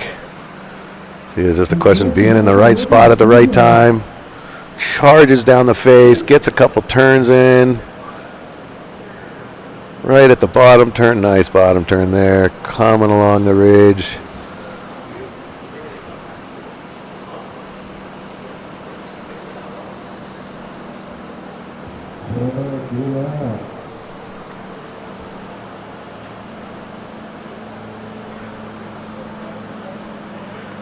Englishman, they're just going to go ahead and move him up the beach here towards the channel. Spike with the 5.33 takes the lead in the heat. Spike Kane, excellent job, buddy. Chris Oberle's now out there in a position to strike. He's just waiting on it. He's just give him something. You can see him even praying for it out there. Just 14 minutes and 44 seconds remaining. Just used up 10 minutes of this heat, so they still have plenty of time out there.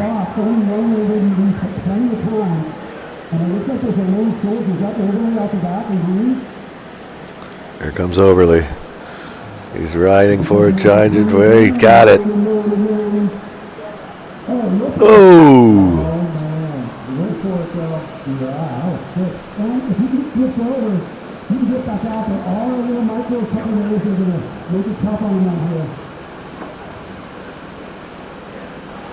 Tips the board over, ducks the wave, best he can. A little cleanup.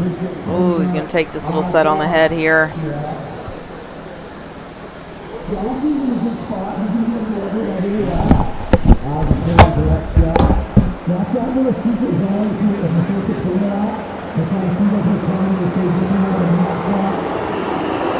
See Chris making his way back out, taking advantage of the channel.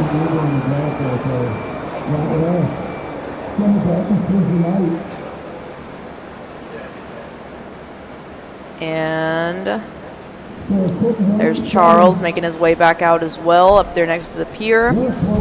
See the whole contest scene. Got all the Stoke for Life volunteers there, ready to pitch in, do their part. Just a beautiful contest scene here. And you gotta love these white sand beaches here in Oceanside. Yes, absolutely. All right, like to see that white jersey. Took a minute to get him over to the channel. He's still got time. We still have 12 minutes and 50 seconds.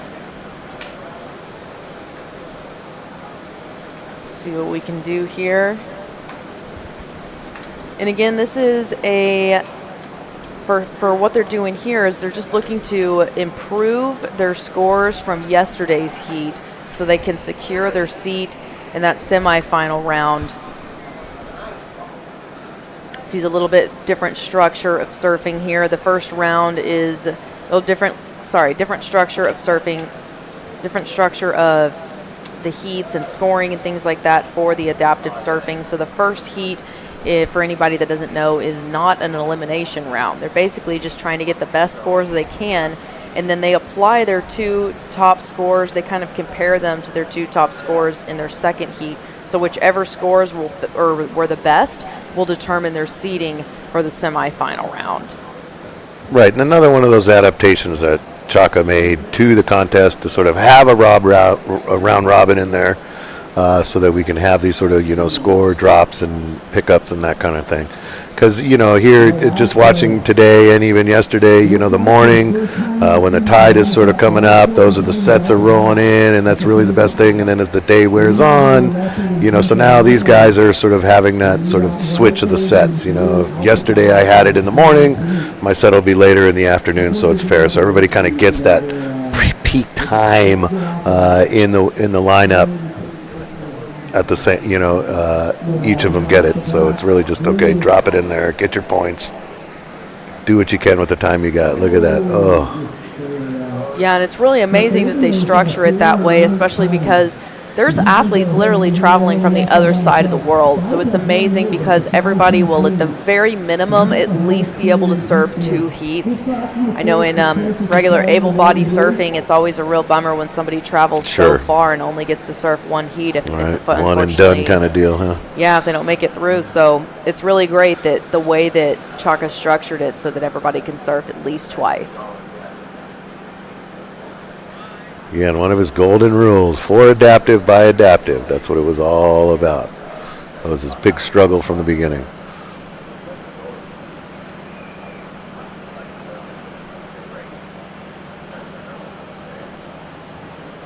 Come home from some of these contests and be like, that's not fair. This is the way it should be done. It should be fair for everybody. And they just sort of laughed at him and said, well, you do your own contest. And he said, you know what? I'm going to do my own contest. And look what it has grown into. My goodness. I mean, we have 16 different countries competing here. Yep. It's you guys' 8th annual event, and just signed a contract here with Oceanside to keep doing it for the next 5 years. So the future is looking really bright for adaptive surfing. Yeah, Oceanside is, like I said, amazing city. It's just been great to us. So we're really fortunate and honored to have such support. And they really, like I said, rolled out the red carpet for us, bought us one of our big vans. Stoke for Life Day is September 11th here in San Diego, California. We've got awarded a Stoke for Life Day about amazing. 5 years ago. So we're really, like I said, Oceanside and Stoke for Life and the U.S. Open will never be separated. And what do you guys do to celebrate the Stoke for Life Day? Well, it's really nice. Sometimes the contest culminates on the 11th. I think it was 4 years ago it ended on the 11th, so it ended on Stoke for Life Day.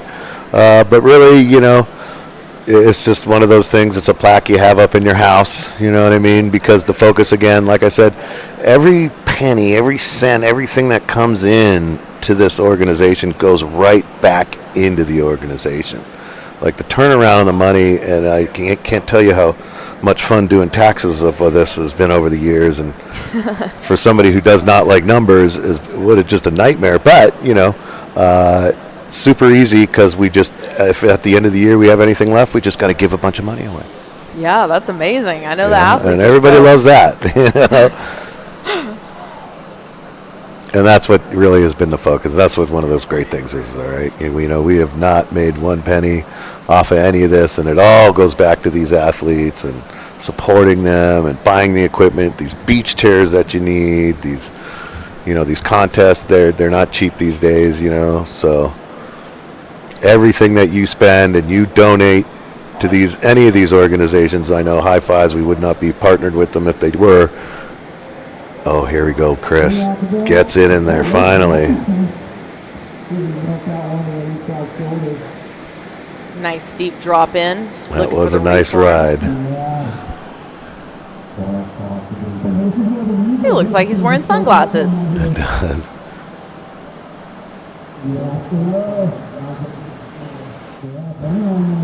Look at him taking it all the way to the beast. Good job. Oh no, he's wearing, it looks like clear lenses, maybe some prescription glasses. Yeah, he has some glasses. I met him down on the beach earlier this morning. Good guy. Haven't shared a breakfast with him. Wow, sick drop.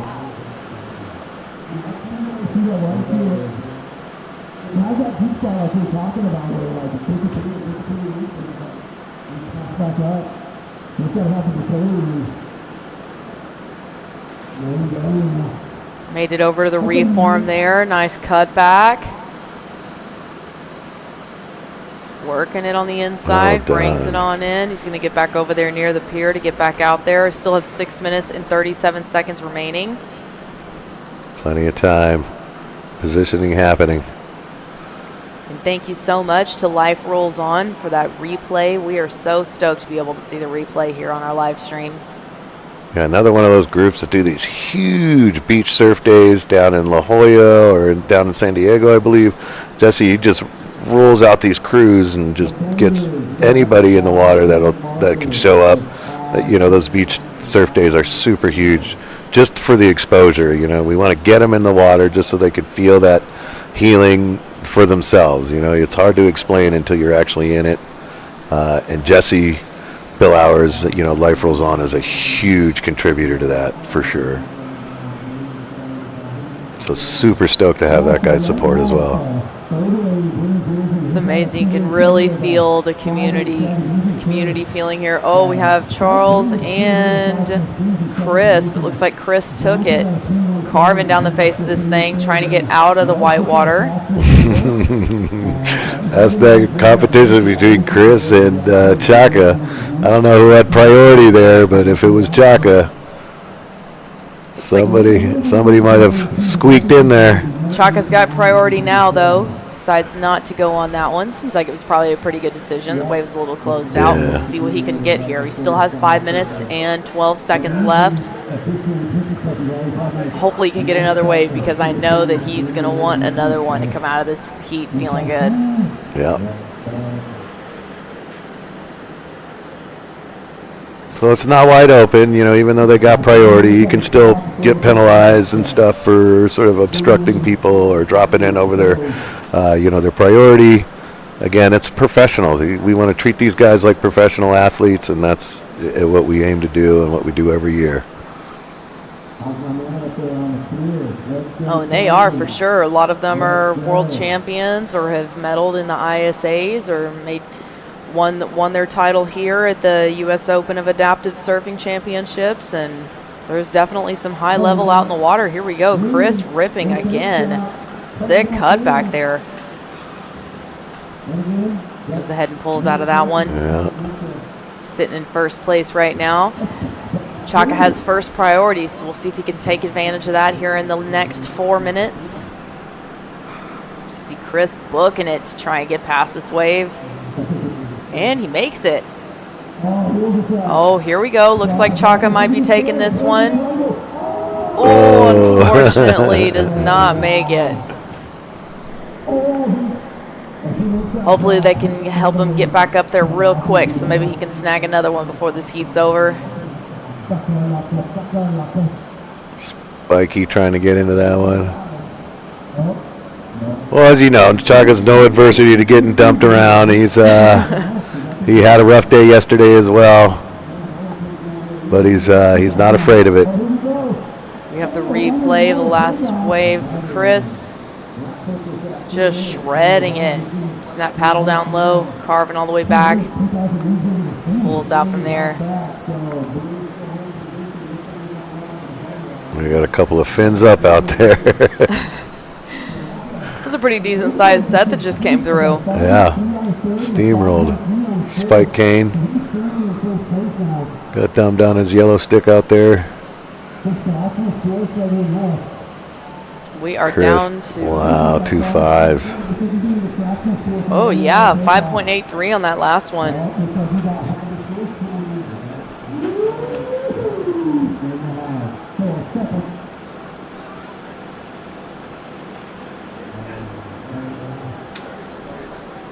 Chris Johnson out there with first priority, just waiting for his wave to come through. And looks like he's going to take advantage of that now. Going for it. Will he get in? Oh, he makes it in. Makes the drop. Uses the paddle to steer himself.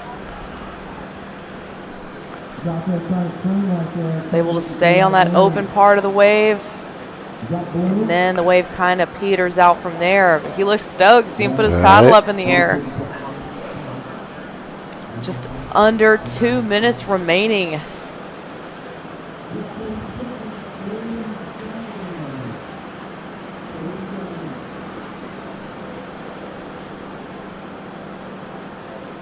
Just about ready to wrap up the wave ski men's second heat of the day.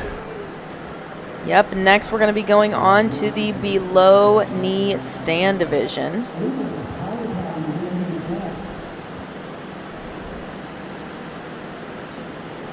There's some water rescue out to grab them and pull them in. Get the beach chairs down there on the beach.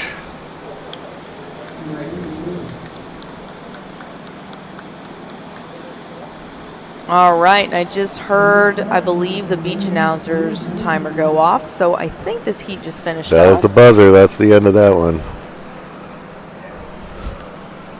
So next we're going to be moving on to the below knee stand division. This will be our last heat of the day for that category. And then we have women's prones assist, low vision, and then we'll finish up the day with one more heat of prone assist. So we are going to cut to a quick commercial break, you guys, but don't go anywhere because we will be right back with the below knee standing division. So we'll see you guys in just a quick break.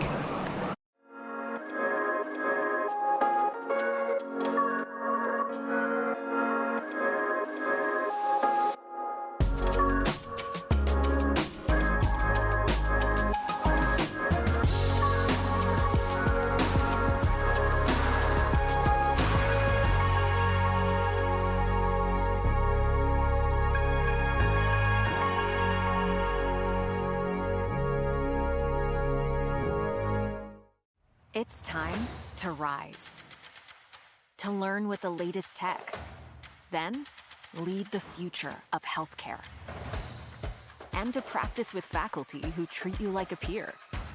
Because soon, you will be. To get hands-on experience in the classroom, so you can make a statement.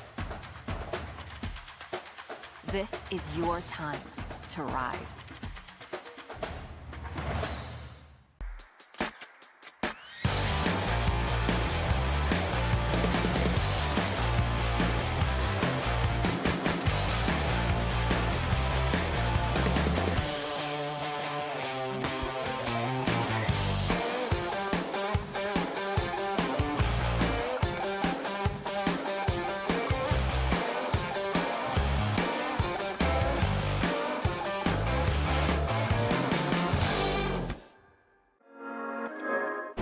All right, you guys, welcome back to the 8th annual U.S. Open Adaptive Surfing Championships, brought to you by the University of St. Augustine.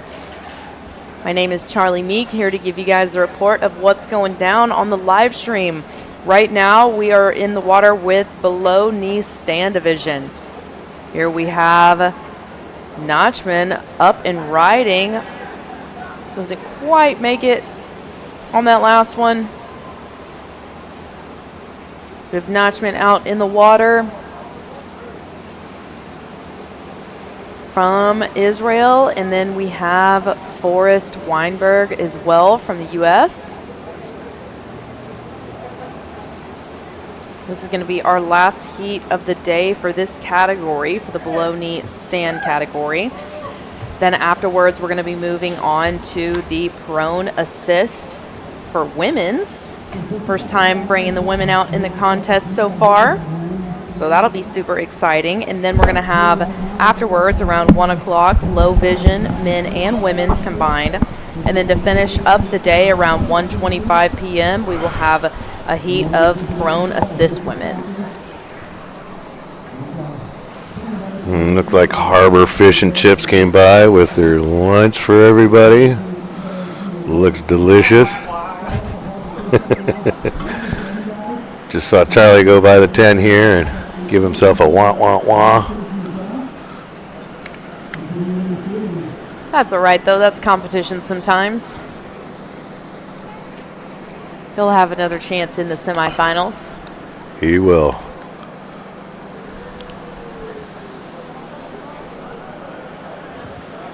So we got Forrest and Nachman Blue.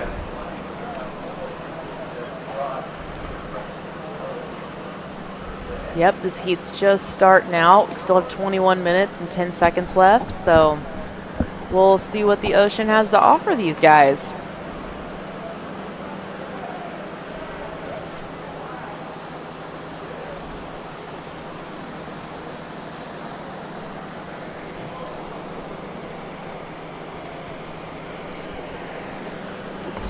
Jockeying for position. They're getting out there.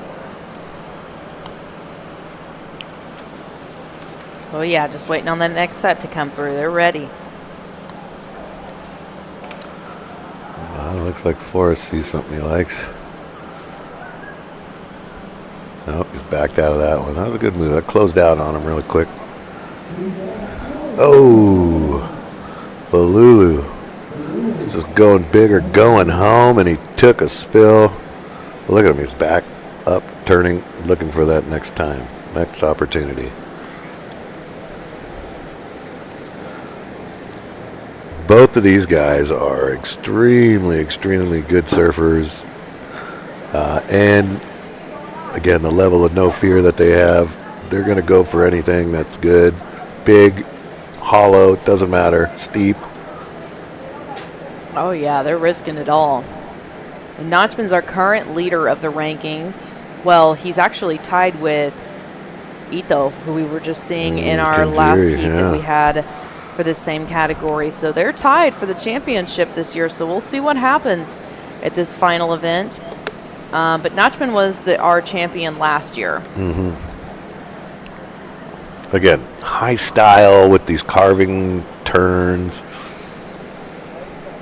They've each got their own sort of individual style, but very nice, very smooth, just fun to watch.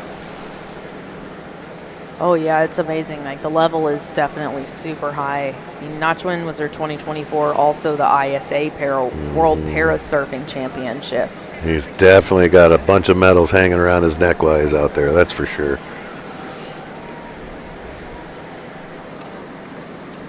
Been watching any of the U.S. Opens. This guy's been a staple. And Forrest was in the top 10 also for the 2024 ISA World. So there is some pretty serious competition out in the water. Absolutely. These guys have collected a bunch of money from us. One of my favorite jobs when I used to work at the contest site was writing the checks. That was my job. I would write all the winning checks to all the players so that they can have their check and they can go home and get it cashed and get whatever they need. Did you get to be the person to hand them the check to? Yes, absolutely. I would be the hander-outer of the checker, and that's also one of the better jobs of running a contest site. So. Oh, that's amazing. Just share the stoke with them. Yes, absolutely.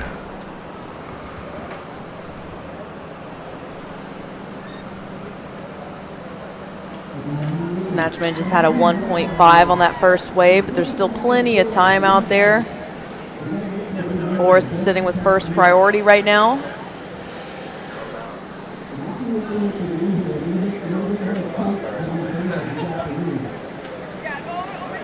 The sun is definitely out. It Looks is. like summertime again here today in Oceanside.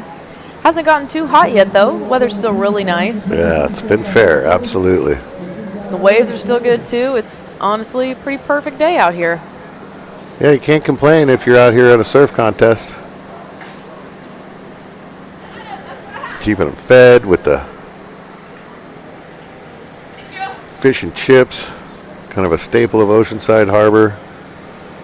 One of the things everybody, if you're local, you've got to go and get.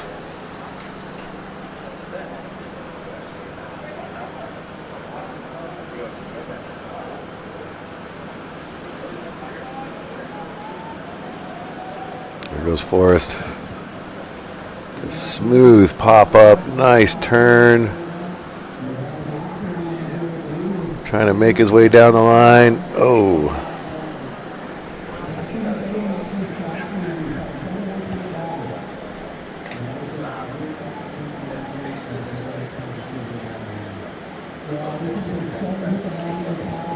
So again, all weekend, come on down. Here's the Life Rolls On replay. See that nice carve there. Sort of making his way down the line.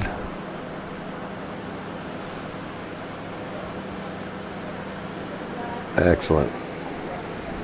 Got a 5.5 for that. That'll sort of bump him up the ladder there. That's a good score. So we'll be here all weekend, you guys. Come on down if you're watching. If you know anybody local, send them down. Come get some swag for the U.S. Open. They got great shirts and sweatshirts and hats.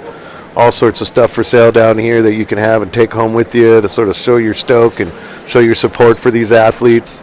Sunday, we'll be doing the championship announcements and belt assignments in the junior sale amphitheater over here in Oceanside.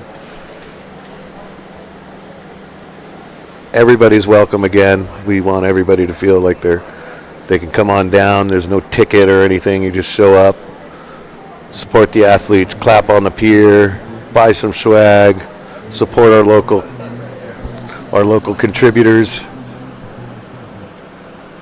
Yeah, that's going to be really fun to watch the awards ceremony. Everybody's going to be out there with their flags representing their country.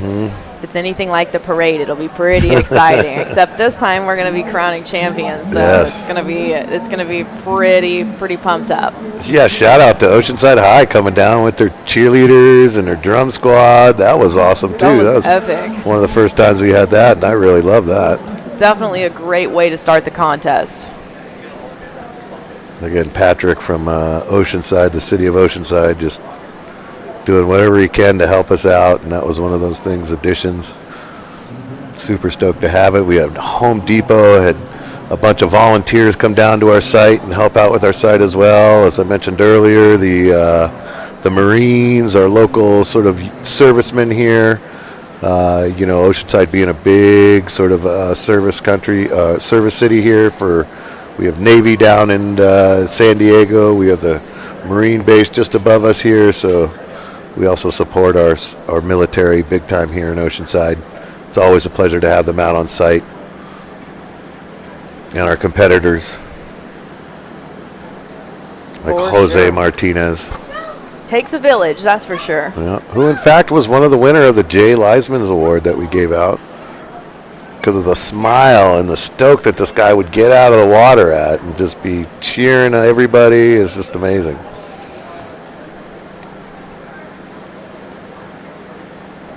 So you can see that Forrest had a 5.5 on his first wave. No. He's in first priority right now, looking for a backup. Just have 13 minutes and 20 seconds remaining. And these guys are pretty familiar with each other. So they're sort of going to try to figure out sort of how to not step on each other's toes. They want to give each other the best chance. Like I said, they're competitors and they're professionals, but they're also friends. So they want to make sure they're not sort of arbitrarily hurting somebody out of no necessary reason. So it's kind of tricky out there when you're in the lineup. But wow, how nice it must be to just have two people on the north side of Oceanside Pier, two people in the water. Like, you're literally only sharing the lineup with one other person, so that is just truly special and a very unique opportunity. Yeah, a couple 100 yards north of this, if you were to peek the camera over there, you're going to see a lot of local surfers that are just frothing at the mouth. When we own this surf, when Oceanside gives us this surf alley here for the day, the locals, they are envious for sure. Absolutely. Oh, definitely. But super grateful. Thank you to all the locals Absolutely. for sharing your break with us and being so supportive and respectful of this event. So I know that everybody's very, very grateful for all of the local support. Absolutely. Absolutely. Yeah, they are sort of maintaining their area, being super respectful for us, and again, totally appreciate it. Looks like those two might be chatting it up out there.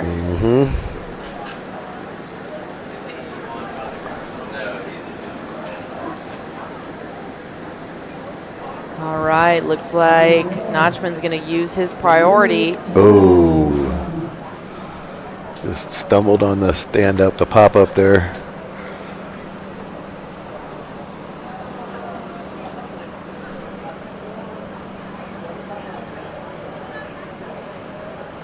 It's all right, though. They've still got time. And it's been a few minutes since we've really seen a set roll through, so I have a feeling we might get to see another one before the heat's Something up. should be coming.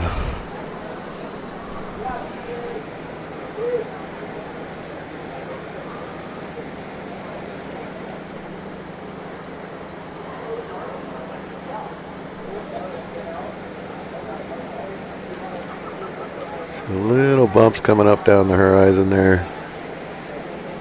Yeah, looks like there's a little something coming in. No hurry. Got 10 minutes left in the heat.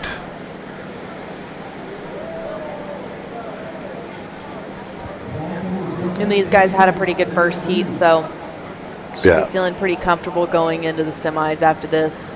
Yep. This is going to be one of those decisions where, am I going to go for it only if it's worth something out of it? You know, now we want to think about preserving our body for the semis and making sure we have enough in the gas tank to sort of get us through the semis. Because again, with each level, it just keeps getting ratcheted up with the, you know, with the competitiveness. So the nerves are up, the muscle stress is up. You know, they're just sort of doing everything they can to keep all the plates spinning. Yeah, and like you said, it keeps getting more and more competitive. So for anybody that's watching that doesn't know this, we're in the final now, and this weekend we're going to be crowning world champions, like the champions of the tour. So there's a lot on the table. Everybody wants to win. The competition is super high. We have 16 different countries here representing, and so if you take home a gold medal in this event, it's a pretty big deal. It's a big thing to go home with, you know. We had Mark Mono Stewart win it like 3 years in a row where we just gave him a jersey and we're like, here you go, buddy. And he went home with that jersey, and Australia just welcomed him home like he was a war hero, you know what I mean? Mark Mono Stewart, legendary man there over in Australia. Even Lewin, when Kerwin went over there, Spongy, back to Welsh, they love him over there too because he's such a big advocate. He did the Snowdonia contest. Just one of these guys that was trying, doing his best to help push this whole effort forward.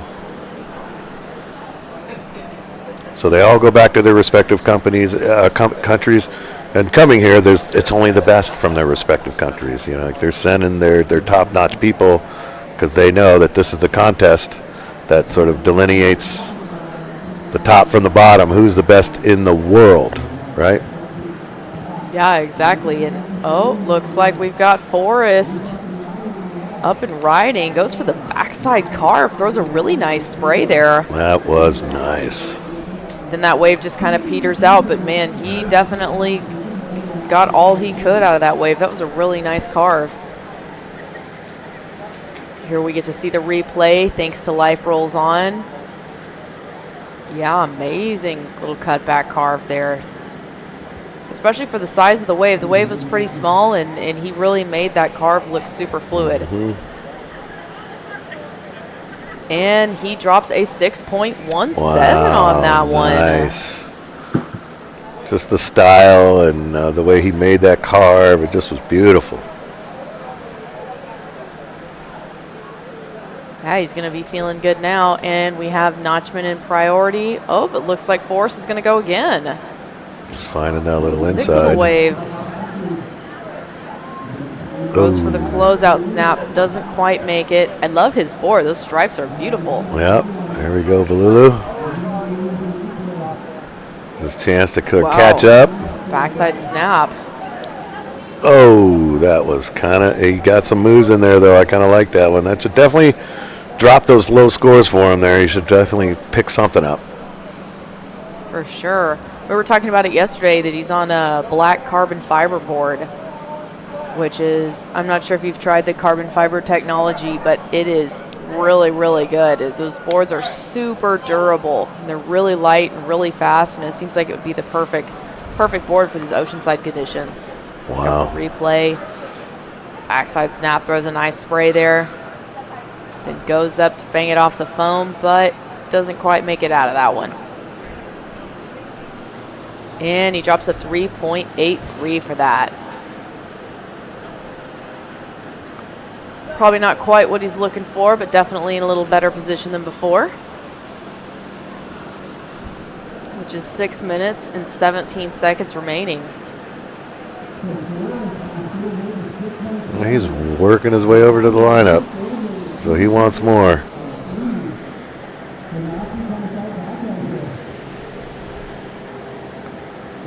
Oh, almost went for that one. Decided not to send it. Forrest kind of found a little area that he likes because he got a couple of consecutive waves there. And he seems to be hanging out in that same general area, which is a little bit different than most. So he may have sort of discovered something on that first wave, and on his paddle out found it again and took it. And now he's just sort of sitting there in that spot.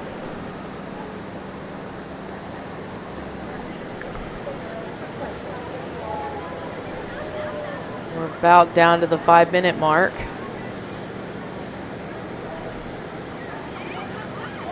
Balulu's sitting in second priority right now. But Forrest is pretty far away from him. So, oh, no, never mind. Nope, He's getting now pretty he's coming close. over.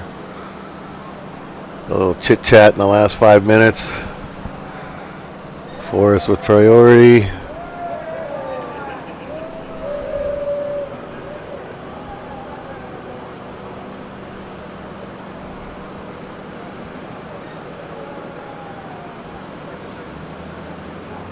You guys sure have a lot of wildlife here. I love seeing every couple of seconds we can see the birds flying around in the background. Yeah, we get whales and dolphins out there every once in a while. We had a stingray problem not too long ago, but I'm glad it's sort of dissipated. Here goes for, oh, wow. That was a bomb. See, go big or go home. He was not going to pull out of that one. It was a full sin moment right there. Mm-hmm.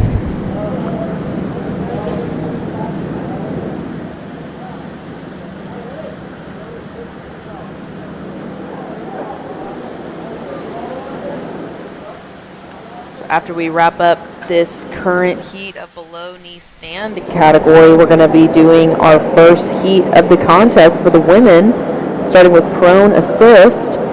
Then afterwards, we're going to have low vision men and women's mixed division. And then to finish up the day, we'll have prone assist women's.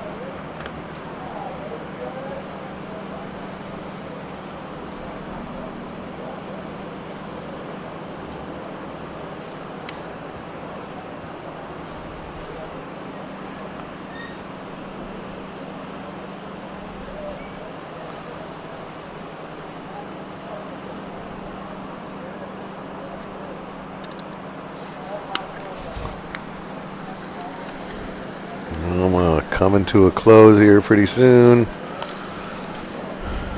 We're sitting out there together chit-chatting. Notchman's got priority right now. See Forrest giving somebody the shock out on the pier. Everybody's so stoked. So stoked to be here.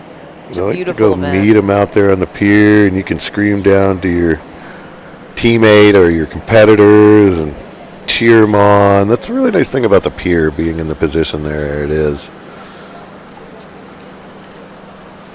A lot of eyeballs walking down the pier, get to look over and see what's going on.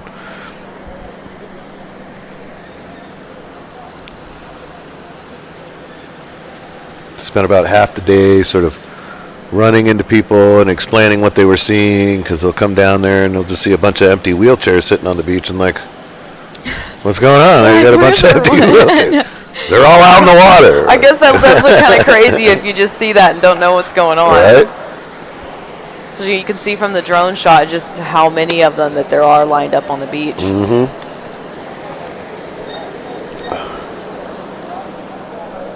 my favorite sights. There's a long beach mat, and at the end of a bunch of wheelchairs. Empty. You know, that's a good sign. It just means everybody's out in the water having fun. Mm-hmm.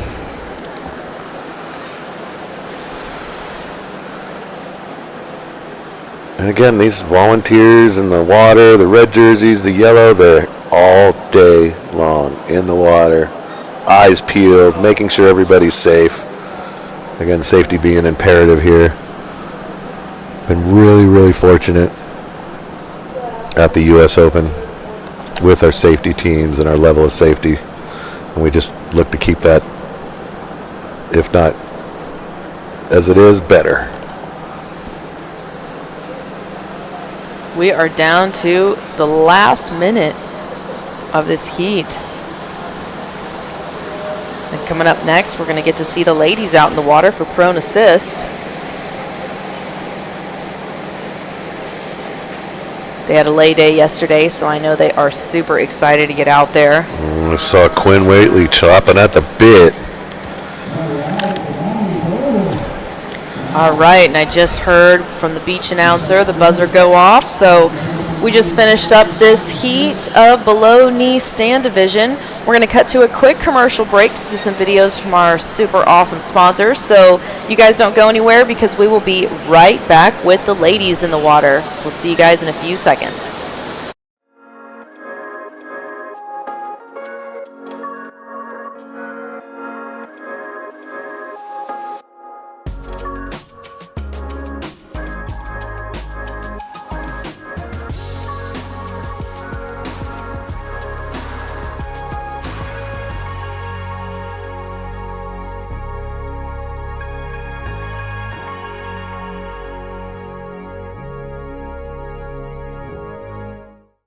It's time to rise.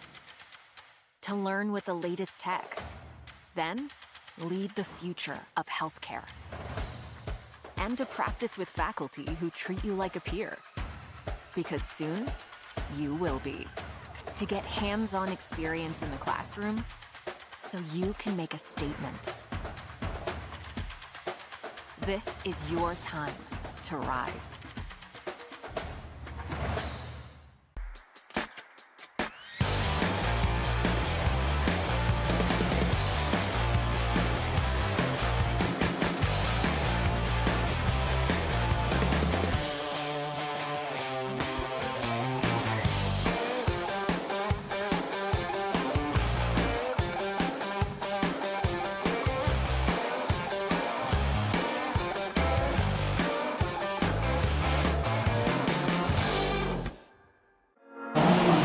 All right, you guys. All right, welcome back to the 8th annual U.S. Open Adaptive Surfing Championships, brought to you by the University of St. Augustine. Right now we have the right now we have the prone assist category for women out in the water. And I think that was Quinn Waitley they just pushed off on a sick set there, a sick wave. We've got the replay. Is that orange? That's Quinn. Oh, look at her. She's just holding on for dear life on that one. That was a monster. Ton of speed right there.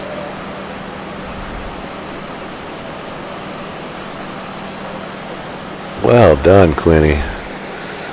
And that's her dad, is a pusher. Her dad pushing her into waves. Her sisters, she's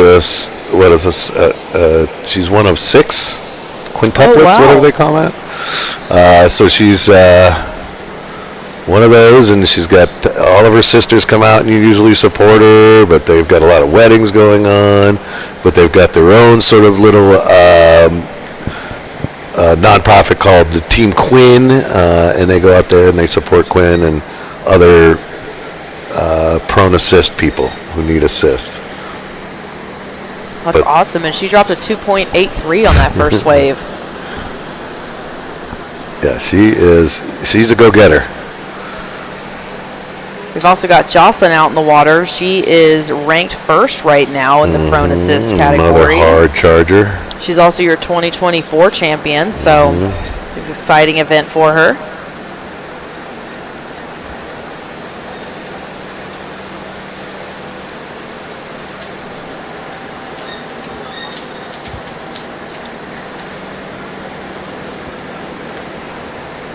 pusher just gets him right into the wave.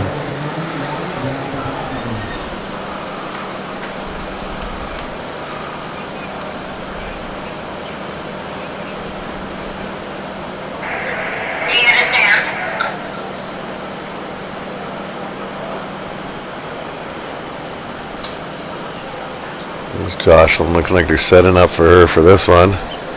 Pushed in. Oh, she gets here that we nose go. down.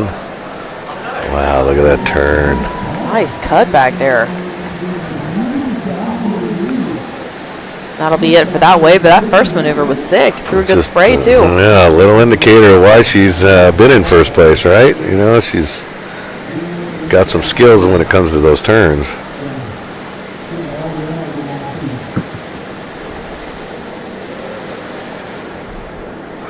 There goes Caroline. Caroline's in. Digged in that rail, bringing it back. Got some size on that wave. Yeah. Just carrying it. Excellent job. That may reform for her. Here comes the pusher in on the waves.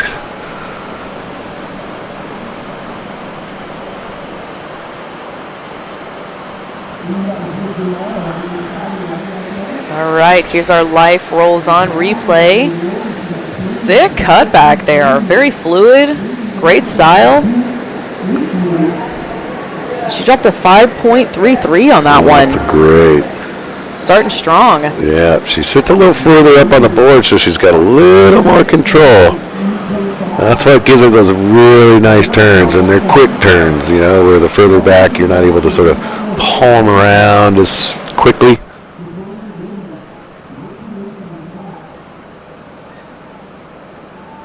And now we got to get him back out into the lineup, so the pusher comes involved.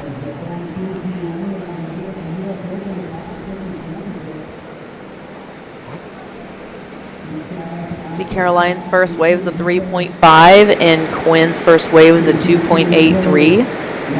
And this is just round one for the women's prone assist, so they're trying to get the best scores that they can, and then in their next heat for round two, if they had a higher score in round one, that will be applied to their two best waves to see who goes to semifinals. Some sets rolling in here right now.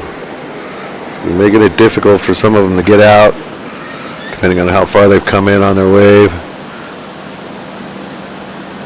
They're kind of getting drugged north a little bit.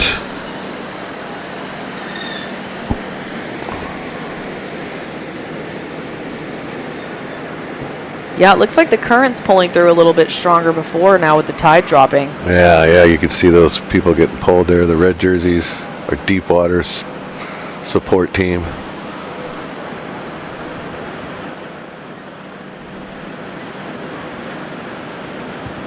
And these guys, while they go in shifts, they are in the water all day long, and they're just pushing against this current. So, you know, I remember when it began, we had to make sure they got out there. We keep them fed well, so thank you, Senior Grubbies and Oceanside Fish and Chip at the harbor. Keep these guys fueled up to keep our athletes safe and in the lineup. Looks like there might be a couple of waves coming in. Okay, there goes Quinn going out there. She's found the channel. Yeah, making her way back out to the lineup. One of our local athletes here. She comes to a lot of our stuff. Again, one of the supporters from the get-go. Her father and Team Quinn were one of the first teams to sort of develop a donation system for the pushers. Oh, wow. So if you had a pusher and you were comfortable with your pusher, you know, when you go to these Hawaii and Australia, you want that comfort level with you. So her father had started that whole donation up so that we were able to give money to the pushers. So the people that push them can go on the sites and go on the contests with them. Oh, that's amazing.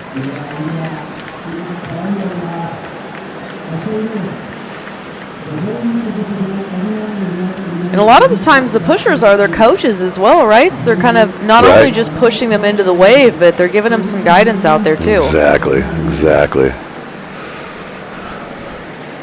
And Quinn, like I said, is usually your father.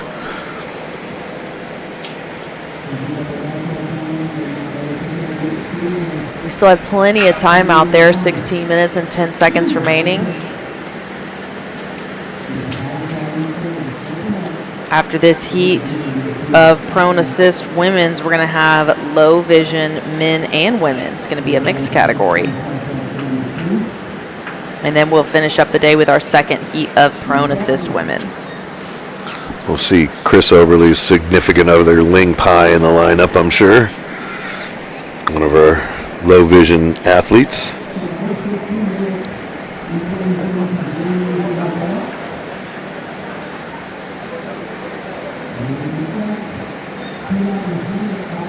"15 minutes, plenty of time, still in this heat." So here you can see got an orange jersey, sort of they'll have a pusher and a catcher sometimes. In this case, the pusher is going to push him into the wave. And you can see that gentleman there in the orange shirt, he's waiting to catch Quinn when she comes in near the beach. Sort of hasten that getting him back out into the lineup rather than having to push her swim all the way back in with the wave rider. They'll just push him off into a wave, wait out in the deep water. The catcher will then receive the surfer and then push him back out to the pusher. And there we go, pushing Quinn into another one. She's got a nice lefter.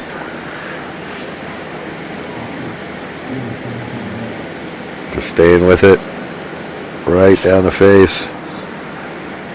Staying on it, holding on tight. There she's got a kind of rope handles on her that she holds on to.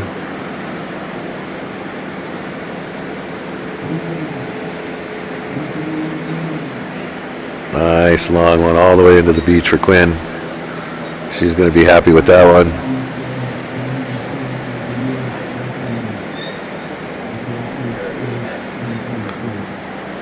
Again, another one of these athletes, you walk through the site, they're just smiling the whole time. Oh, boy. All right, another sick one. Oh, this is the Life Rolls On replay. Quinny. I just saw one right after her. She's just coming in with a ton of speed. Uh-huh. So she's got the hang on going.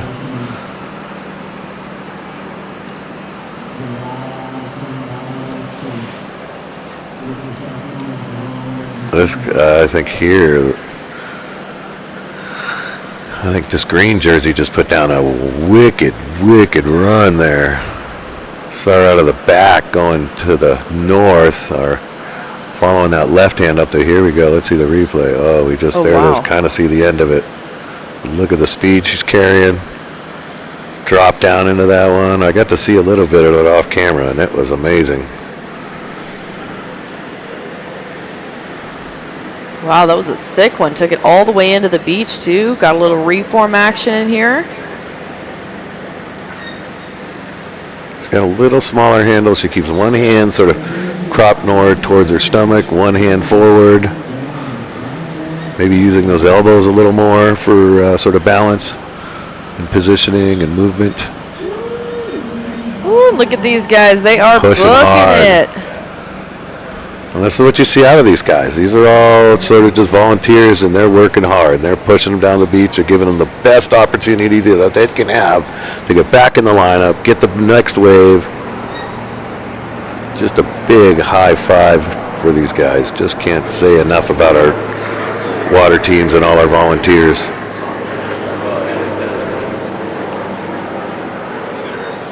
God, what an amazing job. Them all working together to get her back out there as fast as possible. I mean, you can see those guys just sprinting down the beach.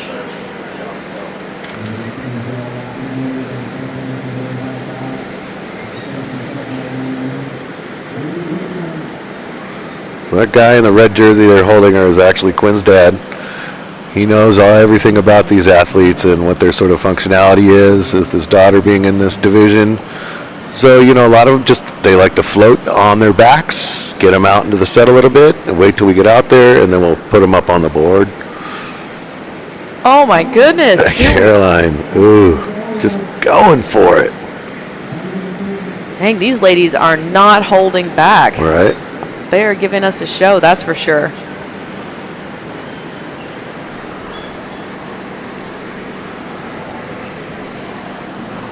Just have 11 minutes and 12 seconds left.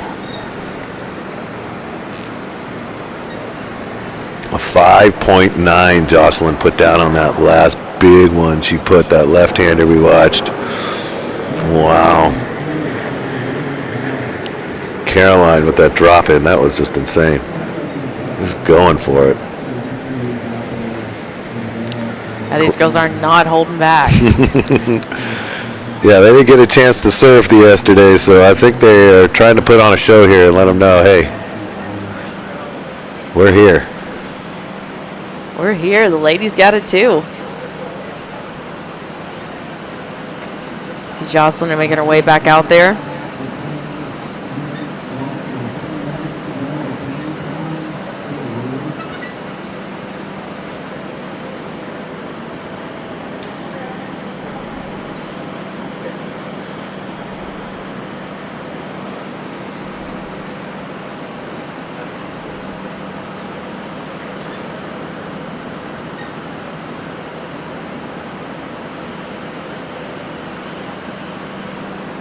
Looks like we're getting a little bit more wind out there now.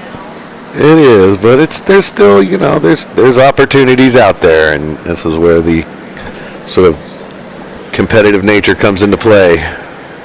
Am I just going to be going after everything, or am I going to be selective? How's that going to come into play? Where do I stand? What do I need? Yeah, it's really important that they take their time and really focus on their wave selection, because they can catch as many waves as they want, but they only take the 2 top scores over into the next heat. So every wave counts, and you know, your selection of which wave you go on and if it's really going to provide you the opportunity you need or not is a super important decision. And getting out there isn't getting any easier. Looks like that channel by the pier is breaking down a little bit. A couple of rough sections over there. But yeah, that's another good point too. Since it's getting harder to get out, another reason why it's really important that the wave that they choose is going to provide them with the scoring potential that they're after. You bet.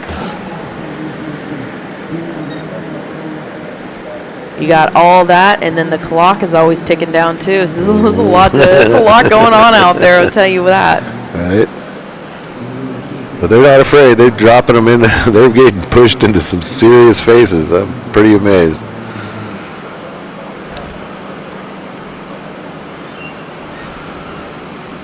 Looks like Quinn's sitting in first priority right now. Oh, looks like they're getting ready for this one. This is a nice one. Oh, here we go. Beautiful push by the pusher. Makes the drop nice and smooth. Staying in the power pocket of the wave. Good, looking down the line. Bangs it off the top right there. Wraps it back around. Wow, finds it. Oh, nice job. Quinn Waitley. It's a good one. She's got time for another one out there too.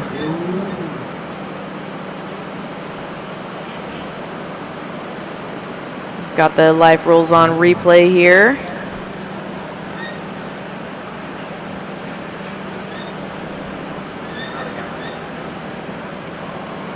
Well done. So her father, I guess, is playing the catcher. Catching Quinny down there, getting her back into the lineup.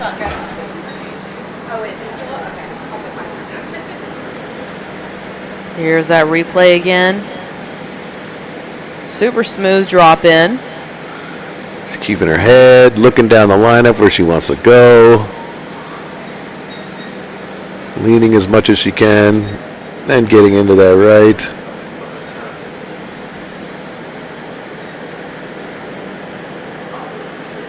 She got a 4.33 on that last one. Got a great picture of her and Josh Bogle today when I came in. Again, they're just all buddies, all happy to see each other. It's like a family get-together when you're down here in Oceanside. Oh, for sure. This whole event just feels like a huge celebration. It is. That it is. Celebration of all these athletes' hard work this season, and celebration of all of y'all's hard work too. Right? A culmination for everybody.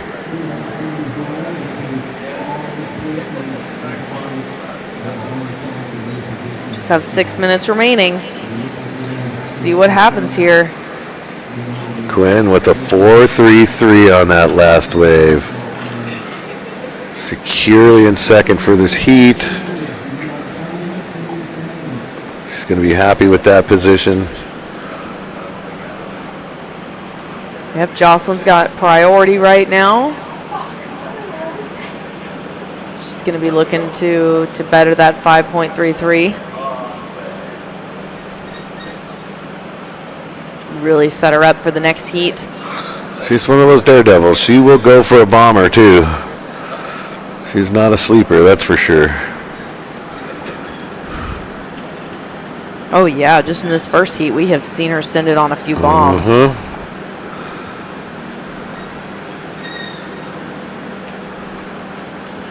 That must be really special to be competing in the U.S. Open here with your own father out in the water there as your pusher. Like, that's really cool.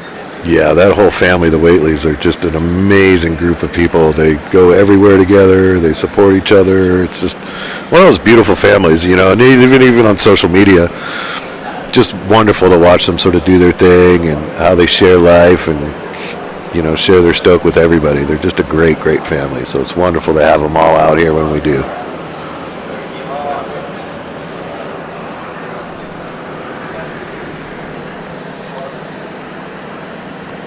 We are down to 4 minutes and 20 seconds. Clock is ticking. Jocelyn's still in first priority. Got Caroline in second priority.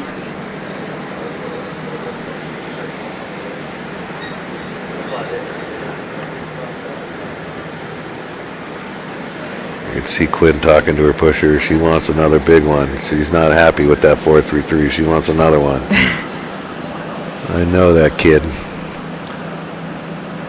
Caroline, she's also praying for a big one. These girls are insane. They really are monsters. They're going to go after anything. And they'll go, you know, foot over tea kettle. Here we go. Here's Caroline. Oh yeah, beautiful wave. Just riding down the line. That was nice, using the shoulder to keep her in it.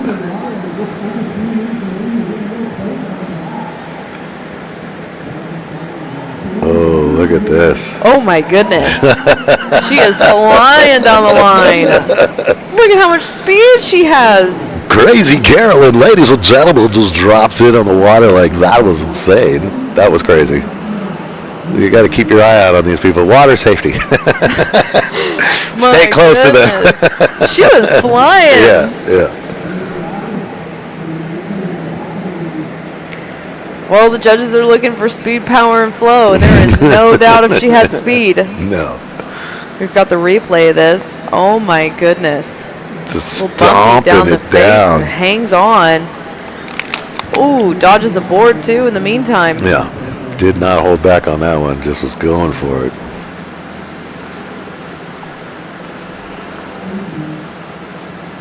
That was awesome, and in the last 3 minutes of the heat too.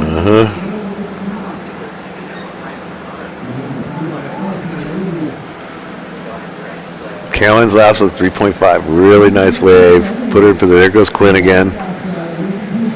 Another pretty big one here. Oh, got her in the shovel there. Right off the front.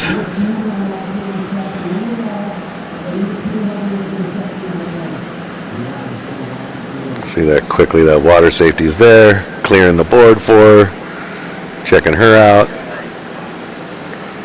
She's right on her back. They got her. Top-notch team of water safety out there. They train every year, all year long. constantly meet to see what can they do better, how can they be better at what they do, how can they communicate better. It's like we almost created a whole new,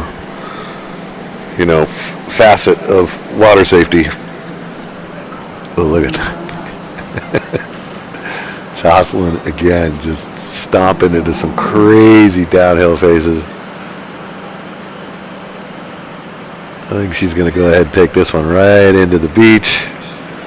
Yeah, we've got less than a minute left. Man, she is fighting towards the end. Wow. Fighting till the end. 6'8" and a 5'9". Wins the heat by 5.57 points. Combined of 12.73 for just this heat. She is starting off super strong. Yeah, it's going into the next round. She's going to be in a good position.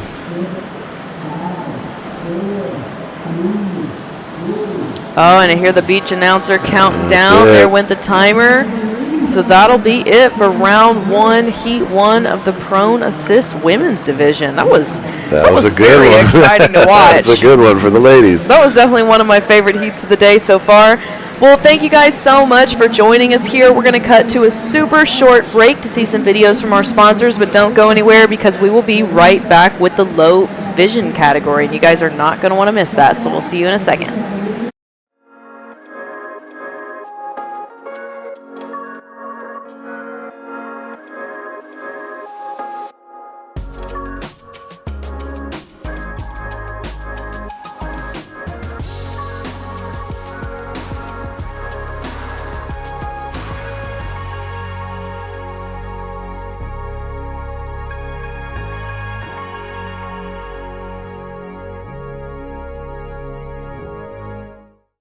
It's time to rise.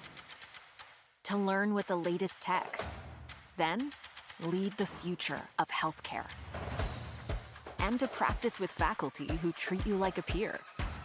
Because soon, you will be. To get hands-on experience in the classroom, so you can make a statement. This is your time to rise.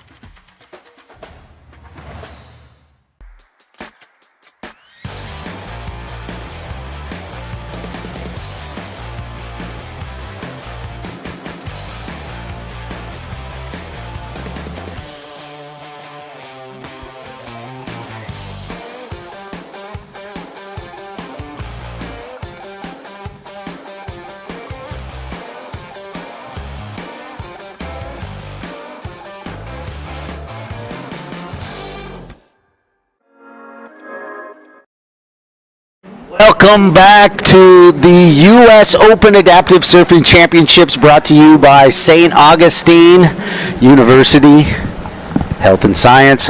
This is Charles Chaka Webb. I'm here on the mic with Colin Renner. The boys are back, Colin. Boys are back, ladies and gentlemen. So it looks like we are in the sight impaired low vision division. It looks like Aaron Polk.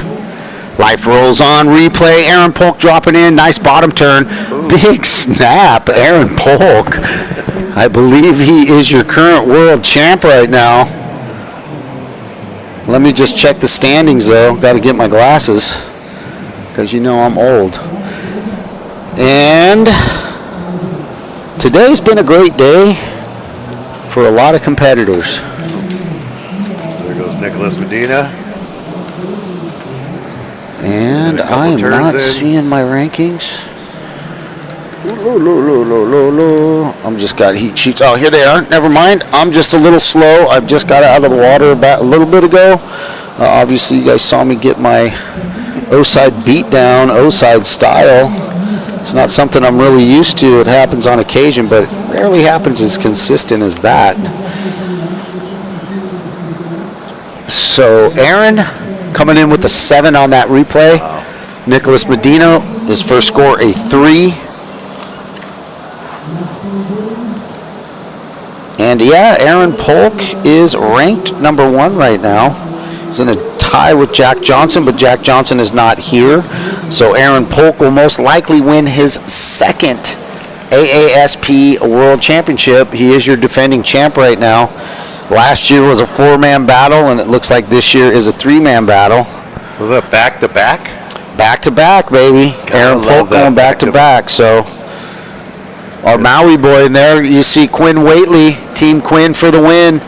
San Diego in the house. Quinn is from Coronado. Put a couple of nice She has waves in cerebral that palsy. She did. She get I was unable there. You got the Olenix right there. So it sounds like Parker got into the semifinals in the prone unassist division. So a lot of stuff happening here on day 2. Day 2 conditions held up for most of the day, right up until about my heat. And then it crumbled pretty hard. But yeah, it's been a great day of competition. We're super blessed to be here in Oceanside. We want to thank Visit Oceanside for being the title sponsor of the AASP World Championship Tour that ends here in Oceanside. This is the last stop of the tour. We'll be crowning U.S. Open champions, and we will be crowning AASP World champions. So this weekend, carrying a lot of weight. This first live stream of the U.S. Open brought to you by HighFivesFoundation. If you got an adaptive sports itch, High Fives can scratch it, man. If you want to go fishing, if you want to go bike riding, if you want to go mountain biking, dirt biking, dune buggying, if you want to go fly fishing, if you want to do adaptive skiing, mono skiing, and if you want to go adaptive surfing, High Fives can rock it. So you've been on the mic for pretty much all day, bro. I have been on the mic for pretty much all day, but I've got to see some awesome sets. I love this positioning here. So, this morning I got here and saw some great stuff going on this morning. The last set with the women's assist prone they were just dropping it. Like Jocelyn was like, whew. There's some good scoring opportunities if you could take advantage of them. Some of us were not able to. Some of people are able to. Really good surf. I mean, I had the opportunity to drop in on some really good waves. Just couldn't take advantage. But you've seen some big scores come through the score line today. Right. Aaron with this first wave right here scores a 7, which is a really great score. But we got to see Kai Colas with a 9.83. We got to see Casey Proud with an 8.6. We got to see a lot of really high-level adaptive surfing at this event in the first 2 days. So, and the level's only rising, man. And so it's a bittersweet thing for me because, I was ranked number 1 for the first time ever in my life. And I'm making a confession here live on stream, okay? But now I just get to commentate, which is awesome because now I competing and doing an event at the same time, it's very, it's hard, man. It's not easy. And, so now I feel a sense of relief, a little heartache, but mostly heartache, but a little sense of relief. You know what I'm saying? And here we go, Nicholas Medina dropping in backside, staying on it after that wide turn. Yeah, well, right before your heat started, I was explaining to everybody how you're a humble guy and you don't like collecting your own prize money. So It's true. It's true. There may be a little bit more to the story than Jugga wiping out. The money thing, Yeah, well, here's the good thing is I've never seen myself wipe out 3 times in a row like that. So, unfortunately, there's a lot of footage of me surfing on the tour, but none of it that bad. But, it is what it is, and sometimes you get them and sometimes you don't, and that's, as a competitor, I can do my best, and I went out there and gave it a good swing, and today the Ocean won, and Oceanside gave me a good slap down, and I've got no pride left, brother. That's what happens, bro. I'm happy the event's going so good. We're gonna see so much great surfing. So many people achieve their goals and their dreams, and we're also gonna witness people fall short. Like my dream. So it's gravy, and we're having a great event, and the surf, the conditions, the people. It's been going amazing all day long. Yeah, everything's going great. It's just I've personally seen the elevation of some of these athletes and how much better they're getting. Parker is a great example. He sort of went to another classification, being being an assist to paddle in, and just to see his progression alone was amazing, and other athletes. So really honored to be able to watch this and see how these athletes are sort of progressing in their own sports. We've got to see a lot of them grow up. In the booth with us right now is Dave Langer, Big Wave Dave from Nazaré. We're going to share a little bit with him. I'm going to share the mic with him, so if you hear a little rustling around, it's just me and Dave having to share one headset. Dave, what's happening, man, when you're here from Nazaré? Tell us what's the scoop, what you doing. We know you're working with Urban Surf for Kids. You've been doing a bunch of great community work. Talk to us a little bit about that. Well, I guess just that, it's when I went to Nazaré 10 years ago, I wanted to bring my very best friends and networked people, organizations with me, and people like Urban Surf for Kids weren't able to make it. So to come back for the last year here and spend some quality time getting back with Urban Surf for Kids has been awesome. And spending time with my adaptive surfing friends is a priceless thing as well. So I've been able to tow a couple of my friends in the last couple of days to Oceanside, meet a few awesome people here, and just get heavily inspired again. It's such a crew of loving, like-minded,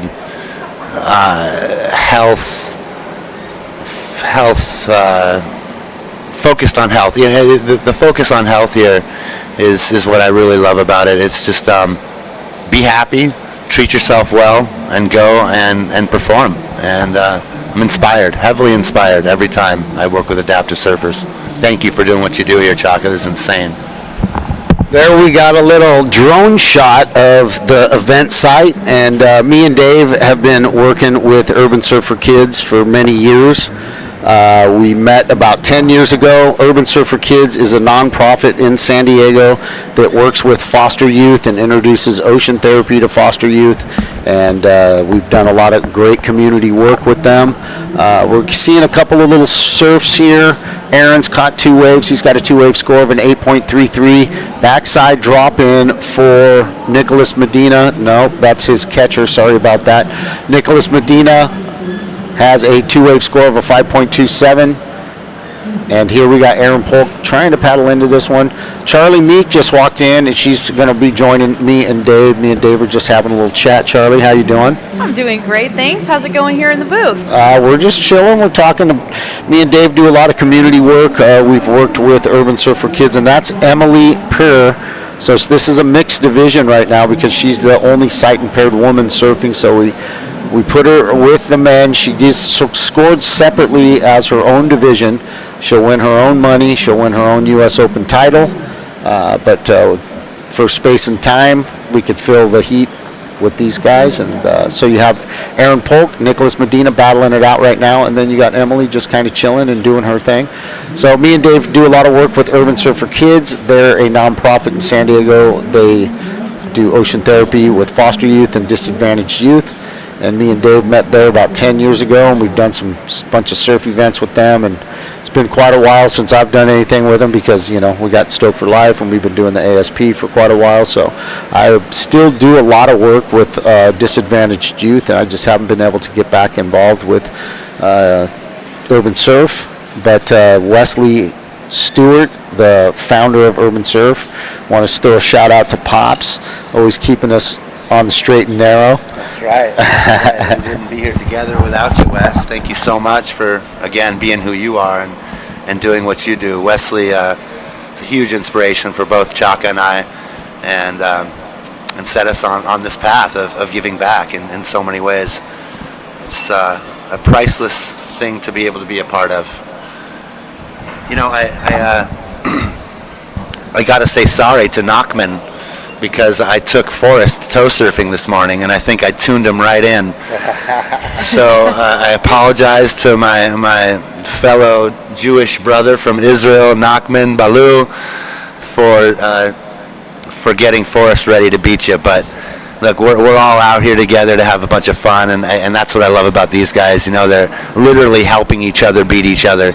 I think Forrest gave Nachman his electric bike to ride around this morning, and it's neither here nor there. You know, win or lose, these guys are such champions, and that's what it's about. So, love it.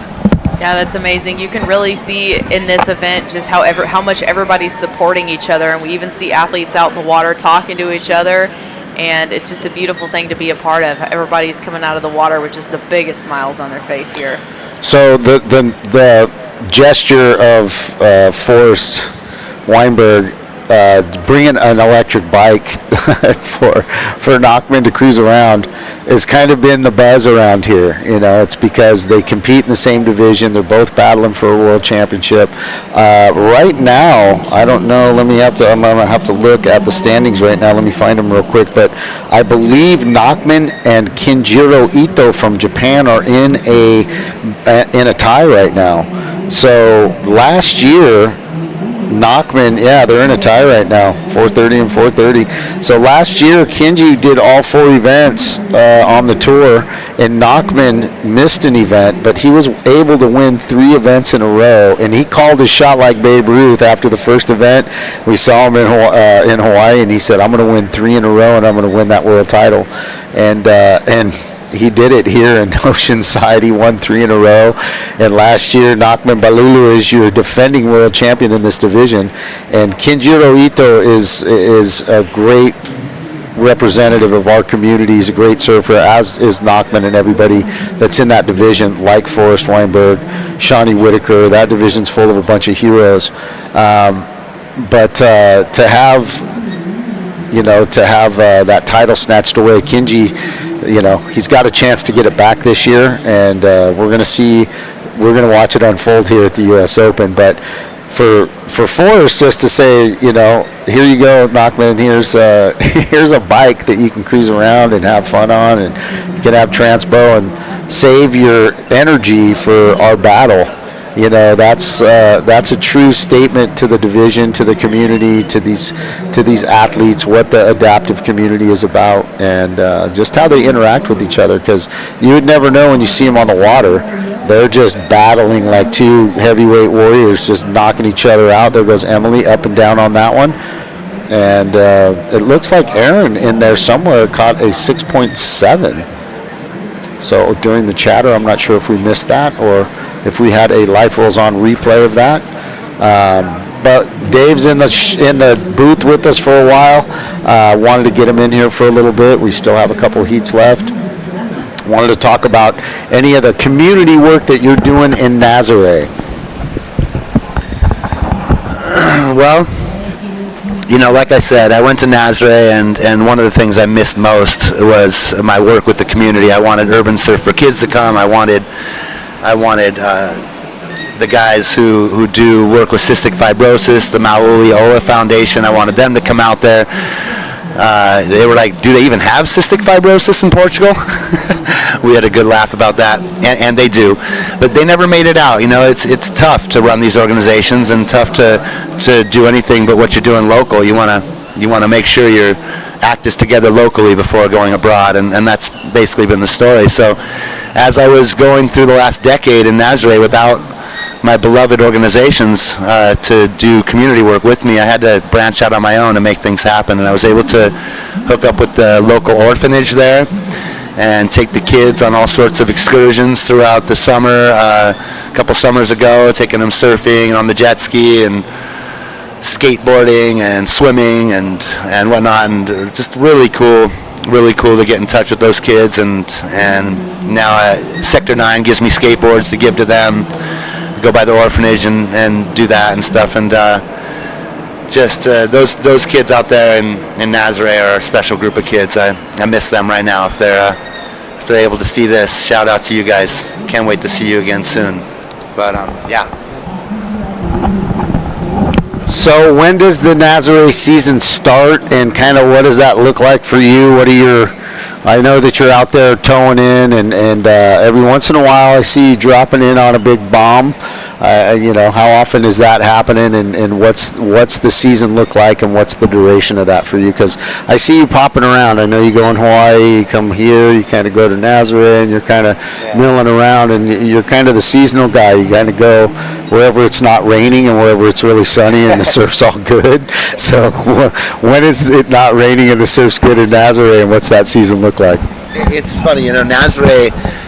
It's a 6-month season in Nazareth, and really what you need to do is go for the whole 6 months. If you cut yourself short and go for 3, that's tolerable. But if you just go for 1 or something, you're really not getting what you would if you went all season. So the idea is October through March.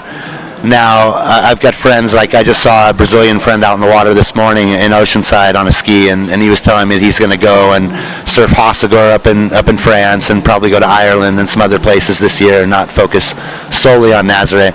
I love Nazareth. It can change 50 different times in one day, so I hate to walk away from it ever. But my druther is to get back there for the whole 6 months and just have my eye on Nazareth, and maybe peel out once in a while for Morocco or Ireland or Azores or out to Lanzarote or something like that. They had some really great ways if I could just get away from Nazareth.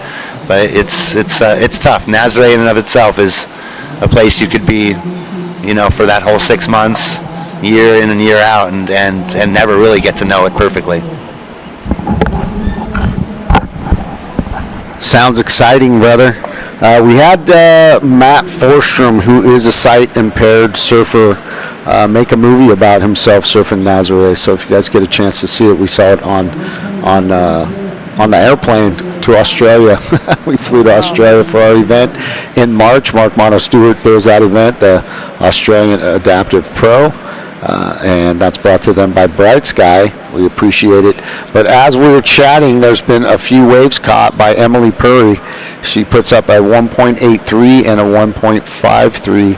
She's the only sight-impaired woman at this point. We are missing out on a few girls. Lynn Pai is usually here, and Alali Medina is usually around, but not in this event. Your current world champion is Alali Medina. She's current U.S. Open defending champ, but she's given that title up to Emily Purry this year. Emily will walk away with that. This is kind of her first professional event. She's surfing for Team USA on the parasurfing level, and this is her first stab at a professional event. So she's probably pretty stoked that there was only one in the field.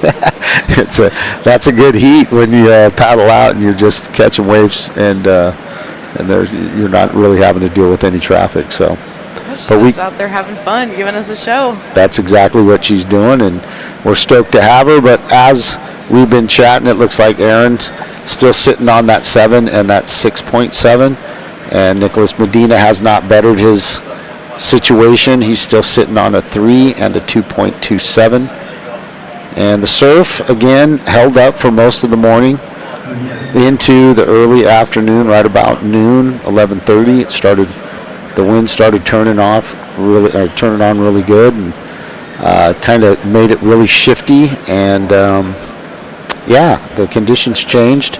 But you can see there's still opportunity. Again, there's Nicholas Medina dropping in backside. If he can get that open face, nice little turn right there. Gets back to the open face, nice little snap off the top. And another redirect. He's going to get a nice score for this. Now, if he could have caught that little insider, he would have bettered it, but he's going to get his best score of the day for that for sure. A couple of really nice turns on that one. And here is your Life Rolls On replay, dropping in backside, kind of getting caught behind it, but sticking with it. Redirect right there. Leans into it, gets a nice little snap off the foam. Another good, sharp redirect right there. A lot of intention, speed, power, flow for that. So Nicholas Medina going to get his biggest number of the day. That's Aaron Polk, your current champ. Trying to scratch into that one, not quite able to get into it. Look at there, Nicholas Medina goes excellent with an 8.67 for those nice turns. And here comes Aaron. Nice little float right there. Trying to get that redirect. Nice. Did you see that, Charlie? He tried to do a little crossover and jump on the nose right there. It's definitely keeping it entertaining. It was a good little snap we saw, though. Yeah, he's not feeling any pressure as far as he knows that he's got 2 good scores going into this is just the first round of the round robin for these guys. So I believe they surf again on Sunday would be their final heat on finals day. So he's not really feeling any pressure. He's got a nice 7 on the board. I'm not sure that he knows that Nicholas Medina just threw up an excellent 8.67. Once he finds that out, he'll feel a little bit more pressure because I know Aaron. He does not like second place. He definitely likes the gold. He likes the podium. So, Dave, do you got anything planned for Urban Surf while you're still around? Tell us. You chilling? What do they got going, and when's that coming up? Well, Urban Surf has Surf Experience Day actually in 2 days, so it's competing with the final for this event. I'm gonna show up to see Nachman in his final, and then I'm going to run down and do some work with Urban Surfer Kids on Sunday. So I'm splitting the day between the two. A week later, this is at La Jolla Shores. A week later, the kids of Urban Surf who are earning their spot for the annual trip, the Dreaming of Aloha trip, will be doing community work by helping surfers at the blind surfing event at Cardiff. So yeah, that's a week from Sunday, and I would imagine some of the surfers in this event will be down there, the blind surfers. So I was fortunate enough to go on the Dreaming of Aloha trip in 2018, I believe it was, maybe 2017. But what they do is foster youth. So one of the requirements and it looks like we have started a new heat, I don't know, prone assist women. And we're going to go to break real quick. Dave, we'll get right back to that when we get back. We're at the 8th Annual U.S. Open Adaptive Surfing Championships. We'll be right back.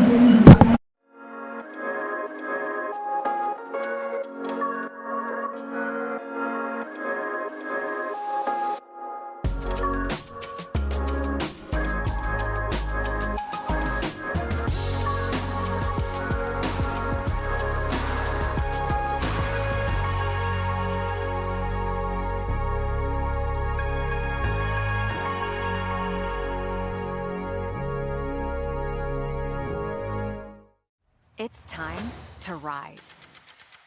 To learn with the latest tech. Then, lead the future of healthcare.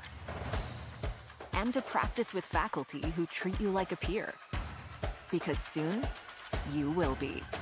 To get hands-on experience in the classroom, so you can make a statement. This is your time to rise.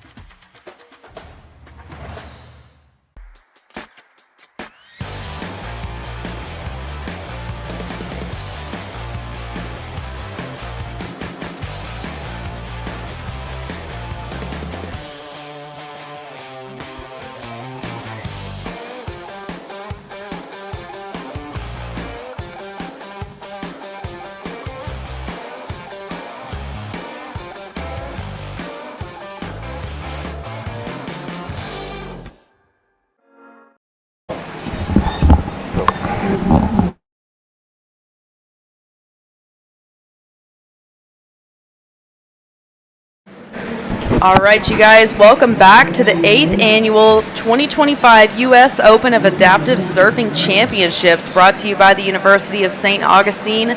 We are so excited to be here. We are in our last heat of the day. We have prone assist women out there in the lineup right now. Oh. That's Ashley Bunting. Yeah. She's representing High Fives. Yeah, now. Nice little cutback, staying in the pocket. Ashley surfing on an Infinity surfboard that Steve Bainey, the legend Steve Bainey, shaped for her. It's a pink board. Ashley is also representing High Fives, and right behind her it looked like Sarah Almagro from Spain. So this girl comes right from Spain to Hawaii and just smokes the world champ. Wow. So the world champ is in this division is Jocelyn Newmiller from Australia. There's Ashley with the replay. But yeah, she showed up this year in Hawaii and she made a stamp and she actually beat the world champ. It's been a while since anybody's been actually able to beat Jocelyn. She's really got a stranglehold on this division. I don't know if you guys got to see her surf earlier, but she surfs really aggressively. And yeah, that young lady Sarah came to Hawaii and just started ripping, and she ended up winning the Hawaiian Adaptive Surfing Championship and kind of put this division on tilt a little bit because it's been a little while since anybody's been able to really knock Jocelyn off the podium. So it just it shows the progression of the sport when you have someone like Jocelyn Newmiller that people are looking up at for a few years, or they're watching and seeing the style, seeing the aggression, and that's the mark. You know, that's the standard. Okay, so the standard might be for motorcycle riding, it's a triple jump. Right here, it's Jocelyn Newmiller. You know, so she's really put a really high standard on this division. So all the girls that are coming up behind her, they're watching her aggression, they're watching the way she surfs, and they're of course trying to keep up with that. So they'll try to emulate that. Of course, you know, you see people doing airs, you know, other people start doing airs. She does these real radical vertical turns, and now these other girls are going, hey, you know what, I can do that. So she's setting the standard for the division. It's awesome to see the women really getting aggressive and really raising the level of adaptive surfing. Yeah, that's amazing, and it's good for her too, because once you've got competition, it'll push her own level of surfing. You know, if she's been on top for a couple of years, and if somebody can come in here and beat her at one of the events, it's going to push her own surfing as well, and so it's really good for everybody. Yeah, I think we were all surprised at how real aggressive Sarah was surfing. She had been surfing in the ISA, so she had been representing her country on the Paralympic level, but on the professional level, she just dipped her toe in there and she liked it. She said, you know what, I'm going to come to the U.S. Open and see if I can take another swing at that. So I think they are checking for time, or I don't know, somebody asking for something. It looks like they might be needing some help.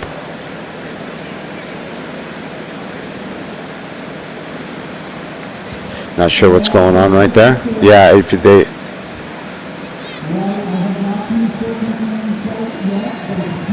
So we're not sure what's going on out there. It looks like one of the athletes might need some assistance from the water support. Looks like they're calling for water support.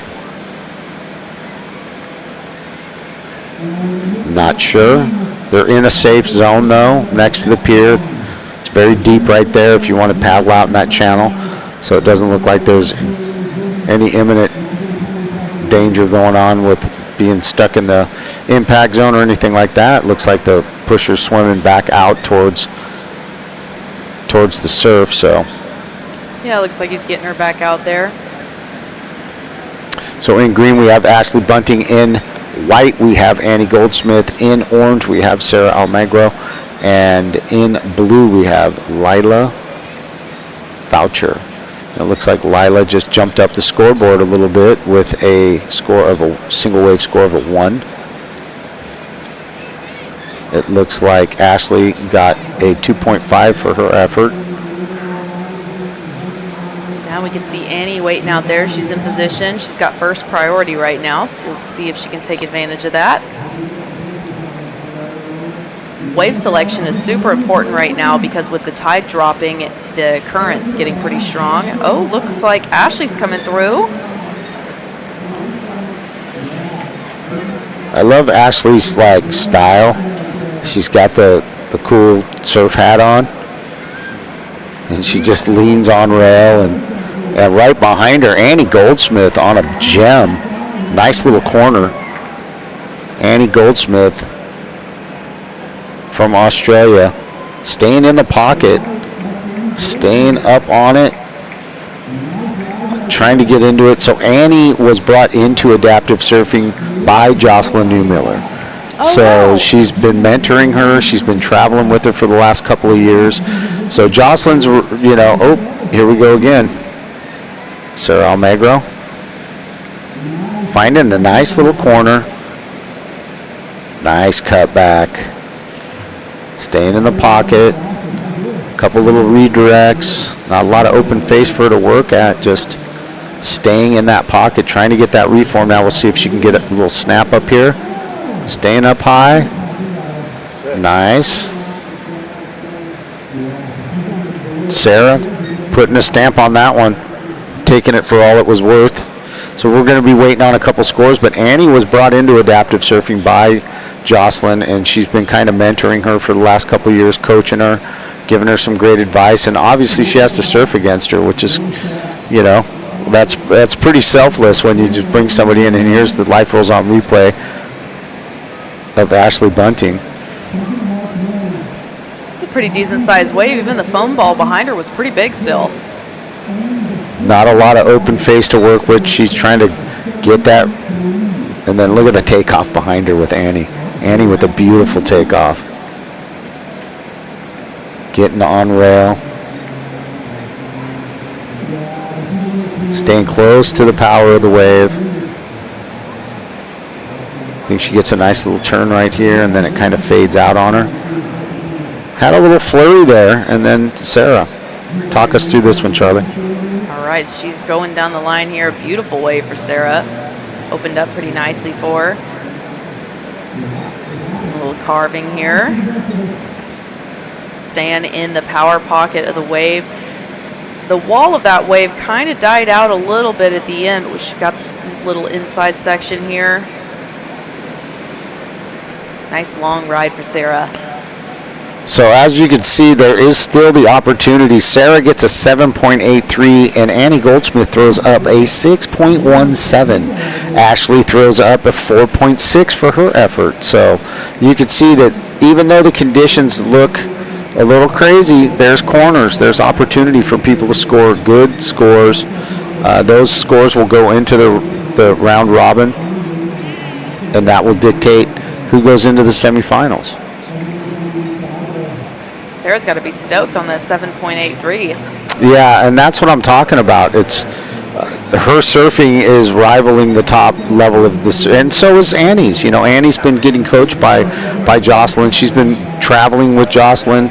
They're pals. They're thick as thieves, man. They're hanging out all the time. Their families hang out. So there's a lot of great information being exchanged there, and you can tell kind of in Annie's style as well that she's pretty aggressive when she surfs, and she takes those aggressive lines when she can.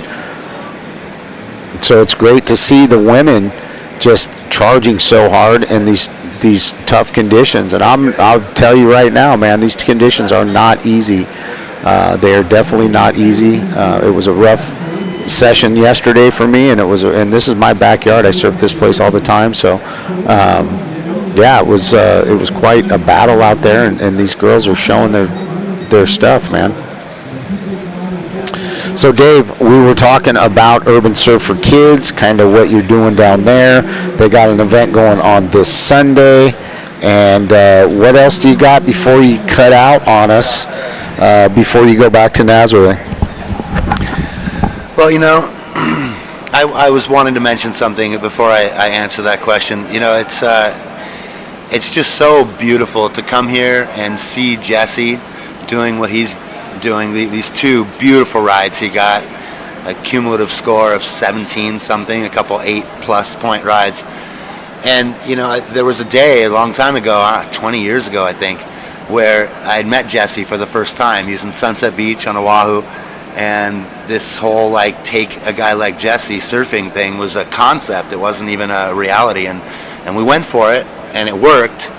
And now here we are 20 years later, and you're putting on this show where Jesse's able to come here and do what he's done. And man, Chaka, thank you. This is amazing, bro. Really, what you've done here throughout the time that I've seen you working on this, adjusting all the categories and everything, and really making a place for people to shine like this.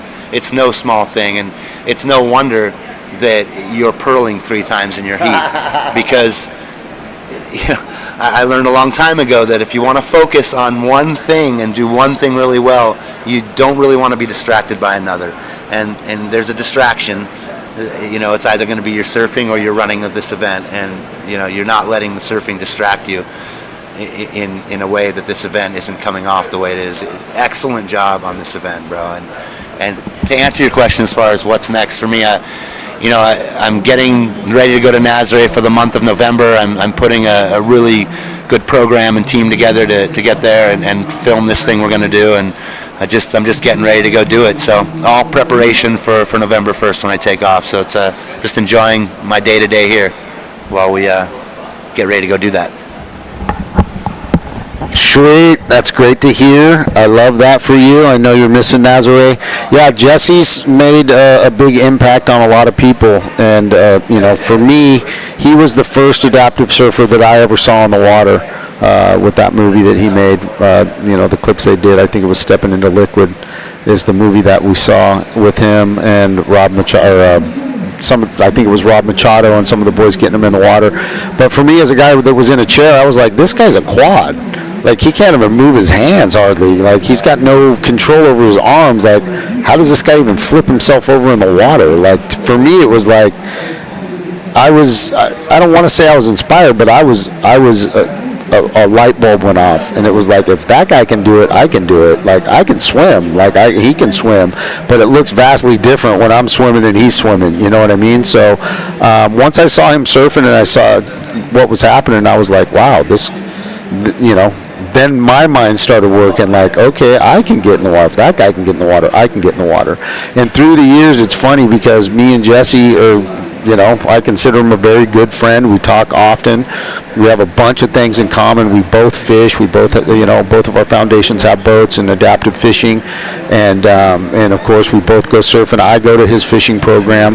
We're going to have a fish off here sometime very soon. We're going to do a fundraiser, and it's going to be the Life Rolls On versus Stoke for Life fish off, and he's going to put an adaptive fishing team on his boat, and I'm going to put an adaptive fishing team on my boat, and we're going to go out and fish, and the most weight, the biggest fish. We're going to have some different classes of what we're going to do, and hopefully we're going to find some sponsors, and we're going to raise some money for both of these organizations. But that's something that me and Jesse have been working on, and he's inspired a lot of people. He's really made an impact on the sport, but most of all, that guy is so competitive.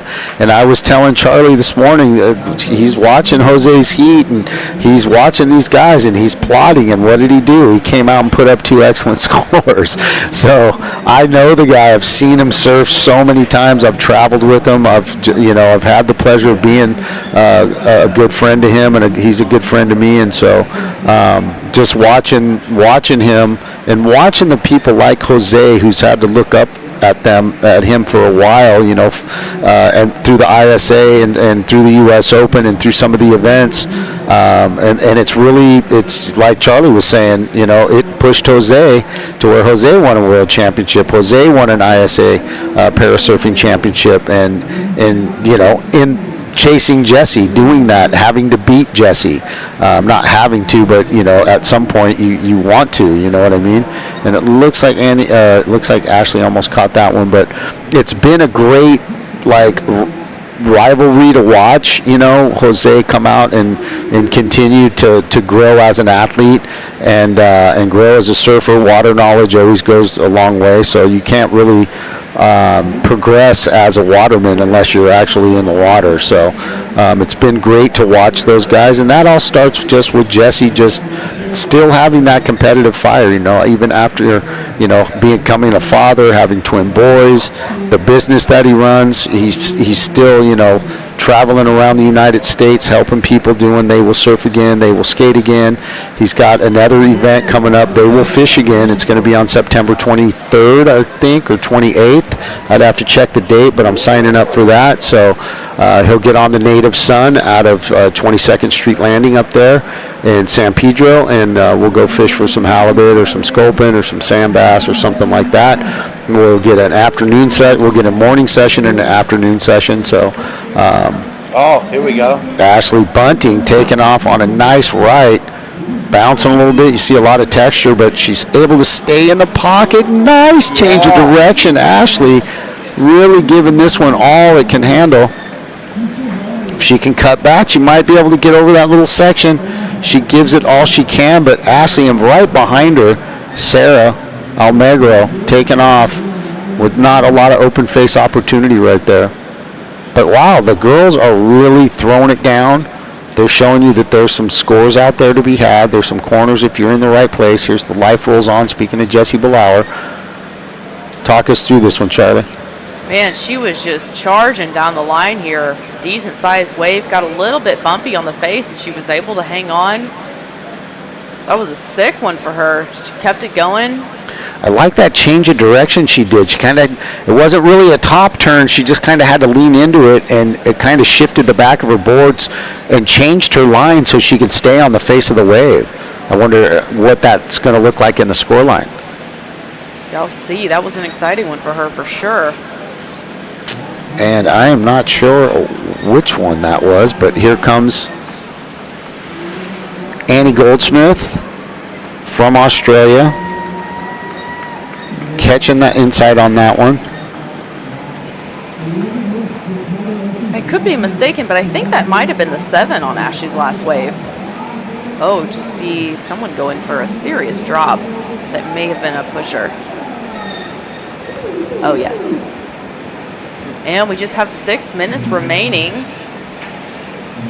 It's going to be making their way back out to the lineup to see if they can snag one more before the heat's over.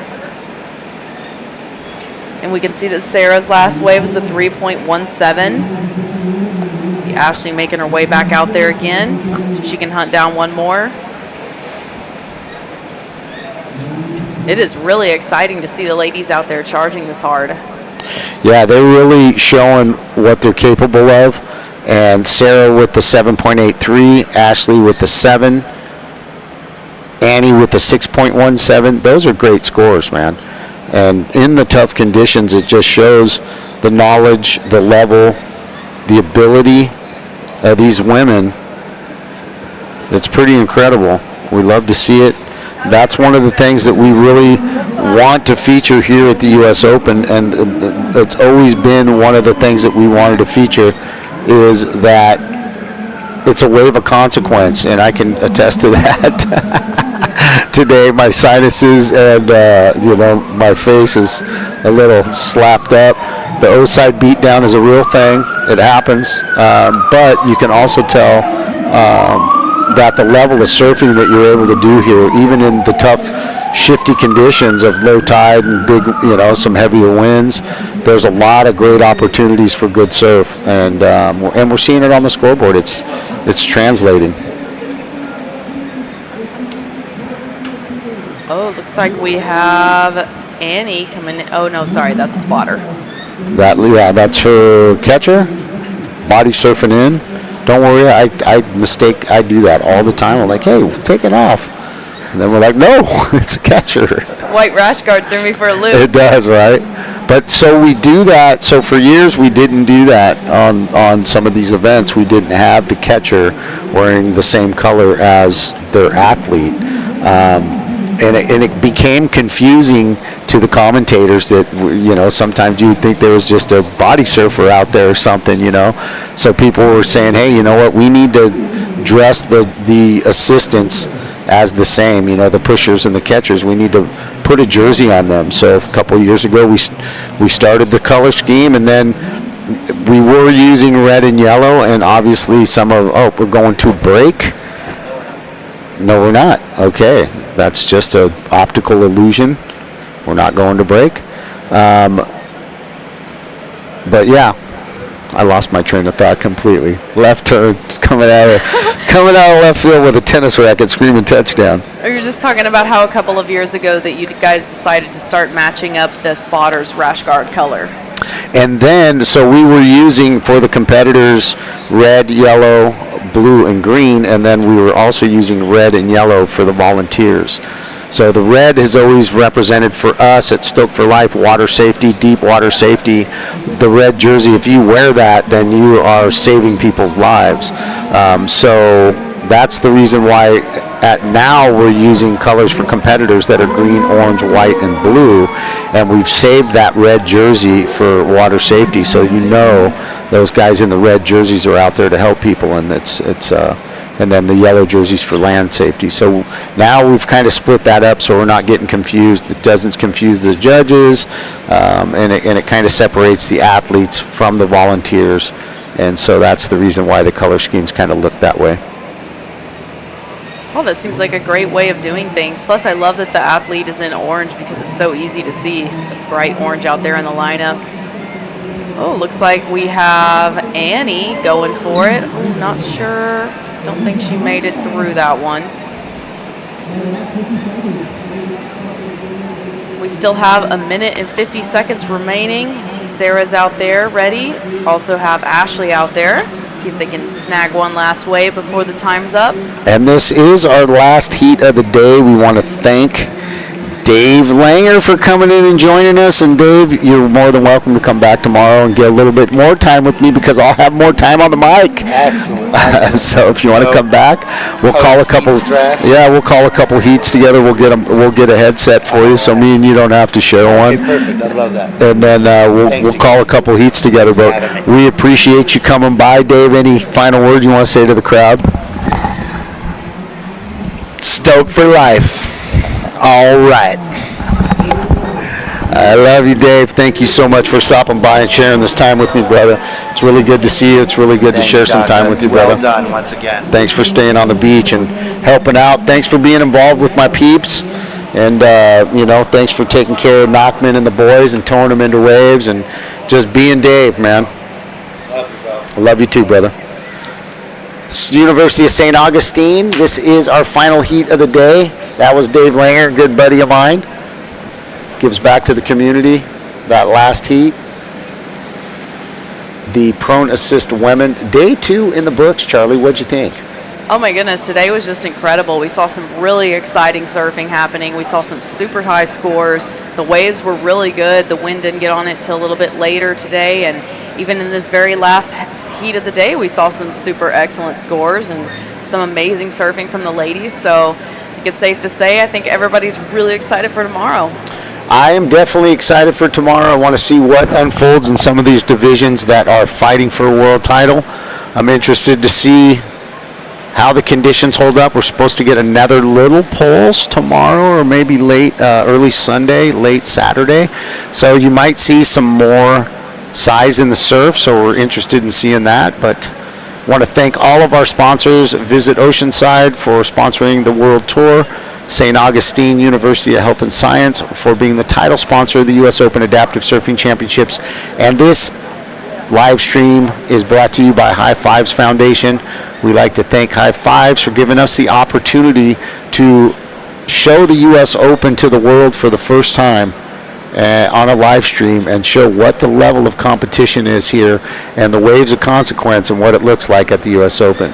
So tune in tomorrow, 8 a.m. sharp. Me and Charlie will be on the morning call right off the rip.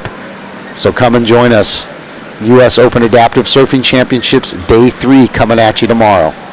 All right, we'll see you guys tomorrow. Ready?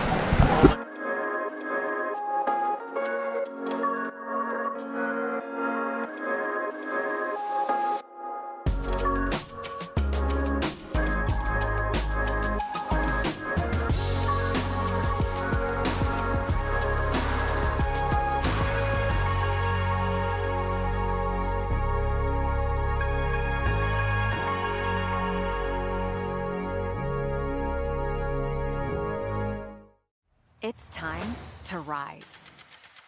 To learn with the latest tech. Then, lead the future of healthcare. And to practice with faculty who treat you like a peer. Because soon, you will be.